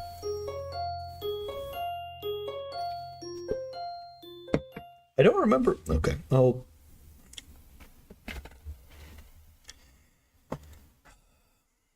The first morning after. That is a suggestive title. How will I ever compete with the track captain? I don't know, man. He's such an alpha Chad. There's could be no competing with the track captain for females, right? A night of restlessness has left me feeling fairly groggy this morning. The events of the previous day keep intruding upon my mind. The memory of how Emmy felt against me. The memory of our wrestling match. and most bothersome the memory of her nightmare. She was in so much pain. I can't stop wondering what it must be like for her to wake up with nobody there. Shower shocks me awake with hot water. Awake, but still worried. What will happen today? Will things just go back to normal? End of the episode, back to the status quo? There was a connection yesterday, something that nearly pushed us past the boundaries of normal friendship. Would that have been so bad? Mine goes back to the look in Emmy's eyes after a pillow fight. It almost seemed like she was daring me to go on. Almost. But I can't know for sure. Anyway, the track captain's probably first in her affections. But not even as I say that, my mind is already snorting derisively. I'm just looking for an excuse. A reason for everything to go wrong. A reason to not try. It's not as if I've ever seen the two of them together outside of track practice. Clearly he's never visited. Emmy said as much herself. If they were close, surely he'd visit. Such a wuss. I'd just go for it anyway. Damn the consequences. It's what Emmy would do, I think. Hell, I know that's what she'd do. Which is partly why I'm convinced there's no interest on her end. She hasn't acted either. Maybe because of this track captain. It's possible she's got a bit of an unrequited crush thing going on. But who would be able to clarify their relationship? Sure as hell can't be Emmy. She'd probably just laugh and ask why I wanted to know. And I'm not ready to answer that yet. Rin would probably just give me some cryptic answer or something. And then, with my luck, she'd just ask Emmy, who would ask me why I wanted to know, and I've already covered that problem. I wonder, could I get away with asking the nurse? He seems pretty protective of Emmy. I'm sure he'd know if something was up. And he owes me for not letting Emmy know he forgot to tell me about her being ill, so he'll keep quiet. What if he asked me why I wanted to know, though? I can shake him off, say I'm curious as a friend. He'll buy that, won't he? Of course. That's settled then. After the run, I'll talk to him while Emmy's waiting outside the office. There's no sign of Emmy when I arrive at the track. Is she still too ill? I just had to give her 10 minutes. I'm a little early, and she was ill yesterday, so if it takes a while to show up, it shouldn't be surprising. Still, I'd hate to just waste my time, so I occupy myself by stretching and pacing back and forth anxiously. What if I went too far yesterday? What if she doesn't come because she's embarrassed? What if... You're early again, Hoshiuta. I'm impressed. Just like that, I feel some of the tension leaving my body. Emmy seems to be bright and cheerful as usual, with no sign that she even was ill the other day, much less had a less than restful sleep. Still, I have to ask, sleep well last night? It's just a throwaway question. Small talk. Sort of thing people ask someone they bump into in the cafe while getting their morning coffee. Not for us. At least, not for me. I don't know if Emmy realizes that I'm actually concerned about her, how well she slept last night, but the question does give her pause. After a short moment of what seems like her gently pondering this, she nods. Yep, sure did. Was it because of me? Did I actually help? Or are you just saying that to get me to stop asking questions? Good to hear. Emmy grins and begins warming up. So, ready to begin? Am I ready? Of course I'm ready. I was born ready. Emmy laughs at my bravado, and we take off running. I keep a steady pace the whole time, breathing steadily. I still feel dead at the end, but at least I don't gasp like a fish out of water now. Emmy is positively beaming after the run today. Nice job, Hoshiuta. You're improving. You'll be half as fast as me in no time. This last line is delivered with a teasing grin that I've grown all too used to. Oh, how exciting. Emmy begins to run her sprints while I take a cool-down lap. She's really pushing herself today. I almost knocked my water bottle over. By the time I'm done with my lap, she's laying across one of the bleachers, looking exhausted. Goodness, not pushing it a little too much today, are you? You did just have a cold, you'll recall. Emmy gives an annoyed snort and sits up. I'm just trying to make up for lost time, that's all. I went twice as hard today, you know? A good run always gets the kinks out, you know? Clears the mind, too. No? Emmy nods vigorously. Yep, it's a great outlet for that sort of thing. She does not explain further, and I don't ask. I suspect I know the real reason why she went so hard today.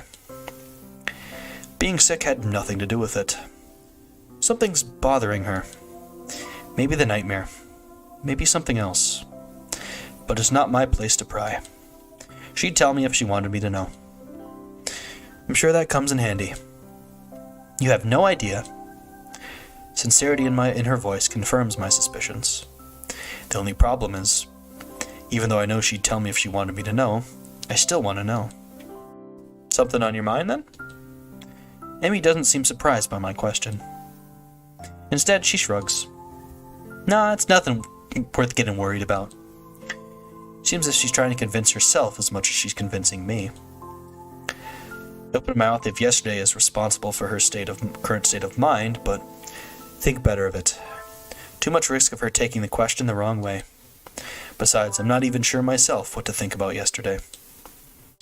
Really, I can only get about as far as how it felt to have Emmy sleeping next to me before my brain shuts down. Having her before me now, covered in sweat and looking wryly at me, she's making it difficult to think. Yeah, I hear ya. We'd better hurry to see the nurse. We're running short on time. Aren't we always? Emmy laughs at this, a dry chuckle that seems most un-Emmy-like. Too true. For a brief moment she looks old, worn down by some old hurt. But just like yesterday, I can almost see her shouldering the burden and straightening up slightly. And then she's back to being Emmy again. Come on then, Hiseo. Race ya. With a sudden smile, she darts off. Hey, no fair. I take off after her, knowing I won't catch her, but not caring. Even if there's no chance of catching her, I'll still run after her. Emmy's waiting for me at the door as I arrive. Well, well, look who's finally shown up. Yeah. Enjoy your victory while you can. Emmy grins as the nurse pokes his head out of the door. Well, there you are. Come on, Hiseo. What's become a familiar routine by now, he checks my blood pressure and my heart rate. A bit fast today, isn't it? Yeah, I kinda raced Emmy here. The nurse laughs. That's never a good idea. He leans in to whisper to me in a conspiratory manner. I don't know if you've heard, but Emmy's a bit of a track star. I reel back in mock surprise. Really? She never mentioned it before. The two of us share a laugh. Did she do okay today? Gold seemed to bother her. Why don't you ask her? He rolls his eyes in exasperation. Of course I'm going to ask her too, but she'll tell me that she didn't have any problems, regardless of whether or not she did. So I'm asking you, because you're her friend, and will probably tell me if she had trouble today. When he puts it that way, it makes a lot more sense. She seemed pretty good today, if a little more tired than usual. She was already feeling better when I dropped by yesterday, so I'm not that surprised. The nurse nods, though I notice he tenses slightly when I mention yesterday's visit. Well, that's good to hear. Figured it was just a 24-hour thing. Emmy tends to recover quickly from colds and the like. Hey, speaking of Emmy, are she and the track captain? Well, you know. A look of suspicion crosses his face. Why do you ask? It's just they seemed kind of close, and I was just curious, you know? And I'd never ask her because that would be kind of embarrassing. So far, so good. Now to really sell it. Besides, I think they'd make a cute couple. The nurse laughs. Well, I don't suppose you're the first to think that. But I think I can say that with some certainty that the two of them will never do something like that. Certainty? Yup. Not that I could tell you, of course. Confidentiality and all that. Yeah, right. You just like holding a secret over my head. That too. Right, get out of here. I'm a busy man, you know. I roll my eyes at his last statement and head out the door, motioning to Emmy to go in. The whole time, I'm trying to keep from doing a celebratory dance. The two of them will never do anything like that. That's precisely the sort of thing I wanted to hear. I'm half tempted to make some sort of move on Emmy right now, but I think the nurse would probably disapprove. Besides, I still don't know exactly how Emmy feels about me. I mean, it's obvious that she cares about me as a friend, but something more than that, I can't be certain. Even so, I can't help but feel hopeful. I just need to figure out a good time to tell Emmy exactly how I feel. That puzzle should keep me occupied for the rest of the day, at least. The real beginning. Last scene. Just as a heads up.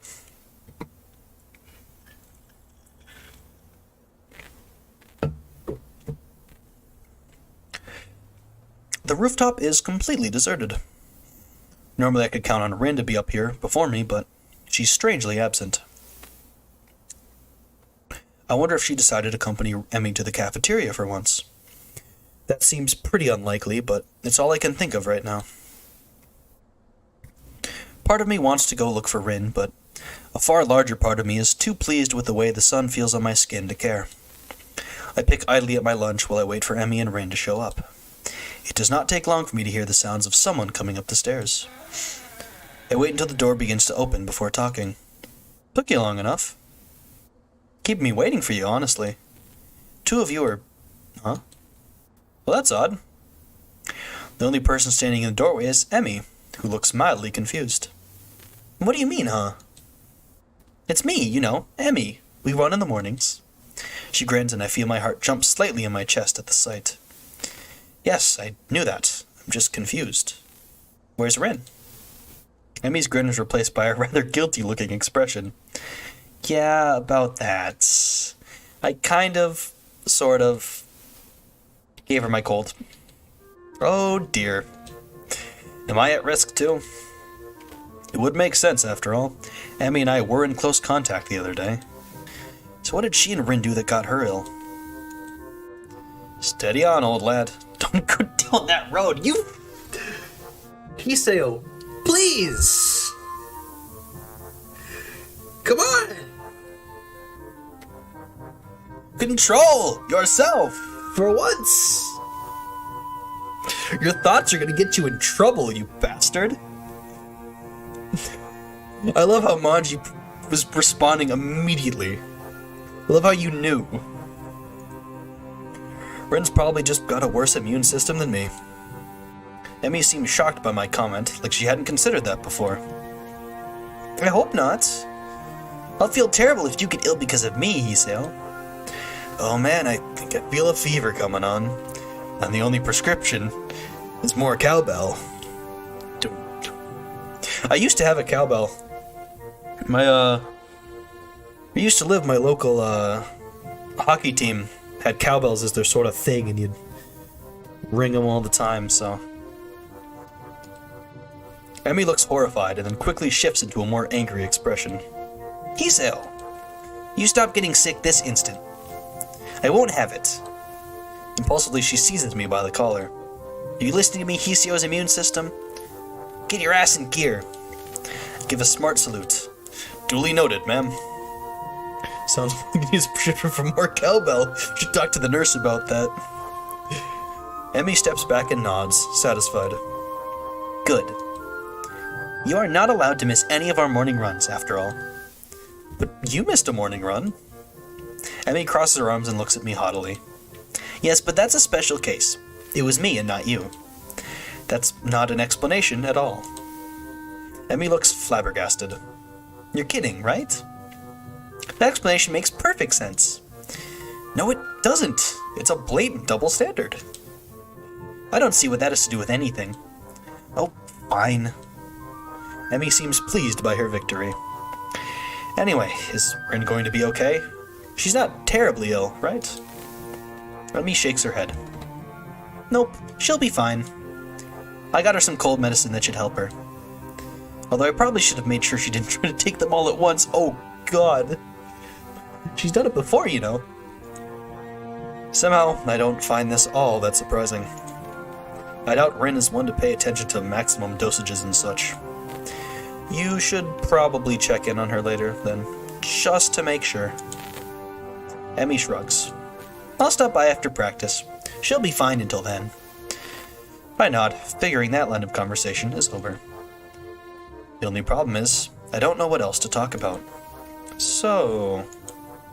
Taking too much cold medicine in one go. Wonder how she'd act in that situation. I wonder. I guess we'll never find out. You got any more track meets coming up? This is a terribly roundabout way of trying to see if she's free on the weekend. If she's free, then maybe I can ask her on a date or something. Well, assuming I can get myself to actually form the words. A mystery for the ages, never to be answered. Unfortunate, a tragedy. Emmy shakes her head. Nah, not for another couple weeks, I think. The season's winding down. Oh yeah. I came in right in the middle of things, didn't I? Does that mean exams are coming up soon? I should probably look into that. What do you do on weekends if there's not a meet? An eyebrow goes up, and Emmy gets a teasing look on her face. You're awfully inquisitive today, aren't you? I shrug and hope it looks casual. Just making conversation. I don't know what it's like to be a track star after all. Flattery. She waves a hand idly. I'm not actually that good, you know. You just so happen to see me on a good day is all. You liar. Yeah. But humility is the sign of a good athlete. At least that's what my dad used to say. He shrugs and tries unsuccessfully to hide the rather troubled expression her face has taken on. Hey, what's up? You seem bothered by something. Emmy starts to deny it, then sighs in defeat. I wonder if she's too tired from being sick to get herself to deny it like usual. Or if she actually just trusts me enough at this point to open up. Well, you remember last night? Do I ever? I settled for nodding, however. It's not the first time that's happened to me. Actually, I get them kind of... She pauses as if it suddenly occurred to her what she's doing. It's almost like she's breaking some sort of personal rule here. But she starts up again, choosing her words carefully. Well, not often, but on occasion. It's just been one of those weeks where that's what happens. A sigh escapes her, and she looks terribly frustrated. I reach over and give her a hug, which, unlike last time, doesn't seem to shock her. Instead, she seems to relax as my arms wrap around her. We stay that way for a while. Hey, you know I was serious last night. You really can't talk to me if stuff like this is bothering you. It's always difficult to do this sort of thing solo, you know. Emmy smiles and breaks the embrace, but stays leaning on my shoulder. Thanks, Hiseo. I'll be fine, I think. I can already see her reassembling herself, getting ready to bottle it all up again. Guess that topic closed now. So hey, given any more thought to that career survey? Can't say I have. I don't tend to plan very far ahead, you know. Although I suppose I could at least start looking into college, huh? I shrug. I suppose, unless you were serious about that pirate thing. Last I checked, pirates didn't have much need for universities. Unless there's like a pirate university out there somewhere. Emmy giggles and starts to look a little like her old self, but there's a new element to her expression. Impish. That's how I describe it. Emmy looks impish, looking up at me with her head nestled into my shoulder. Would you come with me if I ran off to be a pirate? Of course I would. Who in their right mind would pass up the opportunity to be pirates with you? Well, when you put it that way, I'm not sure. She giggles again. I absolutely love how this scene ends, by the way. It's perfectly Emmy. I notice that my heart seems to have sped up. It's probably due to Emmy's proximity to me. That hint of strawberries, again. I can't help but grin as I gaze down at her. She's happy again. Hey, Hiseo. If you're gonna kiss me, you should probably do it soon. I think the lunch bell is about to ring. My thoughts grind to a sudden halt. I'm pretty sure my mouth is hanging open in shock. All I can manage is a strangled huh. This amuses Emmy even more. You were thinking about it, weren't you? She sits up, bringing her face level with mine. I'd probably enjoy it, you know. You're really... well... She briefly composes herself, looking like she's about to say something important. If you hadn't figured it out by now, I think I've developed a bit of a crush on you. You're gonna have to do something about that. This time, her grin short-circuits several important thought processes. At some point, I turn toward her, and at another point, her arms move to around my neck.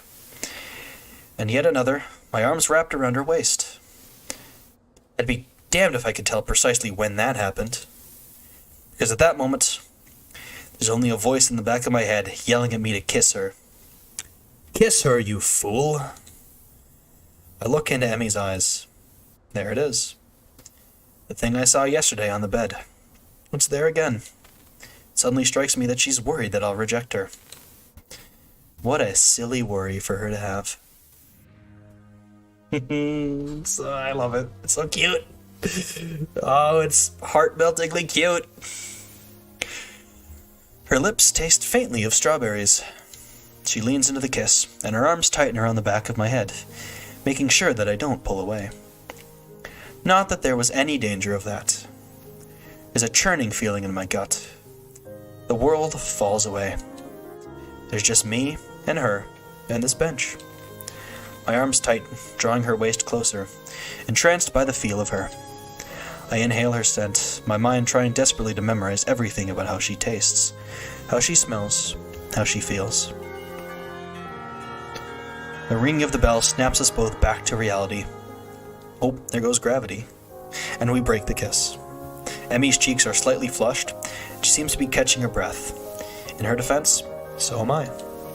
We stand there for a few moments, trying to wrap our heads around what we've just done. Emmy is the first to break the silence. So, want to grab dinner after I'm done with practice? What a coincidence. I was about to ask you the same thing. Actually, I suppose it was going to be some kind of proper date on the weekend or something, but the thought was there, I think. Emmy gives me a playful shove. Yeah, right. You were still in shock from how incredibly awesome I am at kissing. We begin to head down the stairs back to our respective classrooms. Hey, I didn't see you talking immediately afterwards either. That I didn't. See you after practice, Misao. She leans in quickly and gives me a quick kiss in the middle of the hallway, sending me into another brief state of mental freefall. As I head into my classroom, a giggling Misha greets me. Why, Hee-chan, you romantic, you. Did you confess on the rooftop? Did you? Actually, I think it was the other way around. This sends Misha into a fresh fit of laughter. Young love is so unpredictable, isn't it?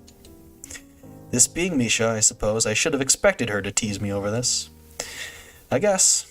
Before I can really respond, Mutoy has entered the room, and Misha skips off to her seat, giggling all the while. I suspect that I'll get a lot of that sort of conversation now, especially seeing how Emmy kissed me right in the middle of the hall. But somehow, I don't care about that. For the first time since arriving here, my heart feels light.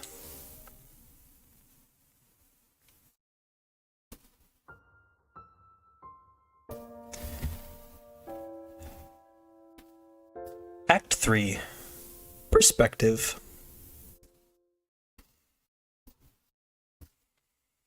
Oh, it's such a cute, romantic ending to the... it's so cute.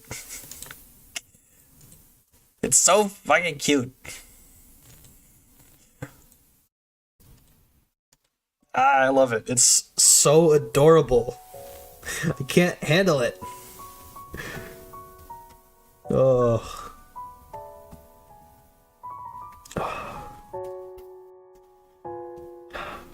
I'm such a sucker for that kind of like real stereotypical love. It's so cute. Let's take a look through what we've done in this episode. 5, 6, 7, 8, 9, 10 CGs today. So we've got 7 left. And a lot of them are CGs I can't show on YouTube. Ah well. 71% completion. I didn't look through this. We've got what? 1, 2, Before, I was correct. I said that would be 4 Act 1 scenes split perfectly between the two, and it is. If you look at Emmy, there's that whole Act 2. Long one. Emmy's route is kind of long in general, I gotta say. And then, almost done with the cinema. We got Emmy's little Act 1 transition cutscene. And see, Emmy started right there.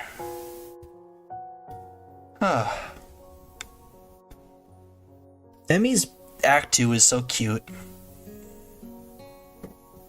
I will be completely honest, it's not gonna stay that cute. We're gonna deal with a little bit more... Because obviously this is too... It's too cute, lovey-dovey, and straightforward for a Katawa Shoujo route. There's gotta be some more. Because, I mean, that's kind of how they do it. But there will be plenty of cute moments. And we'll get to see the cute gonna... It's not gonna be cute all the way through. Yeah. Oh, it's gonna get rough. It's gonna get real rough when I have to get the 100% completion. Real rough. But let's not think about that until Wednesday and Saturday. Let's love what we have right now. The cutest ending to any romance part so far, because Shizune's is cute, but Lily's is very heartfelt, but it's not exactly cute. Hanako's is heart-wrenching. Rin's is so thoroughly Rin that it's hard to put it any other way. Because Rin is Rin. And that is always going to be something to contend with. Let me do this. No, we got double BGM right now, but I'm just gonna double check on my... Yes, at East Science Ka. We can quit out here, go back here. Yeah, we'll have to deal with a little bit of strife. Strife maybe not the word, but yeah. Wow, 5 hours. That was slightly helped by, I mean, my break wasn't that long. I did have to go and stop for like 5 minutes to give my roommate something, but yeah, kind of just a long little bit. I read a little bit more than I needed to of Act 1 stuff, but yeah, it happens. That was fun. I love... The start of Emmy's route is especially fun. I've said it before. I love how Manji and I have just... We spent most of like the second half of the the stream doing the those who know, those who don't know fucking photos.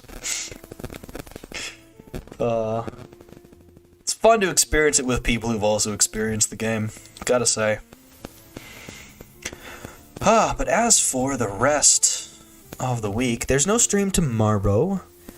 Honestly, the reason there's no stream tomorrow is I'm gonna watch the minor league Field of Dreams game. And that's kind of shortly after work, and I also kind of want to rest my voice after 5 hours. I didn't want to do 2 baseball watch-alongs in 1 week. I'll just do the one on Thursday for the actual Field of Dreams game. Wednesday will be our Act 3. Act 3 is... It can get a little bit rough. Saturday will be Act 4. And Sunday will be Monster Hunter Generations Ultimate G-Rank. Once again, the return. It's been a couple weeks. Actually, a month. Because Sunbreak. Speaking of which, the, today, well, because it's midnight here now, today should be, the little live stream event. And then I think Wednesday will be the title update. That'll be fun. I should do some Sunbreak Gorillas, maybe. Other than that, though, I hope that was not picked up by the mic. That was probably disgusting. That's all I got today. That was our route. If you enjoyed the stream, I'd greatly appreciate if you left a like, subscribed. We're closing in on 100 subs. I've got fun stuff planned for 100 subs. I hope we can get there, and so I can show it all off. Getting there. Every subscriber takes us just a little bit closer. Very excited for it. Follow me on Twitter for updates and stuff. I post my random musings there. And I post tweet updates, schedules, all that kind of stuff. You can find it all there. Follow me on Twitch for Gorilla streams. I'll do one of those soon. Just depends. Maybe tomorrow night after the Field of Dreams game. Who knows? Who knows? And yeah.